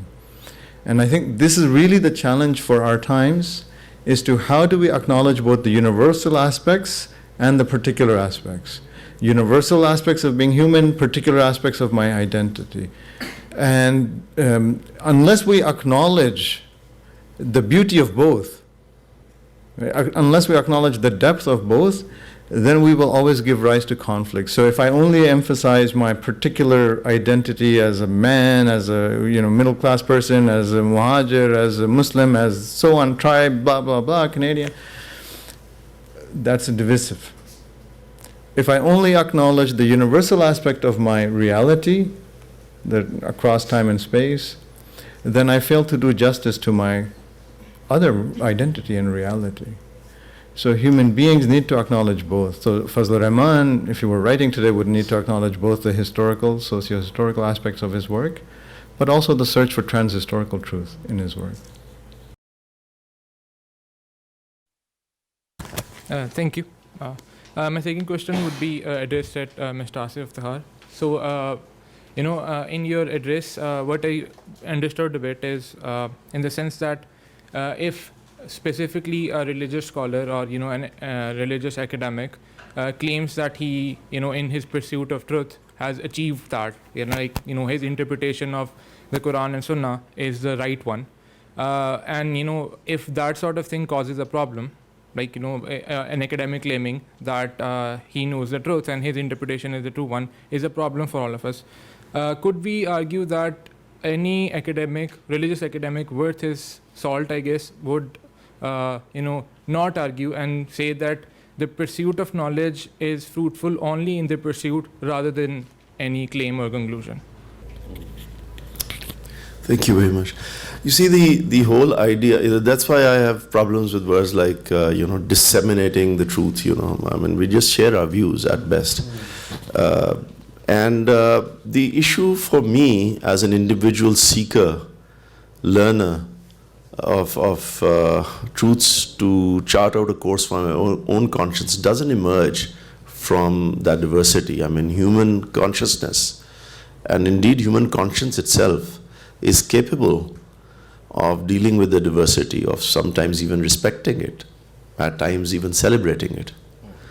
The issue emerges when, as a consequence of the sharing of information with each other, without bias, through the true pursuit of a seeker, when the problem becomes a problem for my conscience. When I reach a conclusion, my assertion always has been, I was talking to a friend of mine, more like a mentor. He's a professor of Hinduism at McGill, one of the best known names in the field, Dr. Arvind Sharma. And he once asked me about Tawheed. Why is it so central to Islam? Bertrand Russell argued about it. He said, this is a strange religion. God says he can forgive anything if he wants, but he won't forgive shirk. Why is that? Why is that a problem? I mean, especially for an omnipotent God who's beyond all needs, why is it a problem? It's a problem for me because, a Tawheed is important to us because our consciousness is aware of diversity. It sometimes respects diversity, it celebrates diversity. But our conscience has to make a choice. It can't stand in contradiction. I mean, for instance, if I have reached the conclusion through my understanding through, tradition, through inherited knowledge, through my own deductions. If my consciousness has made a moral choice and conscience has happened, and I have to make a decision, and I conclude, not somebody else, not Dr. Fazlur Rahman, not Ghamidi, but my conscience, that, let's suppose, child molestation is evil, then intellectually I have to negate its contradictory. I can't sail in two boats at the same time. No man can serve two masters, to quote from Gospel of St. Matthew, right? And that is my problem. Sometimes what I end up concluding is not always going to be very compatible with the society that I live in, with people around. And that's where I get into a trouble, and I have to make my choices. And that's the problem of every reformist, is trying to find a way out where such dilemmas can be resolved. And the fear then is that if you make such compromises as would not satisfy my own conscience, then of course the whole exercise is going to be futile. I'll give you one example, the example of Qaddul Basar, lowering the gaze, or shaking hands. That's a huge issue in fiqh al-aqaliyah. When Muslims are living as diaspora Muslims in other countries, the first question that they come across is lowering the gaze. I remember the first time I encountered that was with a few friends at McGill. I invited them to our place, and then we had to tell them about halal food. There were ladies who became my wife's friends. Then we had to tell them on Ghadde Basar that we have to lower our gaze. And one of the she was Italian American, and she told me that, a couple of generations ago they had the same notions, but right now in their norms and in their mores, if you look too much down, it's a kind of a creepy attitude. It's a kind of flirtatious attitude as well. And they said, poor Subhani Saab, so Subhani Saab was a 70-year-old colleague who was doing his PhD at that time. I said, why? He said, we all thought he's a dirty old man because he used to lower his gaze with everybody, So, but you have to make that choice. And sometimes you have to also decide on the basis of what is more important. Like a cousin of mine came and he said, you don't lower your gaze here as much as you used to do in Pakistan. Has your opinion changed? I said, no, I just get tired. So those human factors also have to be considered. The way we navigate can depend on a host of factors. But for me, it's important to know what the intellectual decision of intellectually what decision I make at the level of my conscience. Because sometimes a way out through the work by people like Ghamidi, just imagine the aspects to which Dr. Shahzad Salim alluded. Just imagine if I really thought that the sword verse meant what Osama bin Laden would. The kind of person I am, I would probably just take out my gun right now and start shooting a few infidels. Or maybe just abandon the faith. It's very difficult for me to lie to my own self. The same applies to any honest person, intellectually. So that kind of pursuit is not in vain. It does create an impact. And finally, I'll give you one example. I was talking to Asma Jahangir, the famous activist. And I explained a long time ago, we used to share panels together in TV programs and so on. And once I sent a message to her through Dr. Pervez Hassan's daughter, Dr. Yasmin Hassan, who's been declared as one of the 100 most influential Muslim women in modern times.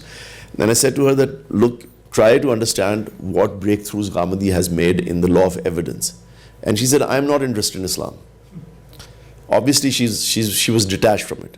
And I said to her, look, even if Islam is not a problem for your conscience, it's still a social problem.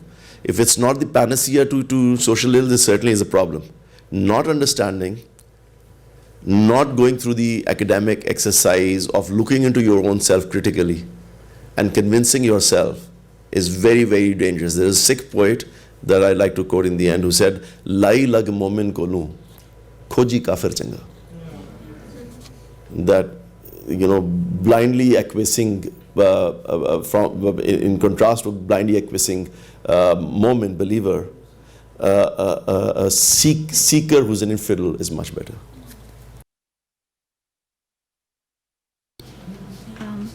Okay. I have two questions, and neither one is directed to any particular speaker, so any one of you can reply. First is that, was there ever a tradition in Islam that there were people or an academic setup that were trying to understand the Quran in new ways, rather than there having been a change in society, that the society has evolved further and they're lagging behind intellectually, and now they have to come up with an explanation that is acceptable to the society in that modern period. Like, I feel like and it is also a sort of etiraz, it's called in Urdu, that people make against the Farahi school of thought and other modern scholars, that they are just trying to adapt or just trying to manipulate the understanding so that it will fit with the modern times. So why has not there been a tradition in Islam where people were actually trying to do that beforehand, rather than lagging behind and then trying to make up for it?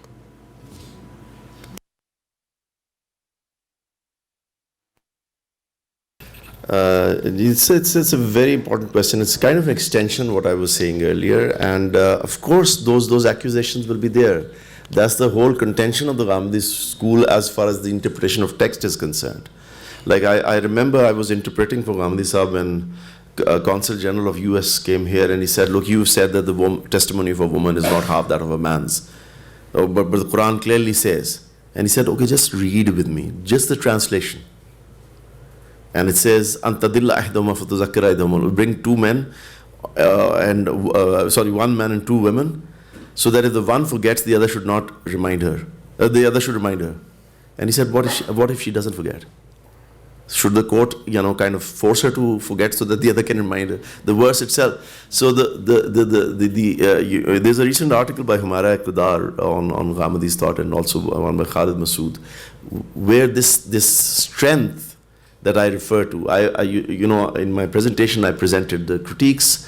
There are problems in application areas, but as far as the interpretation of text, the breakthroughs that this school has made, and very humbly speaking, and I'm a critic of the school as much as I'm a follower, they are pretty amazing. So you really have to, just assuming that simply because this particular school has resolved 10 different issues, it must be complying. In fact, that is our fear. We don't want that. That is our internal criticism that happens almost every day in our weekly sessions with our Ustad. Whether or not we are just using extraneous factors or eisegesis, if I might use the term, reading into the Quran, or is it emerging from the Quran? Because there are instances, and that's the fear, that's the genuine fear. Like this example of ghadhe basar or shaking hands, so many people in Fiqh al-Aqli have found out ways. The people who said, okay, when Ahle Hadith will typically wear gloves and then shake hands. The Hanafis have this appropriation of a balwa. They say, it's a minor sin, and it's so prevalent that avoiding it will create a greater sin of not providing for the family. So they'll shake hands, sometimes they'll hug. Then the Ahle Hadith say, look, you begin shaking hands, you're taking hugs, now you do the bus, the cheek kiss, and God knows where it will end. So that apprehension is there. But whatever approach you take, it's the intellectual aspect of the argumentation which cannot be avoided if you have to respond to your own conscience. Okay. Just as we were discussing about that, there is tawatur about Quran, and it is a huge one. So my question is that, is there any tawatur about the ancient Arabic too?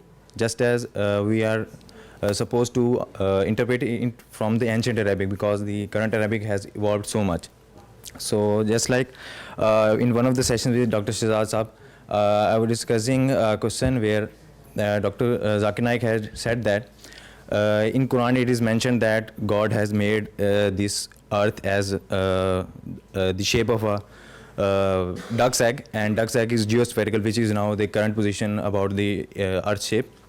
So I was hearing somewhere that it is not true what Dr. Zakir Naik has extracted from the Quran. So I asked Dr. Salim, and he said that the verse says only that God has made the earth flat. It has made it. हमने तुम्हारे लिए ज़मीन को हमवार किया. So he said that it might be the reason that somewhere that word would have the meaning of duck's egg, and in this way it was interpreted. So in this way, the whole meaning was changed, like just like on a 180 degrees angle. So even if we see a recent example that we in current time we have a writing, right, a person explaining that two men were walking on the road and then they had a road rage with some men and then they ate the burger. Then we simply know that they ate the food, but after 1400 years, we also know that there is a slang burger for used for people living in Islamabad. So then they can even interpret that then they were vampires and they ate that man. So how do we counter that? Sorry for the revealed example, but I couldn't think of any other. So, were you referring to me when you said that you had a discussion with me, or some other person? No, you, Dr. Shahzad. Did I? We had a discussion about on Zoom session. I think that this is a very good example to show that one of the things which is very similar to the tawatur of the Quran, through which we can actually explain the tawatur of the Quran on a similar basis or by analogy, is that a very huge part of the language itself is mutawatir. And there are very few words which are ghareeb or they need to be researched into. Otherwise, as far as the Quran is concerned, a very, very large part of the Quran, if not the whole of it, is absolutely mutawatir. There are instances in Arabic language in which, as I said, there are words which are ghareeb, but the Quran itself says that it is an Arabiyya Mubin. And that Arabiyya Mubin, of course, is something which has been transmitted to us. And the reason that you find some differences of opinion in our tafasir, in our exegesis, regarding some of the individual meanings is again based on certain akhbar-e ahad, in which typically a Bedouin or a couplet would be coined and said that, well, this is another meaning of the word as well. So I would say yes, a very large part, if not the whole part of the language of the Quran is transmitted to tawatur. And as far as the Arabic language itself is concerned, there could be very such words. For example, the research which Ustaz Hamiduddin Farahi did on this expression Ghusa and Ahwa is one example. Ghusa and Ahwa, you know how it is interpreted and how he actually reinforced the word, that it doesn't mean something which is foliage, which is of the nature of something which is rotten. In fact, the word black here implies the richness of a foliage. So he actually said that there are certain words which were not recorded in certain dictionaries, and they don't mean that they don't exist. So he went back to the sources of the language. He bypassed the dictionaries and he said, look, this is a word which is present in tawatur, in classical Arabic literature. It has been transmitted to us, and it is just a fact that the lexicographers have not recorded it. So yes, I would say that a very, very large part of the Quran, if not the whole part, has been transmitted. The language of the Quran has been transmitted to tawatur, not only the words but the meanings as well. Apart from that fact, and you know, I refer to this work by Bernard Weiss on Ilmul Wada, where he points out how a large portion of the corpus of the lexicon at that time has been transmitted through tawatur, because there's a lot of work on that as well. But apart from that, it's also important to understand the literary usage, which can sometimes be overlooked. And one of the strengths of this particular school, Farahi Islahi Ghamidi School, is a focus on understanding those idioms. I mean, because we understand our own language, we don't have that problem right now. Later on, for somebody who doesn't understand, when I say, even when a medical doctor says, Mera dil nahi cha raha, my heart doesn't feel like, my heart was missing you, obviously it's the mind. But that's how language works, right? When Dr. Zakir Naik, for instance, with all due respect, tries to explain things through science, tries to explain language through science, then he will keep wondering about whether it's the heart or it's the mind. You have to look at the language. Where there's this verse where he talks about this. I will not be translating it for reasons of the nature of our audience, but where the Quran says, "Khulika min ma'in dafiq yakhruju min bayna sulbi wat taraib." So he spends a lot of time explaining that there's something in the pituitary glands. Because Baina Sulbi wa Taraib for him is between here and here, but he's getting the angles wrong, because it's a euphemism for what is in between, in the other area. So it's very, if you don't understand the idioms, you will end up making those mistakes in interpretation, and then you'll try to reconcile those incorrect interpretations with science.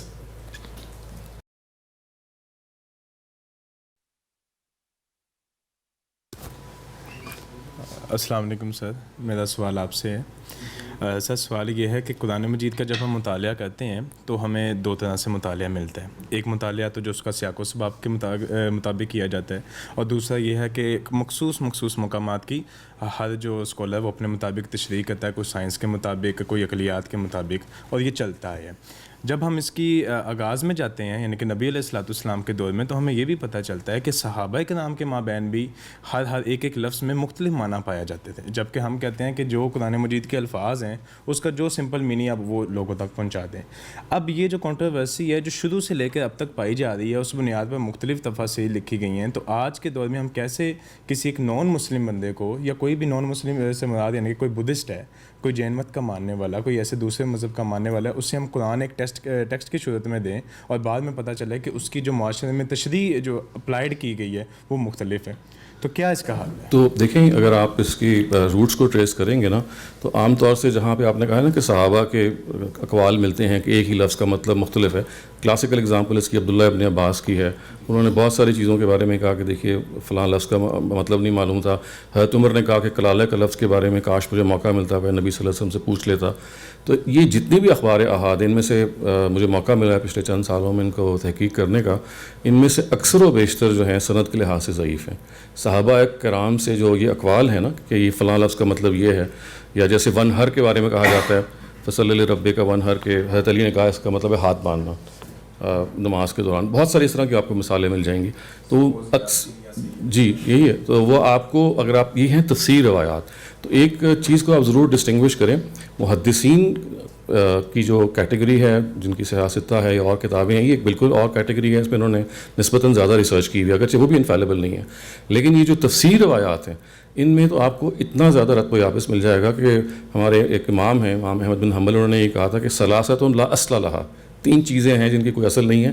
ان میں سے ایک یہ چیز ہے کہ تفسیر روایات. ملاحم کا ذکر کیا، تفسیر روایات کا ذکر کیا. اس وجہ سے آپ تفسیر روایات کو جب بھی یہ دیکھیں کہ صحابہ کرام نے مختلف مطلب بیان کیے ہیں، ان روایات کو آپ ضرور ٹریس کریں.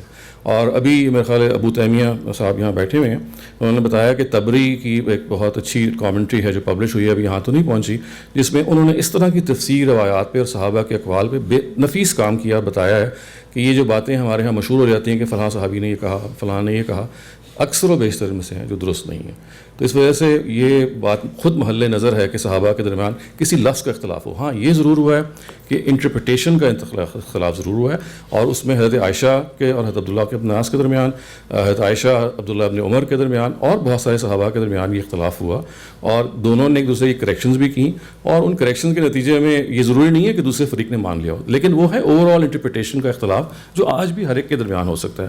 لیکن یہ جو لفظ کے بارے میں اختلاف ہے، یہ جیسے میں نے عرض کیا کہ یہ ایسی تفسیر روایات پر بیسڈ ہے جو خود کوئی بہت بنیاد نہیں رکھتی. میرے ایک دوست ہیں، ہم چونکہ ایک کرسچن اسکول سے پڑھے ہوئے ہیں، تو وہ بھی میرے ساتھ مدرسہ میں بھی تھوڑا بہت آتا جاتا تھا، اور مختلف تفاسیر دیکھیں، مسلم کمیونٹی کے اندر رہا بہت سالوں سے، جانتے ہیں. اب اس کو اگر کوئی قرآن مجید دیتا ہوں، یا میں اسے کوئی قرآن فہمی کے لیے کوئی تفسیر دیتا ہوں، تو اوبیسلی بات ہے کہ اس میں کہیں نہ کہیں اس طرح کا تضاد آ جائے گا، یا دوسری تفسیر پڑھے گا تو تضاد آ جائے گا. تو اب اس کا سوال یہ ہوتا ہے کہ جب قرآن ایک ہے، آپ کا ٹیکسٹ ایک ہے، آپ کا یہ ٹیکسٹ الہامی ہے، تو اس کی اتنی ویریس ورائٹیز کیوں پائی جا رہی ہیں؟ دیکھیں، اس کا صحیح طریقہ جو میں سمجھ سکا ہوں، میں غلط بھی ہو سکتا ہوں، وہ یہ ہے کہ آپ تفسیر کے بجائے ترجمہ دیں قرآن مجید کا. دیکھیں، تفسیر تو یہ ایسی ہے کہ جیسے آپ ڈکشنری کسی کو پڑھنے کے لیے دے دیں. تفسیر is always consulted, it is not read. تو جیسے آپ ڈکشنری کو پڑھنا نہیں شروع کر دیتے، ڈکشنری کو آپ کنسلٹ کرتے ہیں. تو ترجمہ اگر آپ دیں گے تو نسبتاً بہت کم آپ کو اختلافات ملیں گے، بہت چند جگہوں پہ. تو آپ کسی نان مسلم کو اگر آپ دینا چاہتے ہیں تو قرآن کا ترجمہ دیجیے، اور ترجمے سے بھی پہلے میں آپ کو سجیسٹ یہ کروں گا کہ قرآن کا ایک مختصر سا تعارف دیجیے اس کو، کیونکہ قرآن ایک بڑی کتاب ہے. تو اس کا اگر اس سے پہلے سے کچھ تعارف اس کو ہو جائے کہ بھئی اس کتاب کے اندر کیا چیزیں ہیں جو زیر بحث آئی ہیں, اس کا پس منظر کیا ہے, تو تھوڑا سا پس منظر کا تعارف ہو جائے اور پھر ایک سادہ ترجمہ اس کو دے دیں, اور پھر اس کو لیٹ ہم کم اپ ٹو یو اور کہیں جی کہ مجھے فلاں جگہ پہ سمجھ نہیں آئی, تو پھر آپ یا تفسیر کو یا کسی اسکالر کو یا کسی بھی سورس کو آپ ریفر کر سکتے ہیں. اور یہ میں صرف کرسچنس کے لیے یا نان مسلمس کے لیے نہیں کہہ رہا, میں یہ ہر ایک کے لیے میری ایڈوائس ہے کہ قرآن کا اگر آپ نے پڑھنا ہے تو تفسیر کے بجائے ترجمے پہ کانسنٹریٹ کریں. تفسیر تب کنسلٹ کریں جہاں پہ ترجمے سے آپ کو کوئی بات مزید جاننی ہو. دیکھیں اس میں ایک چھوٹی سی گزارش اور کرنا ضروری ہے, اور وہ یہ ہے کہ یہ اس فرق کو جب ہم یکسر ختم کرنے کی کوشش کرتے ہیں نا کہ یہ ایسا مسئلہ پیدا ہی نہ ہو, تو خود ہم ایک اپسٹیمک پرابلم کریٹ کر رہے ہوتے ہیں. یعنی مجھے اب قرآن کو ذرا ایک منٹ کی اس کی بات ابھی کرتے ہیں. کوئی بھی ٹیکسٹ ہو, کانسٹیٹیوشن ہے آپ کا, آپ کے لاز ہیں, جب آپ ان کو پڑھتے ہیں تو کیا ایک انٹرپریٹیشن نکلتی ہے. یعنی وہ جو ایفرٹ ہے, جو جن کانٹسٹیشنز کی میں بات کر رہا تھا, تو وہ ہیومن انڈیور تو رہے گا. یعنی دو بحثیں ہوتی ہیں ایپسٹمالوجی میں جب آپ سورسز کی بات کرتے ہیں کہ کیا یہ اوتھینٹک ہے جو چیز پڑھ رہا ہوں, یہ آپ کے ہاتھ میں جو کانسٹیٹیوشن پکڑایا گیا ہے یہ کوئی فیک تو نہیں کسی نے بنایا. یہ چیز اسٹیبلش ہو جائے تو ہمیں کم از کم یہ معلوم ہو جاتا ہے کہ رجوع اس کی طرف ہی کرنا, یعنی جو مرجع ہے ہمارا وہ یہی ہے. یہ بہت بڑی, پھر مرجع کے ساتھ اس کے جو ارد گرد, شہزاد صاحب نے فرمایا, اس کے ارد گرد جو اس کی زبان ہے اس کو بھی ایک تواتر حاصل ہے, اس دور کی زبان کو بھی وہ تواتر سے منتقل بھی ہوئی. یہ دو چیزیں حاصل ہوگی. اس کے بعد جو اگلی آزمائش ہے جس میں اللہ نے ہمیں ڈالا ہے, اس میں پیغمبر صلی اللہ علیہ وسلم کی اس بشارت کو ہم کیوں نہیں مان لیتے کہ المشتری یقتی وسیب, مطلب ہم سمجھنے میں غلطی بھی کر سکتے ہیں, اس کا بھی اللہ تعالیٰ نے کہا کہ آپ کو اجر تو ملے گا, تو وہ اس آزمائش سے کیوں نکل جائے. مجھے بڑی ایک دفعہ یاد ہے غامدی صاحب سے جو ڈانٹیں پڑی ہوئی ہیں, ان میں سے ایک بڑی شدید قسم کی ڈانٹ جو میں کبھی نہیں بھول سکتا. وہ میں ذرا راجپوت پٹھان آدمی ہوں تو وہ مبادرت تھوڑی سی ہو جاتی ہے بعض عمل کرنے میں نا, تو انہوں نے بڑی سختی سے مجھے ڈانٹا اور ان کے الفاظ میں بھول نہیں سکتا. انہوں نے کہا کہ ہمارے دین میں عمل کے تقویٰ سے پہلے علم کا تقویٰ ہے. آپ عمل کرنے سے پہلے اچھی طرح یہ ڈسائفر کرنے کی کوشش کریں. آپ اپنی اس میں پورا, جس کو کہتے ہیں نا ایکسرسائز یور ڈیو ڈیلیجنس, آپ نے ایک ریزنیبل حد تک کوشش کی ہے چیزوں کو علمی طور پر سمجھنے کی.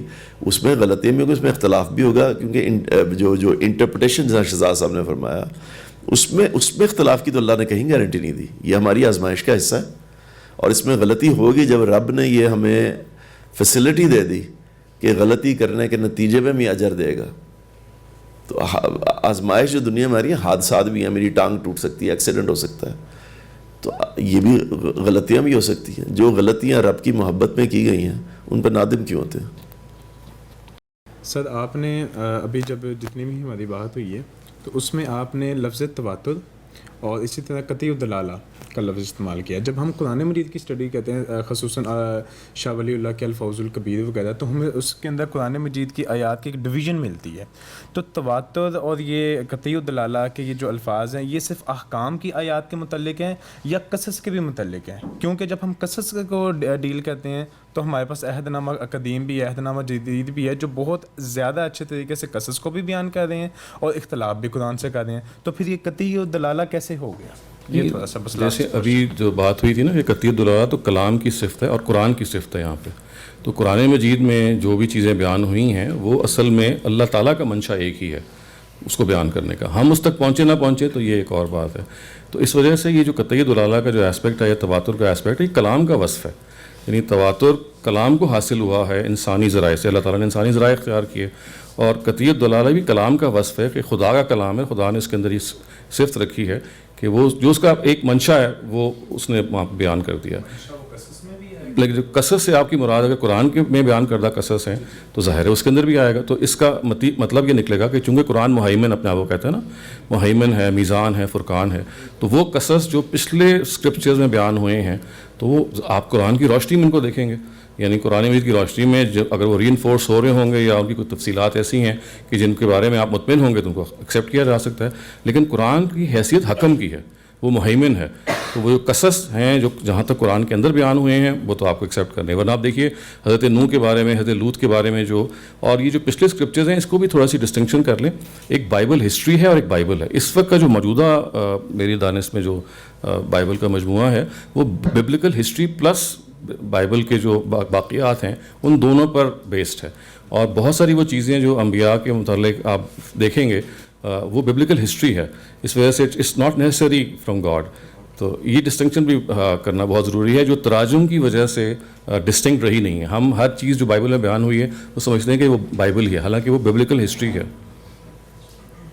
Yeah, before you close, I just would like to take a couple of minutes of your time first to apologize if I've misunderstood the finer points of Ghamdi Saab's work or of the Mawrid Institute. As you know, I'm not an expert in this. I'm trained as a sociologist and social theorist, and my interest is in methodology, and I'm using that avenue of approach to come to these issues, and this is why I'm working with Faisal Malik.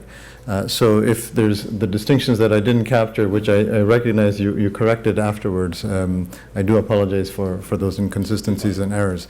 The other thing I wanted to mention is how impressed I have been with the emphasis on critique, on tanqeed in the Al-Mawrid Institute, in Ghamdi Saab, and in his students and disciples that I see here. I had a personal meeting with him in Mississauga, actually, pre-pandemic, before times. And the one thing that struck me then, which strikes me again here now, is he said, "Apne zamir se khayanat nahi karna." Do not betray your conscience. Right? You have to be true to your conscience. And I see that playing out in the words of his students who keep emphasizing over and over again this point that above all you have to be true to your conscience, even if it means going against your social mores, as you have said. We need more of that in Pakistan, obviously. And you have a much greater challenge and a much greater task to live up to that ideal than I do in Canada. Honestly, in Canada we can be prisoners of conscience if we need to. And Asif Saab and I think Salim Saab, you both said, if you disagree, Salim Saab, you said, if you disagree with the social norms, you either take your protest to the institutions or you migrate or so on and so forth. That possibility is there for us in Canada in a way that I know is not necessarily there here, where you're constrained in much more intense ways. So the battle that you are taking on, this kind of jihad really, that you are taking on is admirable and far greater than the challenge that we take on in a minority context. And I hope and I pray that this spreads, that your influence spreads through the rest of Pakistani society. May Allah Ta'ala give you success in this endeavor. Ghamdi Saab, his disciples, CEO Saab, and this institute and its influence may widen. Lastly, just as a token of our appreciation for your generosity in inviting us and hosting us, we just brought a small token of our appreciation. There's a couple of things. One is this indigenous designed mug with a kind of a indigenous themed replica of the Canadian flag. And so I would present this to you, Sajid Hamid Saab, as CEO of Al-Mawrid.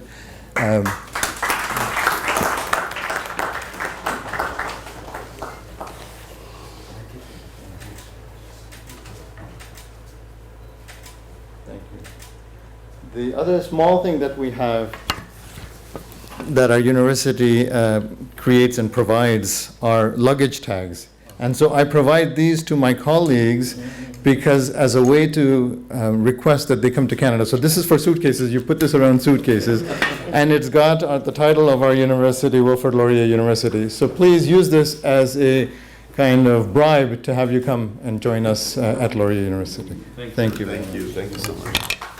Thank you so much. Thank you. Thank you so much.